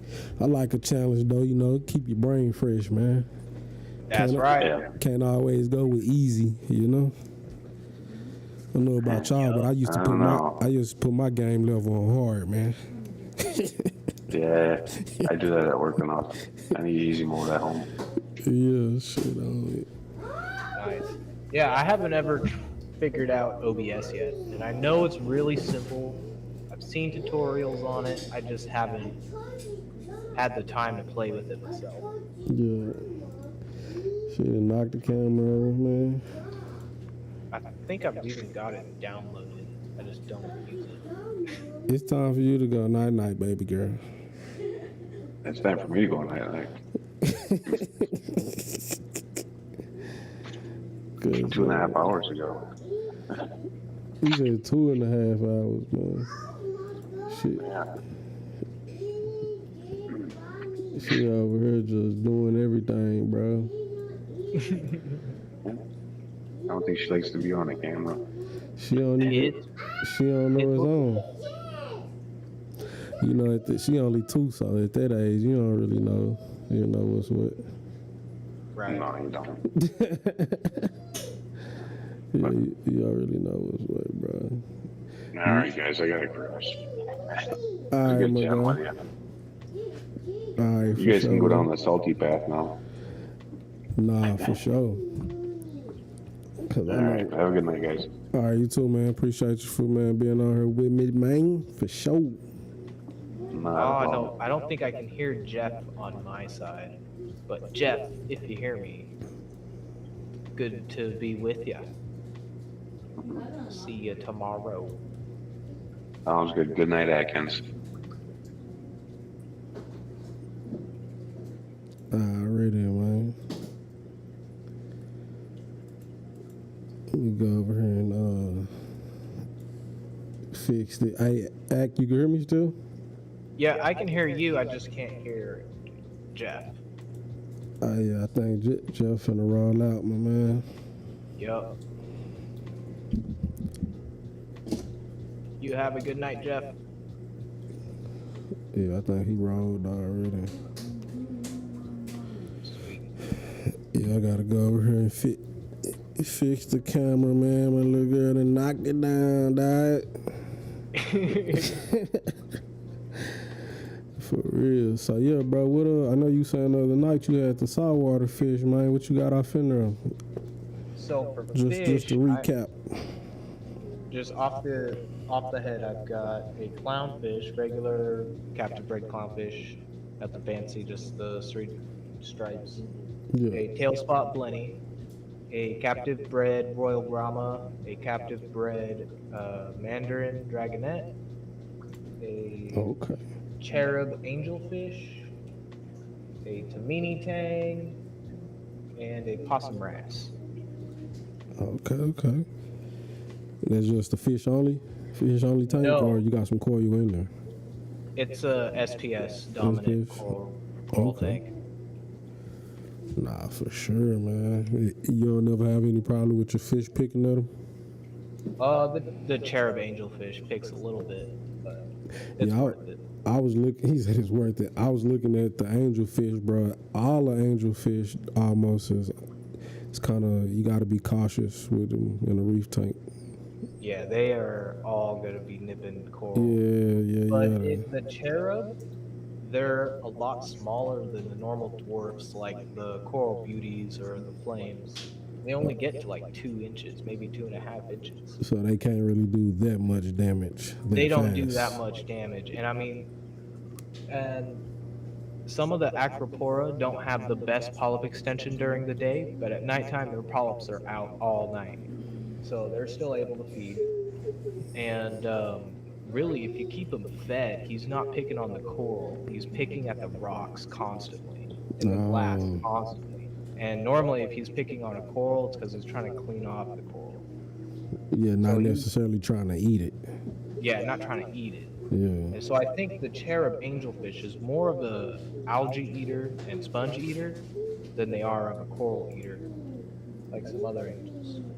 Oh, no, that's dope. But that's completely anecdotal evidence, not like anything science-based. So I know you saying the other night you was like, do you dip your coral, or do you, some of them you just let ride if you want the beneficial bacteria? Is that what you were saying? Yeah, so it really depends on the situation. So when I first got my tank, it was a used setup from a friend that was breaking down her systems. And I just took both of her smaller tanks and put it into this one big tank. Yeah. And I didn't dip anything. I just put all the coral, all the live rock into their tank and dumped it into this one. And I've also gotten a few corals from certain people that I've just thrown it in and not really cared. But some corals, like from a fish store, if you don't know what their systems are, I mean, I just dip everything. It's the best way to go. For real. Because, like, I mean, some of these pests are really easy to take care of. Like, Aptasia is so easy to take care of. I don't even touch it with chemicals anymore. I just throw a couple peppermint shrimp when I notice the numbers growing. And I mean, the pepper shrimp don't last forever. I mean, I don't know what it is, but I don't think they last long term in a reef tank. They always kind of crap out after about 6 to 9 months. Talking about the Aptasia? How you say it? Aptasia? Yeah, Aptasia. Aptasia? Yep. You said they usually craps out?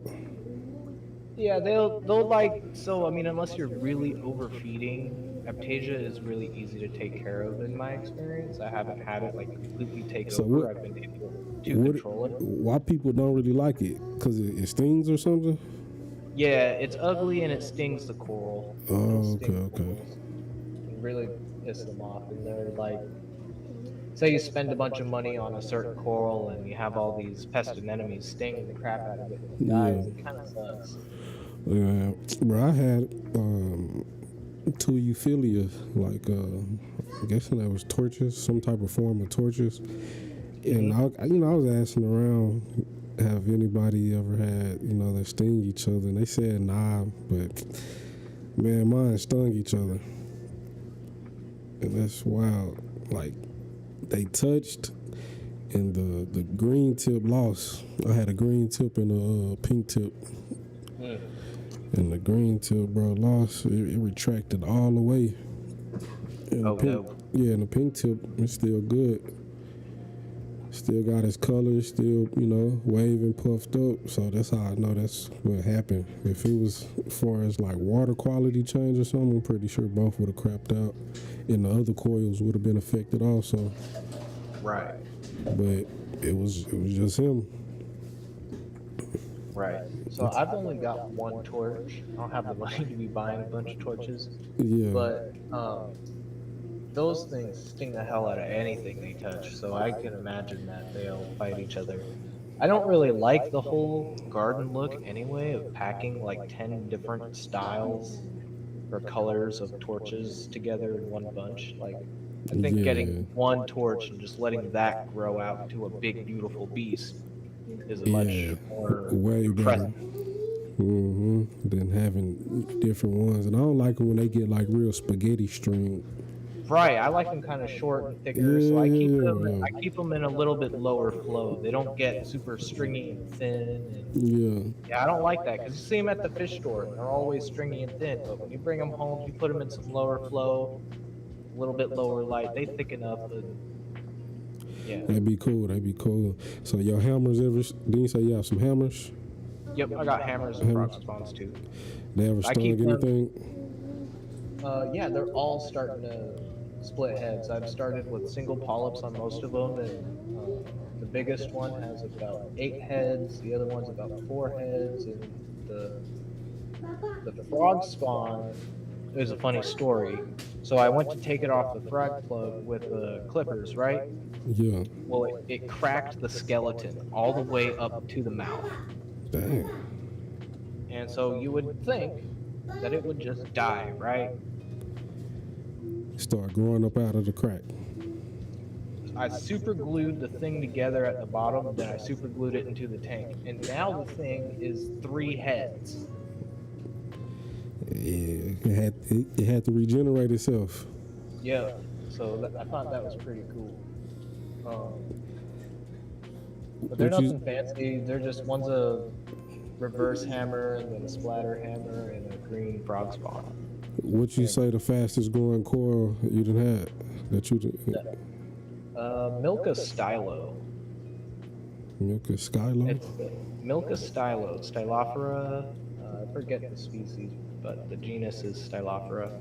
And they're super, super easy. It's a coral that's been in the hobby for over 30 years. It comes from the Red Sea. And it originally got its name Milka from Europe. They have these little purple chocolate candies called Milka something. So they call it the Milka stylo because it reminds them of the little purple chocolates. Yeah. Let me see. I'm going to try to pull them a little bit. Super easy SPS coral. It was my first ever SPS, and this thing it started with about 4 or 5 branches, and this thing's about the size of my hand now.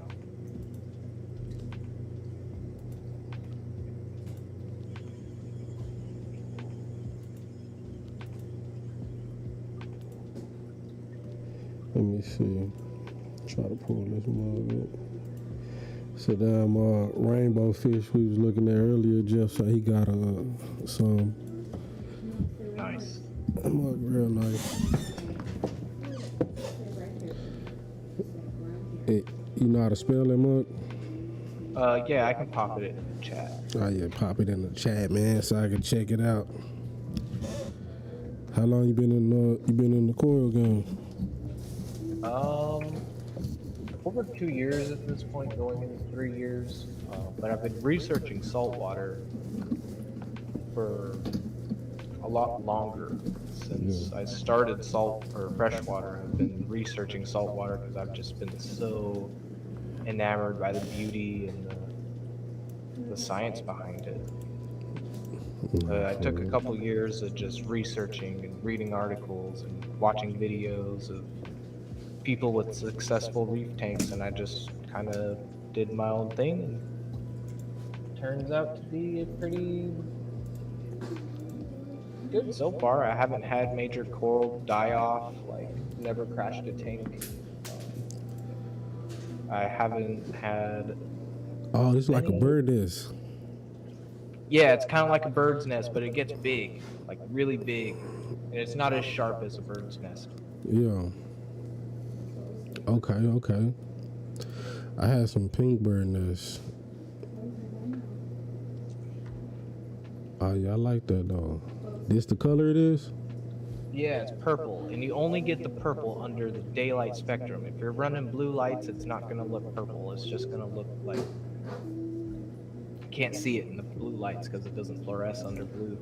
Yeah, nah, that mug nice.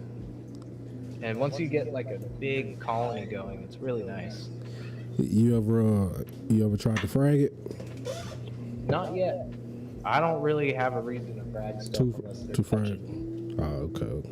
I know some people like try to trim it back to keep a certain shape or something, you know. I just let the coral grow until the biggest it can get, and then I'll make frags and give them away to other reefers. Yeah. Nah, that's for You sure. going to bed, sweetie? Okay. Y'all don't have like a reef club where you at? Or like Yeah, we got a reef club. Yeah, see, that's that bird nest.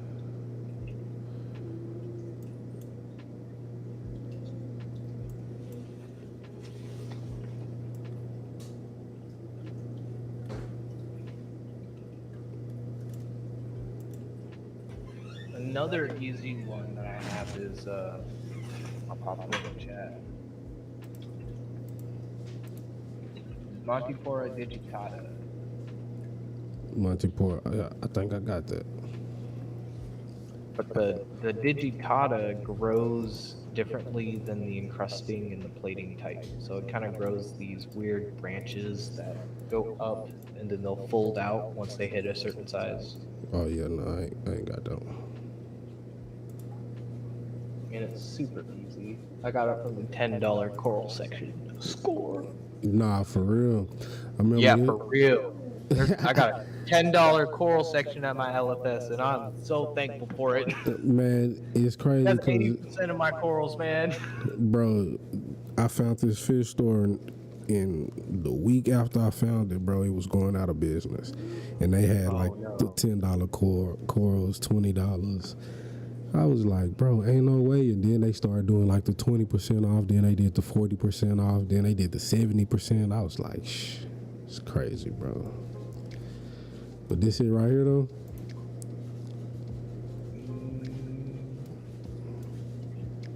I can't really see it. Yep, that's it. Oh, yeah, nah, this fire, too.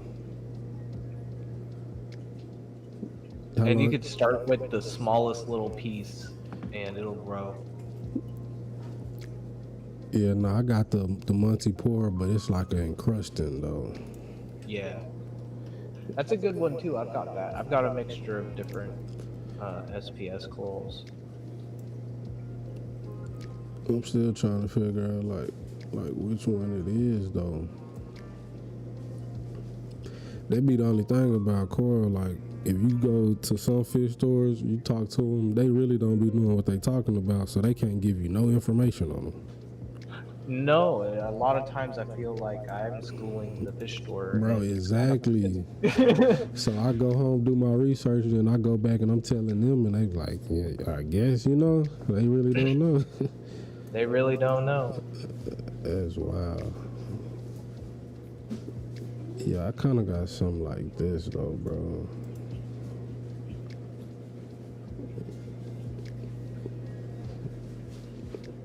What's this? Montipora capricornis. Capricornus, I got that. That's a really nice one.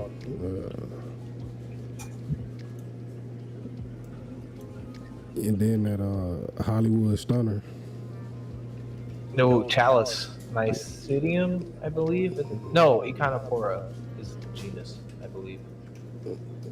Yeah, that mug cold too. I got it. It was probably like 50-cent size piece. Now it's probably like palm size. It's pretty cool. And then that Duncan is what I got right here though. The Hollywood stunner. I'm not playing.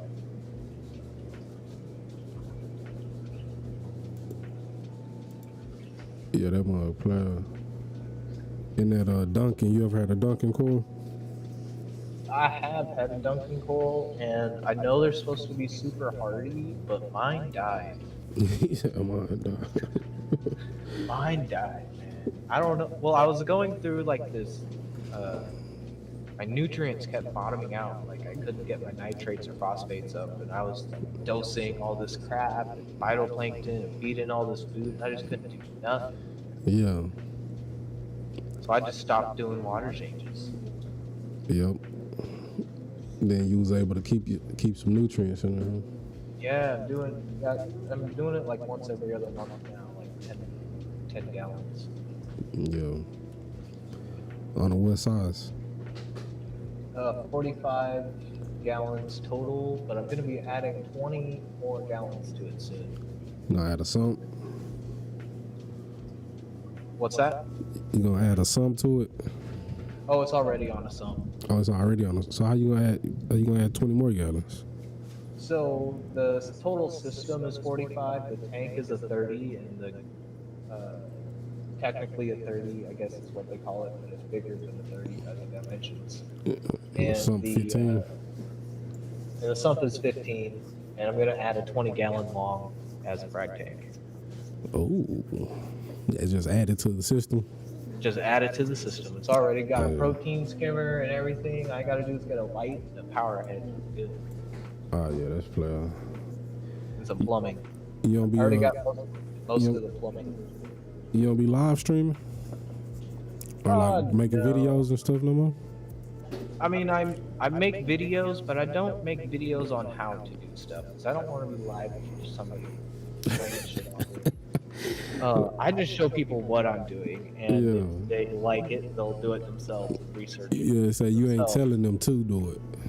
No, I'm not telling them to do it or how to do it because, like, I mean, some of the stuff I'm doing is not, for beginners, and I feel like you really should do your research and do it on your own before you start listening to some guy like me. Yeah. That's just, I'm nobody. I just think a guy that's crazy about fish and coral. That's the thing. That's the thing, though, bro. Everybody tank different, so you just let them know how you was doing it on yours. Yep, that's just how I do it. I let them know how I do it or what I did. Show them what I did and why it works for me. Exactly, bro. Might not work for you. Exactly. So they can't get mad, if something happened, with that shit. That's why you gotta make a disclaimer. Yup. Nah, I be seeing them. You like them carpet anemones?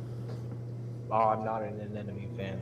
Yeah, not even the carpet ones? Unless they're in their own tank. If I could do my own anemone tank, that'd be cool. But not with coral. I've got burned corals too many times. They move around too much. They do. Yeah. I had a rainbow bubble tip, and it split, and they both kept walking everywhere, stinging on my hammer and my mushrooms, and I was just like, nah. I say, nah, forget that. I brought them to the fish store, got rid of them cheap. Man, I had a nice mushroom. I think it was like a redacted, some shit like that. Yep. And I got this damsel. I got a lyre tail damsel. He's black with the yellow lyre tail, and I was like, he been in the tank by himself for a while. I'm gonna try and give him a chance with the community. Man, he got the kicking up sand everywhere, bro. He was throwing it all on the coil, and he made him mad, bro. He made the mushroom mad that it lifted up off of the frag that it was on, the frag plug. Yep. Yeah, bro, and it was just finna get the floating around. I've had that happen. Yeah, so I picked mushrooms. Bro, I picked up the frag plug to shake off the sand, and it just came off the frag plug. And it got to floating around, and the duncan was finna eat it. It floated like on a duncan tentacle, and it was finna pull that mug in. I was like, bro, this is wild. So long story short, bro, I moved the damsel back to by itself. Like, good decision. Yeah, bro. Bro, and then after I moved him, the basslett I got, he started like rearranging the tank. He like kicked up some dust for a little while, guess moved everything back how he liked it. And shit, yeah, he ain't did that though since. But I was like, bro, I'm finna move you with him. Yeah, you keep on. Finna have to. My Blenny sleeps in a bed of death. What you mean? So I have this coral called a hydnophora, and it is one of the most aggressive corals you could probably put in a reef tank. Anything it touches, it will eat. It'll just put out its guts and just eat it from the outside in. Like it's fucking weird. How you spell that?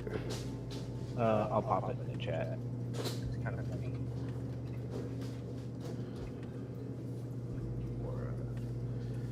That mud didn't pop over the nigga room. And I put it on a rock in the back corner of the tank. Nothing's near it. But there's a small corner where he can get in, and he's dug himself a hole underneath the rock to a hole in the front, from the back corner all the way to the front. So he's got like his own little cave system in there, and he just sleeps in there.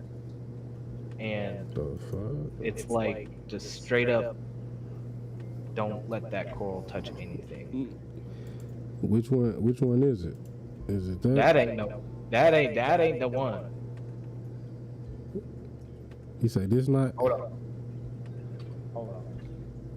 I'll show you type of the exact strain. You cannot get messed up. Jason Fox Limelight. Oh yeah, I think I seen the Jason Fox.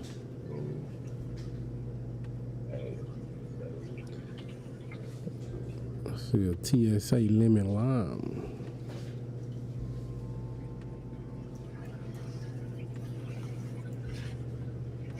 So yeah, like that bottom left or bottom right picture. That's kind of like what I have. But I have the Jason Fox Limelight strain.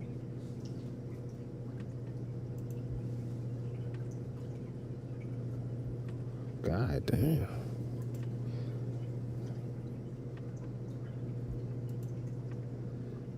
You talking about this? That's close enough, but yeah. That's top shelf aquatics. Put a JF in front of the hydrophore.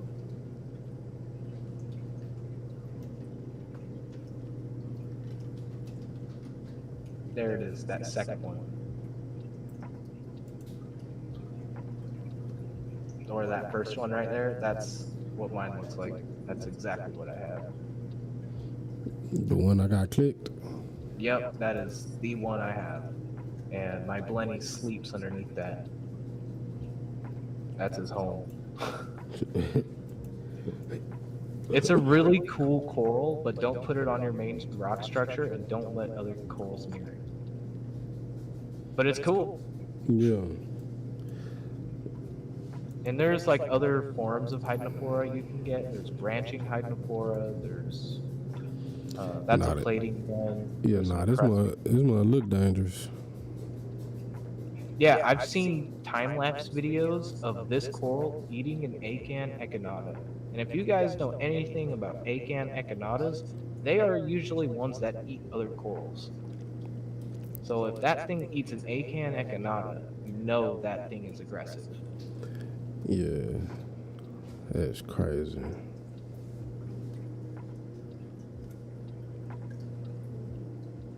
Oh, so they put the Jason Fox name on different coils too.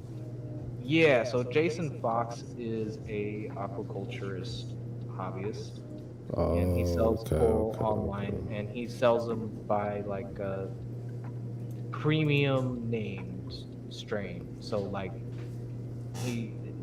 his corals are Jason Fox, and he'll have a funny name for it, but that's because he's aquacultured it for many, many generations.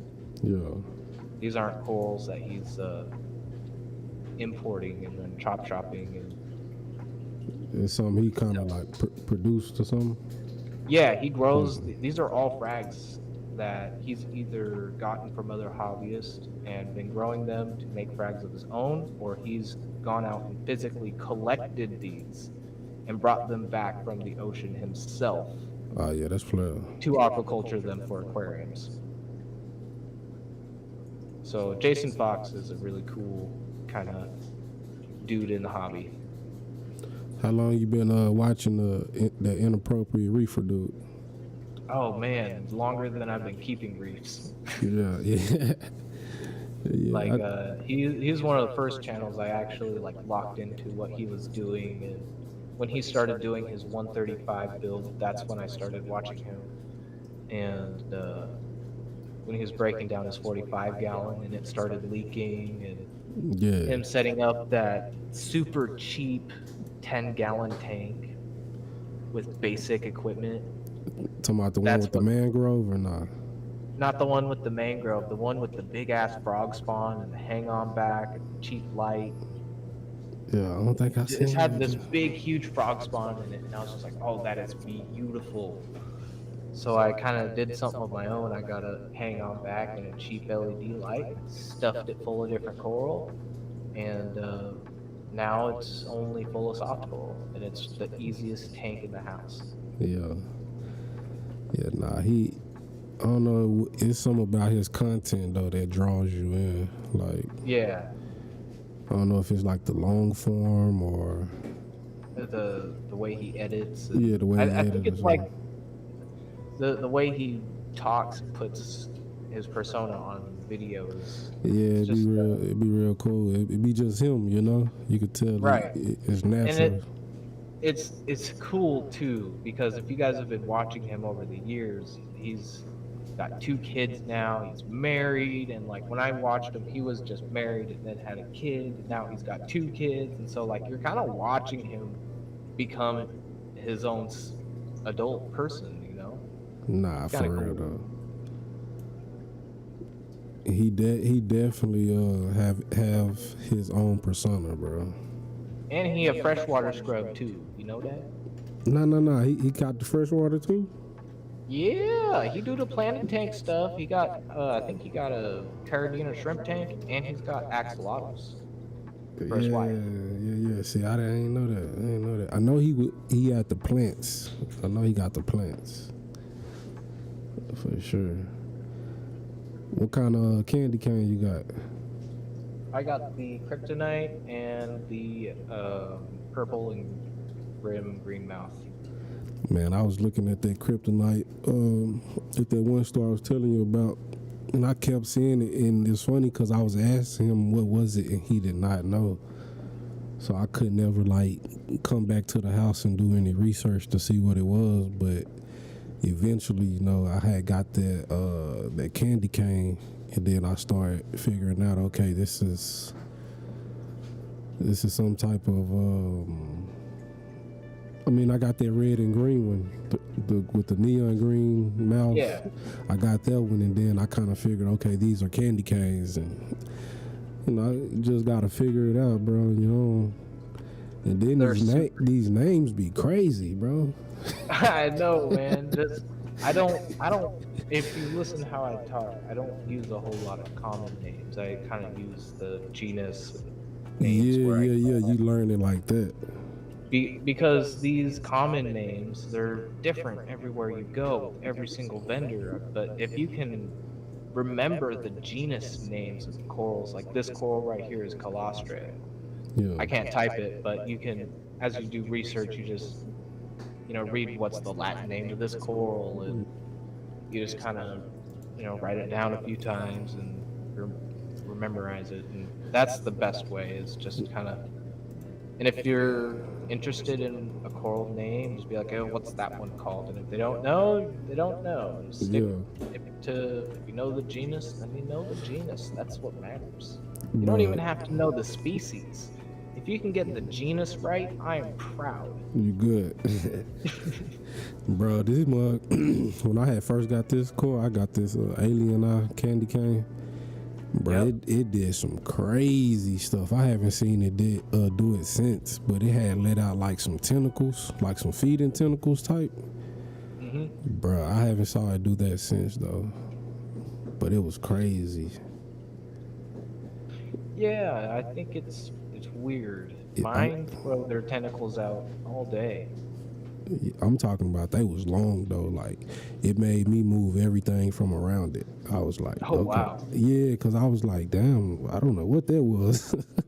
So I moved I gave it his own space. But then my Duncan coil did something the other day that I never seen it do. It let out like some type of stringy stuff.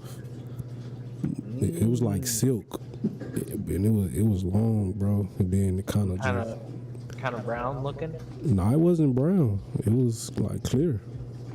Clear? Yeah. Okay, it's probably just slime. Yeah, it was something like that. Cause eventually it just spit it out and let it go. But I was like, damn. That's what fascinates me about the coils. They just be doing weird stuff and you never know what it is. Yep. Do weird stuff. Especially when the lights are off. Like, yeah.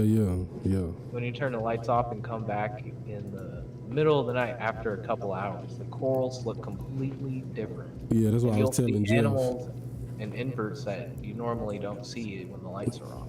Yeah, that's what I was telling Jeff. I like to come back with that flashlight. Yep. You get to see all your copepods and different stuff inside the rocks. But then, like you say, the corals too. I know the Hollywood stunner. That's when its tentacles come out.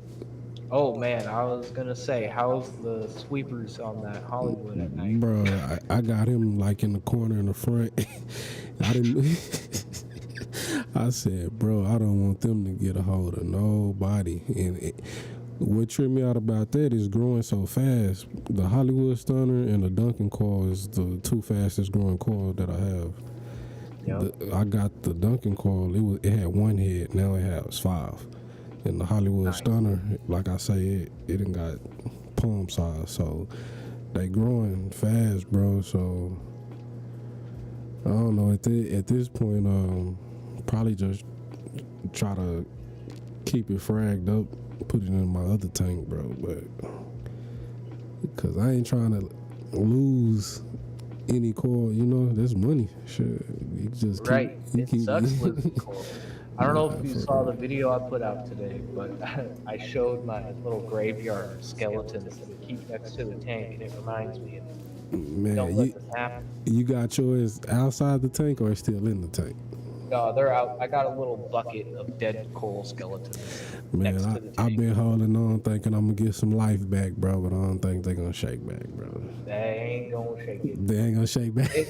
They ain't. Some corals do. Now, if you've got a plate coral, those are known to come back. Yeah. But all the other corals, I don't know. If it's a stony coral and all you see is white skeleton, I don't think it's coming back. That's just my experience. When that algae start growing on them, you know it's over with. Yeah, and so I like to keep them. I like to keep the skeletons white, so and look at them. So when they turn white, that's how I know they're dead. And I'll just pull them out, and I got this perfect little white skeleton that I can look at and be ashamed of, and but not really full ashamed of, because you can learn a lot by the coral skeleton, how they grow. What the inside looks like, and you can count the septa, you can count the septa are like the teeth around the coral polyp, and if you can figure out your coral species that way a lot of the times. Okay. Yeah, so it's not all doom and gloom when a stony coral dies, because you still have a lot that you can learn from it. Yeah. And I think people, they take that as like failure, and they be like, man, I'm finna give up on the hobby. My stuff then died. But like you say, you really just can learn something from your losses, bro. Learn from the losses. Why did it die? A coral doesn't just die for no reason. Because something's wrong and you gotta fix it. Exactly, bro. Now, SPS aquapora. I've had acropora just straight up. I get it the day, I'll dip it, put it in the tank, and it just strips in front of my eyes and turns into a white skeleton. Like what? Like S10 or R10? Like RTN. Yeah, rapid.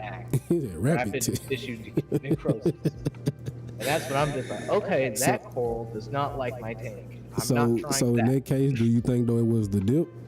Or you think you maybe dipped it too much or too long, or? It could have been the dip. And also, I was a little rough with it, trying to put it in the tank because it dropped in between the crack and the rocks. So I tried to grab it and it kind of scraped up against the rocks a little bit. So I'm wondering if that maybe teetered it over the edge. Nah, check it. This coral right here is pretty strong. Let's see if I can remember the name. But it was a tabling acropora, which are known to be super sensitive. This coral right here, I have one of these. This what is it? Leptoseris. Leptoseris? Yeah, it's like a 24. I guess the name they be saying 24 karat. Yep, 24 karat gold. Yeah, but bro, I took this mug out of one tank and I dropped it on the towel and it fell like face down, and shit, it's still living.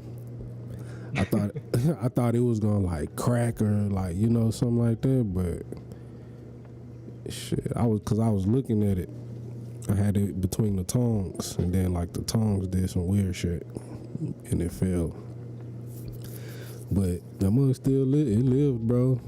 It's still growing right now. That's good. If you're growing acropora, you're fine. This a weird coral too, cause yes, it is. It kind of grow.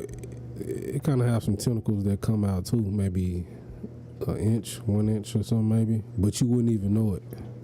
Yeah, they're like super clear and small. Yeah. They real small. You wouldn't even know it.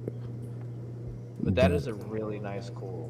Yeah, I like that. And it doesn't grow super fast.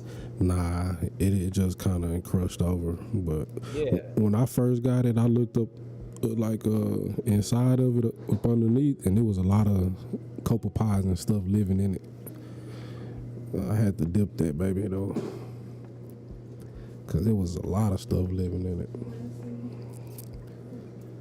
Yep. But nah though, bro, this pretty cool. But as far as like fish though, I had one of those black clownfish, then that basslett, and then that damsel. That's all the fish that I really have. Got a starfish. No, he ain't really a fish though. No, that's an echinoderm. Echino, that boy know all the words, bruh. Damn. Yeah, I mean, when I first got one of them, he died. He just went right under the sand. He died. But this one I got now, though, he been living. That's when I first kind of started in the reef game. When you first start, they try to tell you, man, let your water, cycle or whatever. But you don't want to listen. You just want to buy all of the cool stuff you see. And that's how it was. Yep. Shit, I didn't even cycle this thing, man. Yeah. I just threw the rock in there, threw the fish in there, threw the corals and anemones in there all on day one. And you know what? I still got those fish. Yeah. Most of those corals I don't have anymore because they were weedy corals and I didn't want them, but they started the tank and they got it going, and I knew I could keep coral because those corals were alive. Yeah. It was just some Kenya trees and some really ugly zoanthids and I think that pulsing zinnia. Yeah, I got one of them right now in the other tank though. Pulsing zinnia. I didn't know it was like several varieties of those either. Yeah, there's a bunch of varieties of those. Yeah. I like the pulsing one a lot, but there's ones that don't pulse too. Oh, okay. Yeah, man, I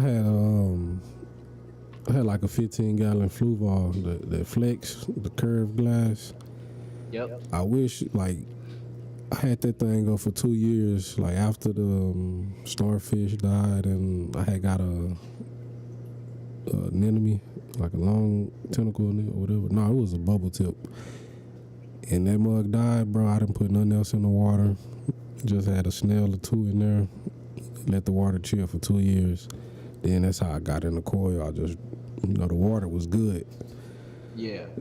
But had the coralline algae, all that was growing in it, so I knew the water was good. Yep. But yeah, bro. I got that other starfish though, and he was living. Starfish, you gotta have some food. I don't know what kind of food you gotta have in your sand bed and all that. But you gotta have something in there where they can stay surviving, bro. Yeah, starfish can be a little tricky, and the ones I have are like the little brittle stars that live in the rocks, and they eat detritus. Okay. I thought them mugs was bad. I didn't know what. No, so the big green ones and the big brown ones that are super spiky. Yeah, those chocolate ones you chips. don't want. Yeah, chocolate chips will also eat corals, Yeah. but the small, I forget what their Latin name is, but they're just small bristle starfish, and they don't get very big, and they just kind of live in the rocks and eat detritus. I've also had those little white Astorina starfish. Man, I had got some type of tube coil. It was some type of shit, and I dipped it, bro, and like 3 of them mugs came out in a nudie brink, and it was just a whole lot of stuff. I think I ended up killing him on the dip because he never came back out. I never seen the coil come back out, so I think I ended up killing him on the dip because after I seen all that stuff coming off of him, I dipped his ass again. What was it? It was some type of tube, it wasn't a tubular coil, but it was something it was like a pipe. It was like long pipes. Oh, like a cocoa worm? Look that up. Nah, it wasn't a cocoa worm. You were saying what was the coil or what was the stuff that was coming off of it? The little, like the white guts. Nah. It was, the coil was, let me see, some type of pipe coil, let me see. That's why it's good to know them names. It is, right? It kind of looked like something like this. Yeah, it looked, organ pipe, okay. This is what it was. Pipe organ. Yeah, so the pipe organ coil, it was this, bro. And it was so much stuff living in the crevices. But it was... because it's got all those cracks and crevices where stuff can hide out. It's a really dirty coral. Bro, I killed his ass on the dip.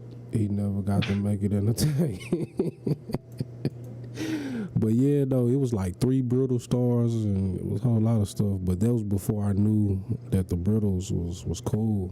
I wish I would have kept them because them things like $15 to $26 a piece. Yeah. So I wish I would have kept them mugs. I know, I'm like on the fence of dipping now. So on top of the setting up the frag tank, I really should set up a coral quarantine tank first. I think that's what it is. So you could... And just quarantine stuff and observe it before I put it in the tank. Instead of dipping if there is cool stuff, I'll put it in the tank. Yeah, but would you have that on your same system or just on a different system? It'd be a different system. Different, yeah, cool. It'd probably just be like the tank upstairs, a hang-on back, and a cheap light. Yeah, because, bro... it sucks when you kill a coral on the dip and you never get to enjoy it, you know? Yeah, it does. So I am not buying coral right now. My tank is full at the moment anyway. I have no more room. Yeah.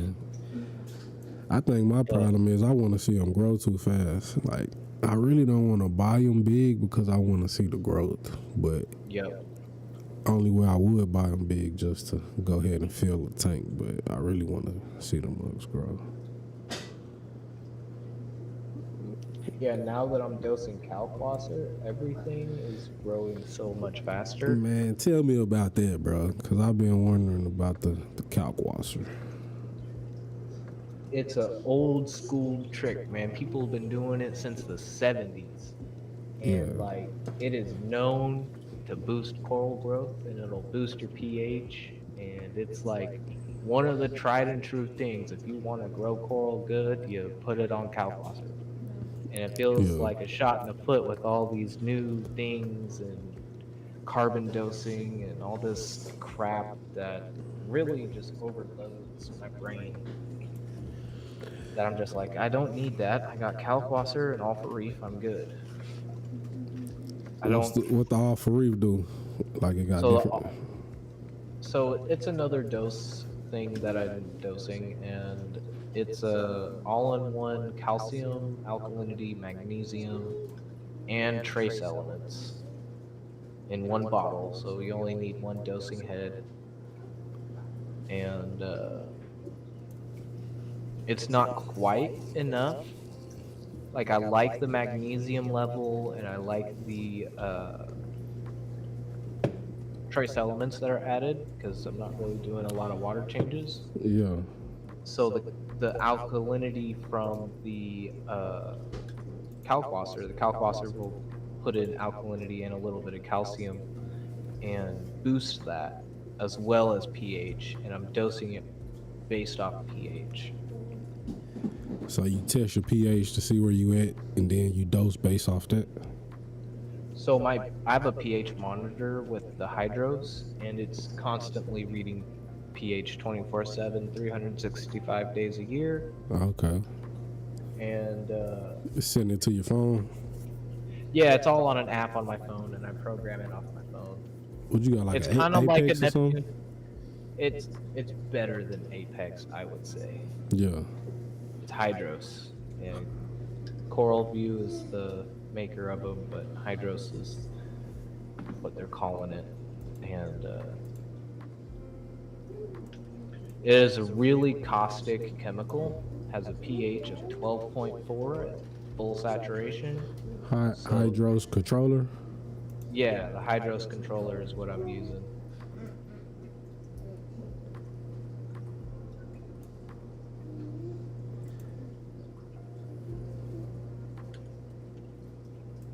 But Calclosser, really do some reading up on Calclosser. It is dangerous stuff.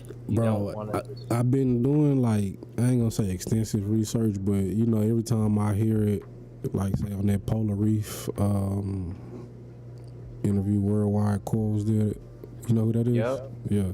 Yep. So I be, you know, he always talking about it. Then I think Bulk Reef Supply on some of they videos, they be talking about it. When I'm like, bro, what is this stuff? But I never used it though. It's good. It's really good if you have a controller and if you're able to dose it on a dosing pump. It's not something I would dose by hand. Okay. Not something I would dose without a pH monitor. Yeah, okay. You don't need this. You can just get a basic pH monitor like the Milwaukee. I think it's like $98 and or something like that. A little over 100, I think, maybe now with inflation. Yeah. And that just reads your pH, and you can plug your dosing pump into the meter, and you can have it set on that meter to turn on and off at a certain pH. And that's kind of just what I'm doing. I don't let it get above 8.3. So if pH hits 8.3, then it turns the pump off. Oh, so it's really regulating it for sure. Yes. Yeah. Yes. Okay. And for sure. the Hydros is the new players for America with controllers. Apex has been the dominating brand for 20 years. And I believe these guys came out around 2019, 2020. So they're fairly new, but they are making great innovative strides. All their devices, except for the Wi-Fi strips and the the XP8R is IP65 rated. Yeah. They use PNC connectors. They use all Meanwell power supplies, so it's good, trusted parts that they're using, and they got a really great customer support. So what'll happen if you use too much kalkwasser? Your pH will spike, and your calcium and alkalinity will spike. That's when you get And the, so get the you killer got to stuff. think about this. Kalkwasser, when you mix it up at full saturation, has a pH of 12.4, and our reef tanks should be around 8.0, 8.3. So pH works not normally. So a pH of 8.0 and 8.1 is a 10 times difference. Yeah. And a pH of 8.0 to 8.2, that would be a 20 times difference. So that pH being so high, if it's dosed, unregulated, unmeasured, could potentially spike the pH to around 9, and that will kill everything. Yeah, everything on the. Everything. Nothing will live at 9 pH.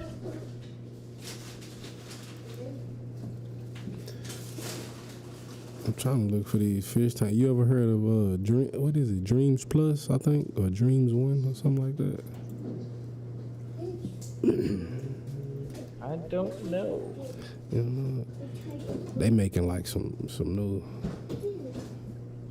He was on Parker's Reef. You know, it's Parker's Reef. Okay. Yeah. The Aussies. Nah, look at this tank though, bro.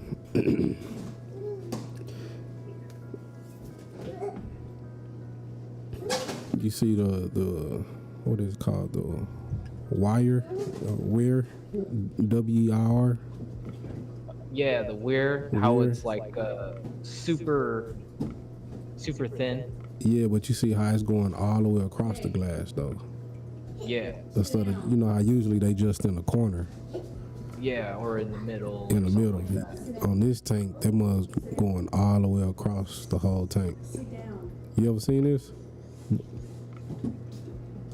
So I've seen something similar like that, where Yeah. it goes all the way across the back, but it's not manufactured. It's usually custom. Well, this what they do. They make custom tanks. That guy right there, he's like a glass. Yeah, I watched this video. These tanks are money. Bro. They're a lot. Right. Nah, for real. But they're worth it. They're built like a tank. I mean, look at the Euro brace. That's all one piece. Any other tank, they're not using one piece. Yeah. No then one. then he got the custom lid to look like the Yep. the car, the yours.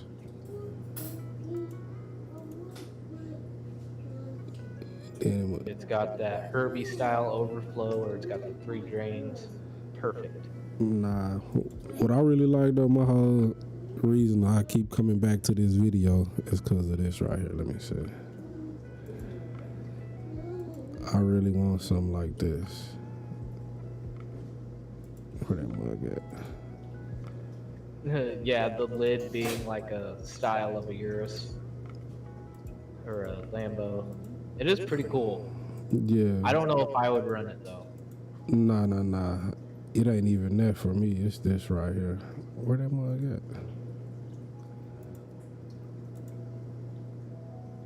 Oh, the roller mat. The dry roller mat. Yeah, nah, it's this right here. I like this tank.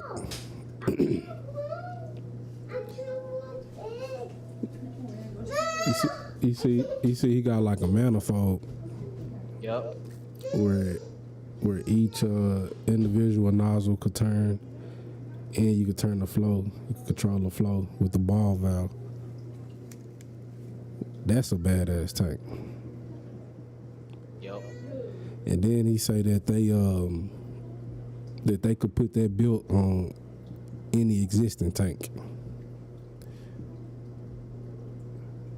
So like I'm guessing that manifold, if you want that on your existing tank, they could build it for you.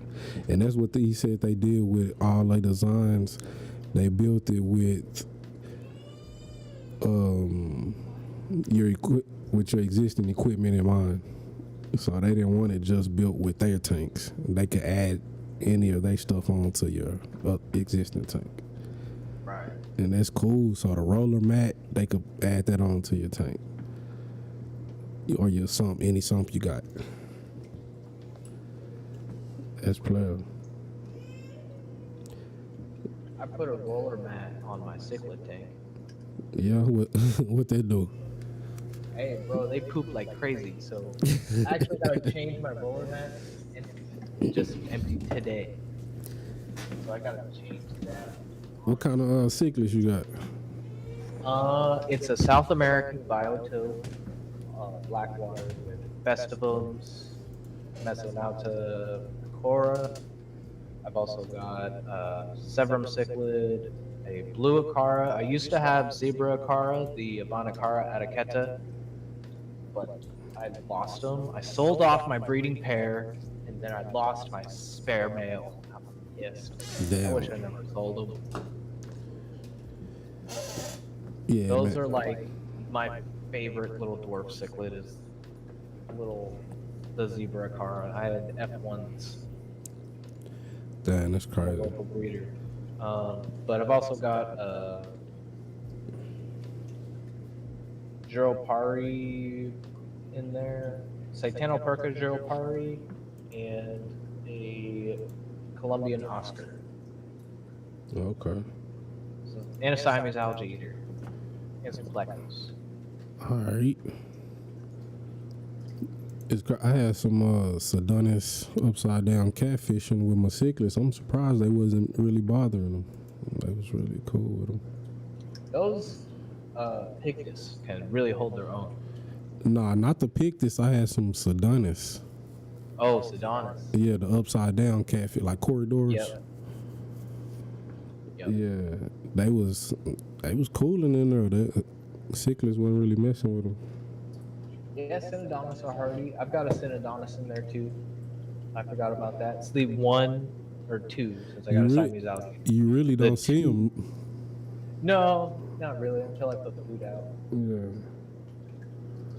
But it's a super simple system. It's got it's a 75 with a 40 breeder sump, and it's got a roller mat and a return pump and a heater. That's it.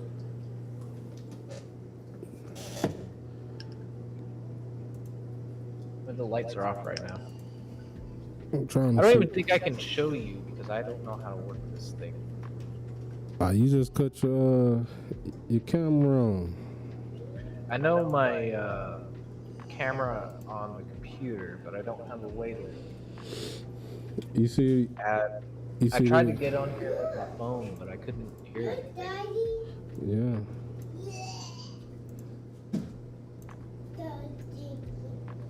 You see the cichlid up there on the screen? Give it a second. There's a little bit of delay. Delay, yeah.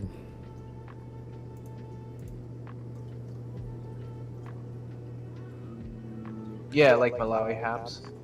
Yeah, nah, this a Lake Victoria. Oh, that one, the obliquitans. Yeah, that's how you say it, obliquid. Obliquidans, yeah. Oblique. Obliquidans. That's how my buddy breeds those. They're a cool fish. Obliquidans. Obliquidans. I don't know. Latin names. Funny thing about Latin, it's a dead language, so you can pronounce it however the F you want. Yeah. The pronunciation doesn't matter, but if you can just say it with confidence, people will understand. Yeah, obliquians. Obliquidans. It was a tricky one for me to just figure out. Obliquidans. But yeah, though, man, I came across this fish though.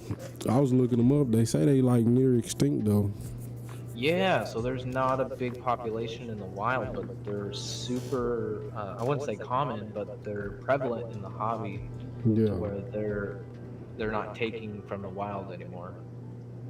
yeah, that's cool. So I really would like to breed these mugs to get a population of them going, just in case, you know, if they went extinct, sure, we could repopulate the mugs somehow. I think that's really what I want to do with the fish game. Get like rare fish or like fish that's finna go extinct. Keep them going. Right. I know they were saying like the coral, man, supposed to, I don't know, it's not supposed to be any more coral in about 2050 or some shit like that. I think we're going to have a lot more coral restriction in the coming years. So, Yeah, they turn them up, bro, and keep going. I mean, to pick 'em. you seen what happened to Hawaii, right, with the fish? What happened? There is no fish coming out of Hawaii. What you None. mean? They banned all exportation of Hawaiian native fish unless it is captive bred. They're not coming out of the island. What they been No, over? no overfishing yellow or something? tangs. No, not really that. It was just a big fucking political stunt between goddamn environmentalists that think that the hobby is ruining a fucking reef, but honestly, there is documentation and all the logs that show that this is a sustainable part of the hobby and it provides income to the community, and they just ripped it out. Oh, that's crazy. Because we had documentation that showed this was a conservative, not conservative, but a what's the damn word? Nah, did you see this? Which one? Let it give it a second. It's coming up. It's on a good delay.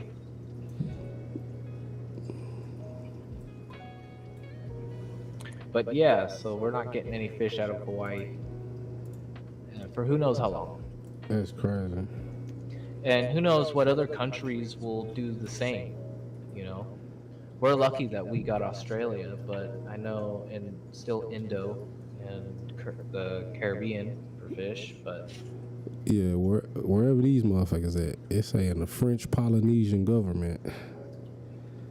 They was over there, I guess they finna have like some type of Olympics, like surfing Olympics or some shit.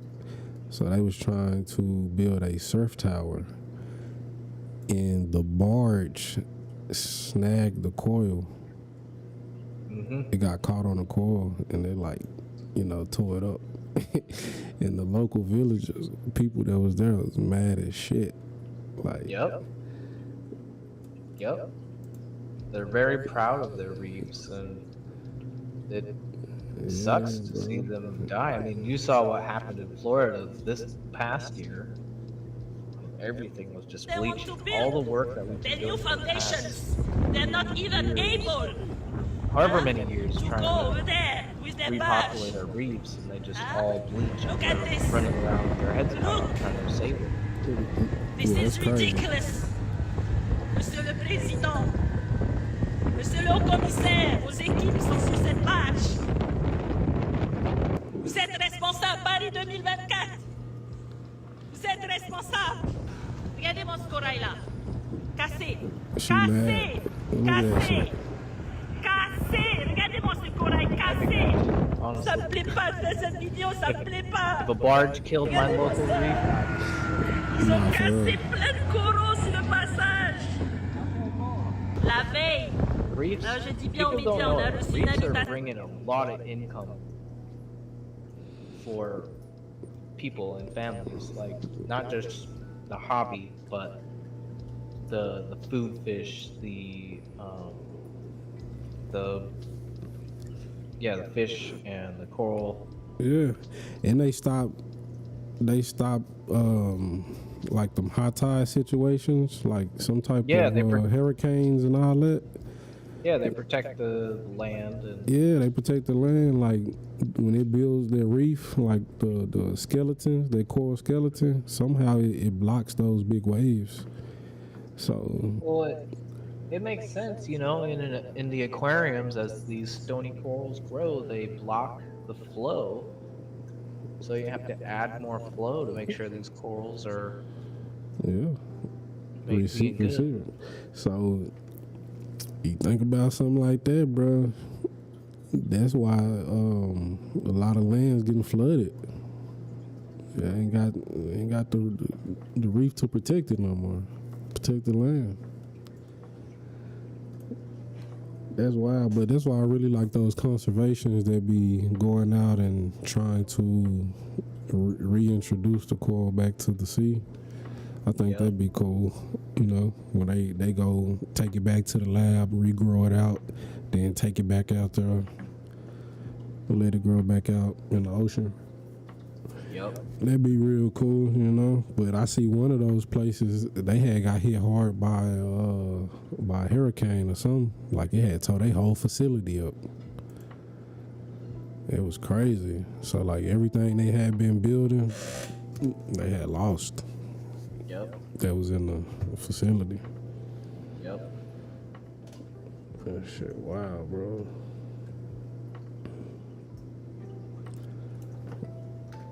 I heard you got your tanks running. You know, that shit don't be driving you crazy. What's that? Your tanks, the running water, it don't be driving you crazy. No, it's white noise at this point. Yeah, I love it. Yeah, I don't even. Sorry if it's a little loud. No, it's not loud. It ain't loud at all. I could just hear it because I'm a fish keeper, you know. Yep. Yeah, you could just faintly hear it. You can't even really hear it. But yeah. And like you say, that shit is white noise. It don't even bother me no more.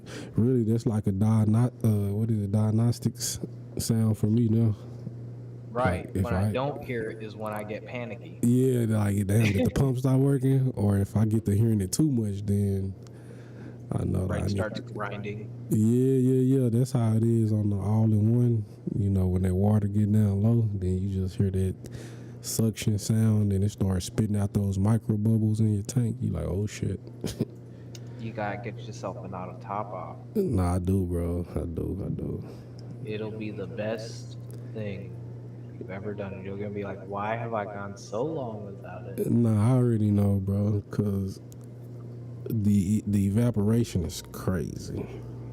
And I'm pretty sure that causes fluctuation to my levels too, you know. It does. So it'll also help keep your tank more stable. But also it's less work. You know, if you can get a 5-gallon bucket next to your tank or storage container, 5 gallons, 4 gallons, whatever. Yeah. That'll last you a good long time. I mean. Yeah, because it's really only doing maybe a half a gallon a day, if that. Yeah. You know, it just depends on the temperature, you know. Right, the temperature, humidity. Yeah. That's really what it depends on. But I also need to put a lid on it though. Yep. No, that'll cut back on it. But what it is, I put the heater in the last chamber because I'm pretty sure if the heater was in the chamber with the pump, the water would go down even quicker. Thank you for doing that. Do not put the heater in with the return. Yeah, you feel me? Right, because once the water level drops, you know, the heater will be exposed.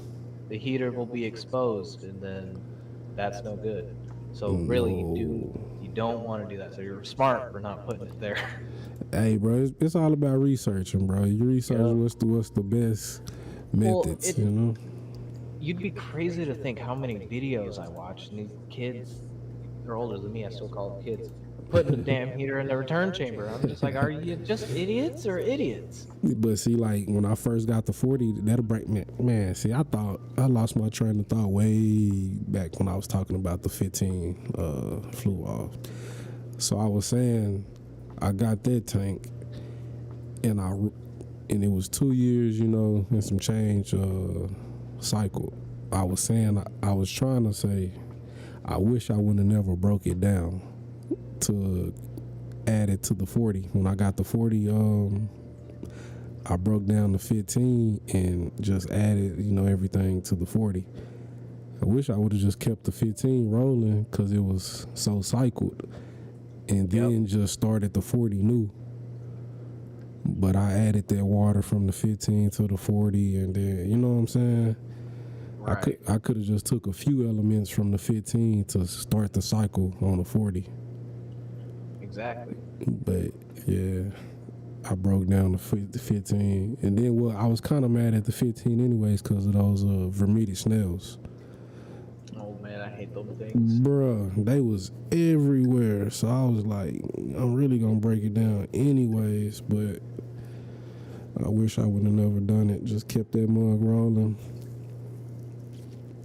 Cause that was some good water, you know. But shit, it's all good. You live and you learn. I ended up turning that mug to a freshwater community tank. Nice. So now that's where the zebra danios, dwarf gourami, the corydoras, the xray tetra. I had some damn I had some golden wonder killifish. Bruh, jumpers. If you ever get them, bro, put the lid on. Yup. I've had 3 of them. They jumped out. I was enjoying them one day. The next day I came looking for him. He on the floor, dried out. That happened to 2 out of 3. Yeah, the other ones, I think the birds ate them. Like I had them outside. Mm-hmm. Yeah, birds ate them mugs, man. Or they jumped out trying to eat some insects. But I like them fish. I'm gonna get some more of them too. They're like little arowanas. Yeah, 'cause they stay at the top. They stay at the top, but they also got that mouth structure, and like when you look at them top down, their body shape with the scale pattern kind of looks like a little arowana. Yeah, like a little Giardini or something. Yeah, like a little Giardini, or maybe like a little Asian, gold crossback Asian arowana. But you know, they we can cool. never get those. And see, a lot of people probably don't get to look at them from the top view, but they create white circles that could come and go. I guess they could control that shit. But yeah, so at the top, so I kept them low enough to where I could view them from the top. Yeah. And they have this little white dot on the top of their head. and they could make it glow.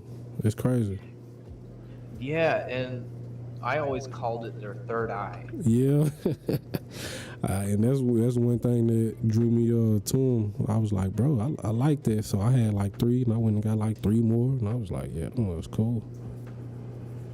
But I had one picked them off. that tried to pair up with a bisher. Damn. They feisty. No, like it wanted to be friends with the bisher. Oh, he wanted to be cool with him. No, he wouldn't ever leave the bisher. Yeah. They when probably the bisher, and it was a baby bisher. They probably got some type of connection in the wild, man. Right, because they're both African fish. Yeah, they probably got some type of connection. It's kind of like the Watchman goby and that pistol shrimp. But it was funny. They always swam together, and they would eat together. You ever saw them two together? They were always together, and then one day my rainbow cichlids decided to breed and took the eye out of the killifish. Damn. And I said, okay, killifish is going into a different tank, and he is now named the One-Eye Wonder. Yeah. He said the One-Eye Wonder. He is the One-Eye Wonder. You ever seen these two right here? The Watchman goby and the pistol shrimp? Yep, I've got those. I've had a Watchman goby pistol shrimp. I still have my pistol shrimp, but my Watchman goby died. Ah, man. The mud's pretty cool. Them and those mantis. I like the mantis shrimp too. The peacock mantis shrimp. Yeah. Do you watch Fragbox at all? Yeah, yep. Have you seen their yellow one? I haven't. It's a yellow mantis shrimp. That's the dude in that's the dude in Canada, right? Yeah, it's the guy in Canada. Yeah.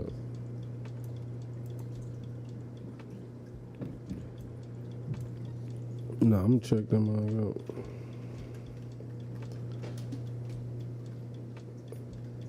What do you say there? A yellow mantis? Yeah, I think you put a short video up on it.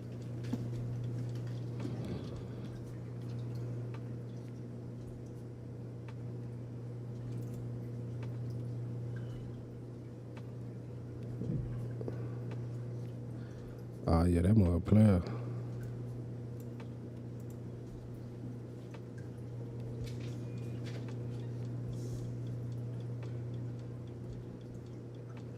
There it is. Yeah, that mother player. You see it? Yeah, that mother player. That mug ain't gonna. It ain't like that peacock though, huh? It ain't got that arm on it, huh? No, it's got the clubs. The clubs. Oh, it got the clubs. Yeah. Them clubs don't be playing, bro. They don't play, man. What you gotta have like a acrylic tank or some shit? I think he's got it in a glass tank though. The glass, he tripping. I think it could break that glass. It could break that glass, bro. It could definitely break that glass. I had a friend who kept a full-grown one in a glass tank. He was cool. Yeah, it didn't break the glass. Yeah, probably don't never really got a reason to just hit the glass though. Nah, not really. Not unless you like put a shrimp or something outside of the glass. Yeah, user error. That's your own problem, and you did that. That's not the creature's fault. Yeah, that's user error. Yup. That's teasing the animal. Nah, for real though. No, that one might not be the clubbed. It might be the. Oh, I thought it was the clubbed one. Yeah, I know it's all of them though. Got the club. It might be the spear type. Oh, what's the spear? So they have, instead of a club, they have like a little spear, and they'll stab it Damn. instead of clubbing it. Like a little praying mantis. Yeah. Yeah, okay. Frag box core. I see that core 12G dude, he's starting to sell his own fish tanks. Yup.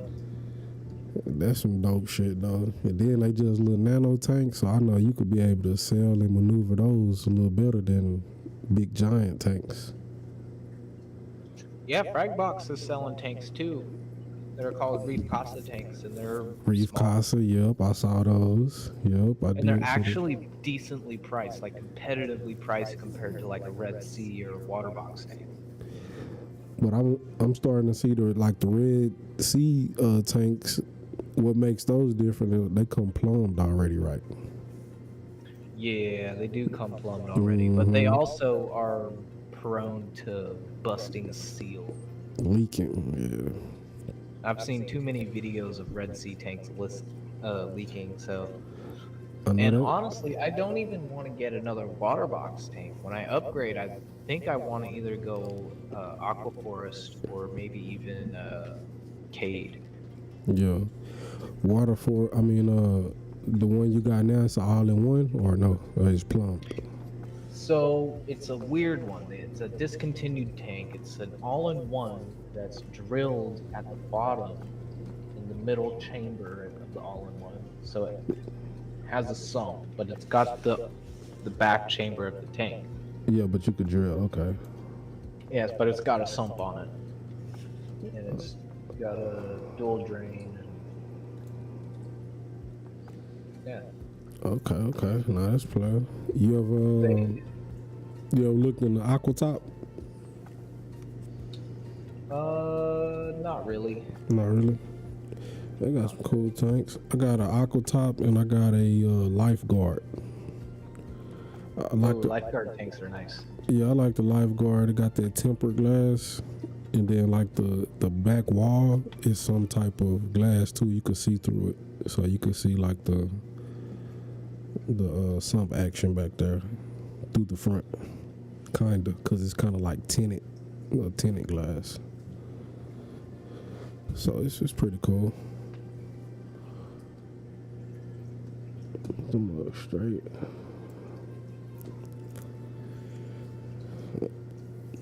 Man, you usually be up this late, bro?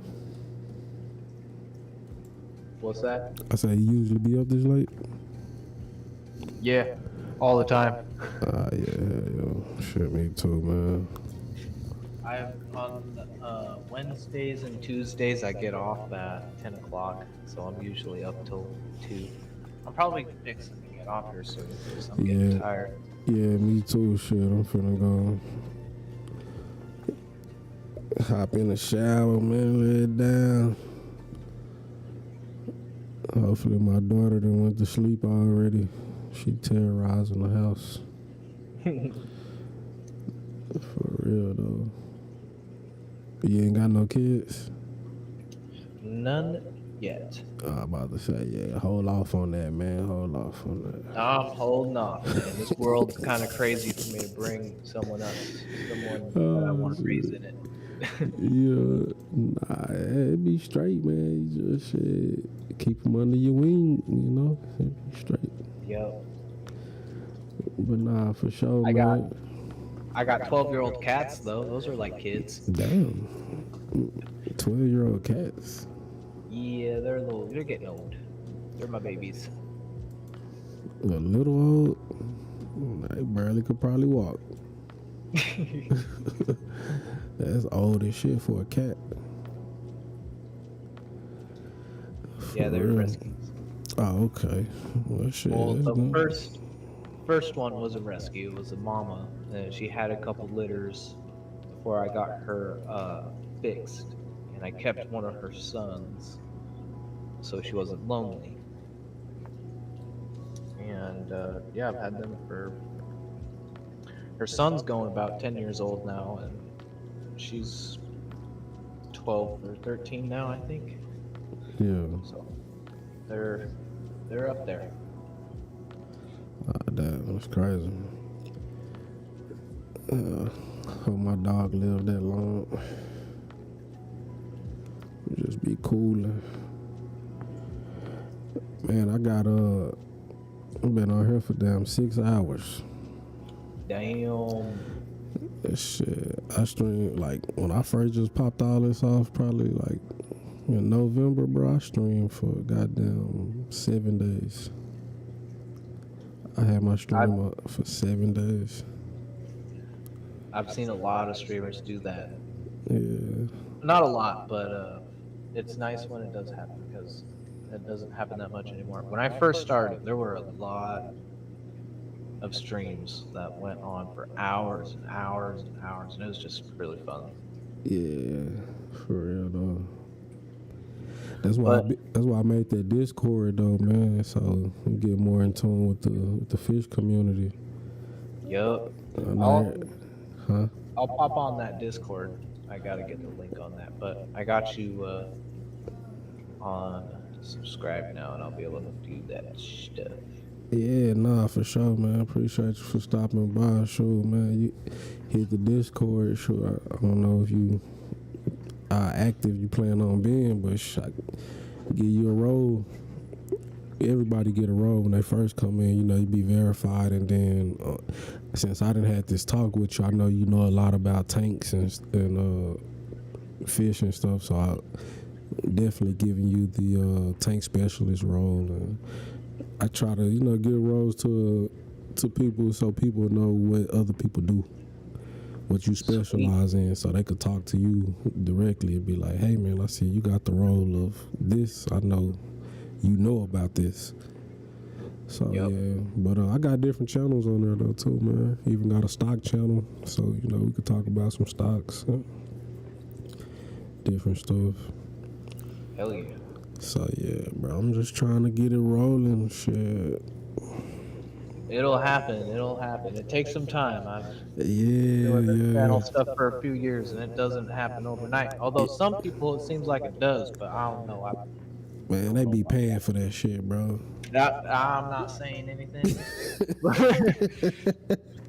Cause now that I'm seeing, like, to get organic subscribers and organic viewers, bro, this shit not easy. It's hard.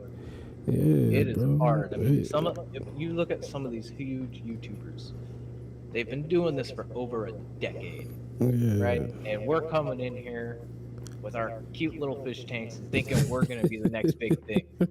It doesn't happen. It don't happen, It's gonna bro. take some work, and we'll get there eventually. Yeah, like you really gotta find ways to make this interesting and do stuff that people not already have done. Yep. You know, because don't nobody want to keep watching the same repetitive thing over and over and over. Like, the attention span not even that long anymore. Nope. So, yeah, bro, that's why I really just want to bring a different flavor. I know everybody at first be like, man, what's the Discord? I just learned the YouTube, or I just learned the Instagram. Like, what's this now? You know, that's how a lot of the old heads be. So, kind of take them some time to get over there, but it got like 12 or 13 people in it right now. So I think once people just really start interacting on there, it's gonna be dope. Nice. Well, I'll definitely make sure to pop in there. Oh, nah, man, appreciate it, bro. Like I said, I appreciate you for stopping by tonight too, man. Shit, I'm a sub. I think I'm already subbed up to you. If not, I'm about to do that right now, and shit, we're gonna keep doing this, man, for real. Yeah. Well, I am gonna bounce out of here and try and get some sleep. Thank you for having me up. This was a great chat with you. All right, G, man, appreciate you too, man. Stay motivated, man. Be great, be you. You too, man. Stay blessed. All right, you too, man. Shit, we out.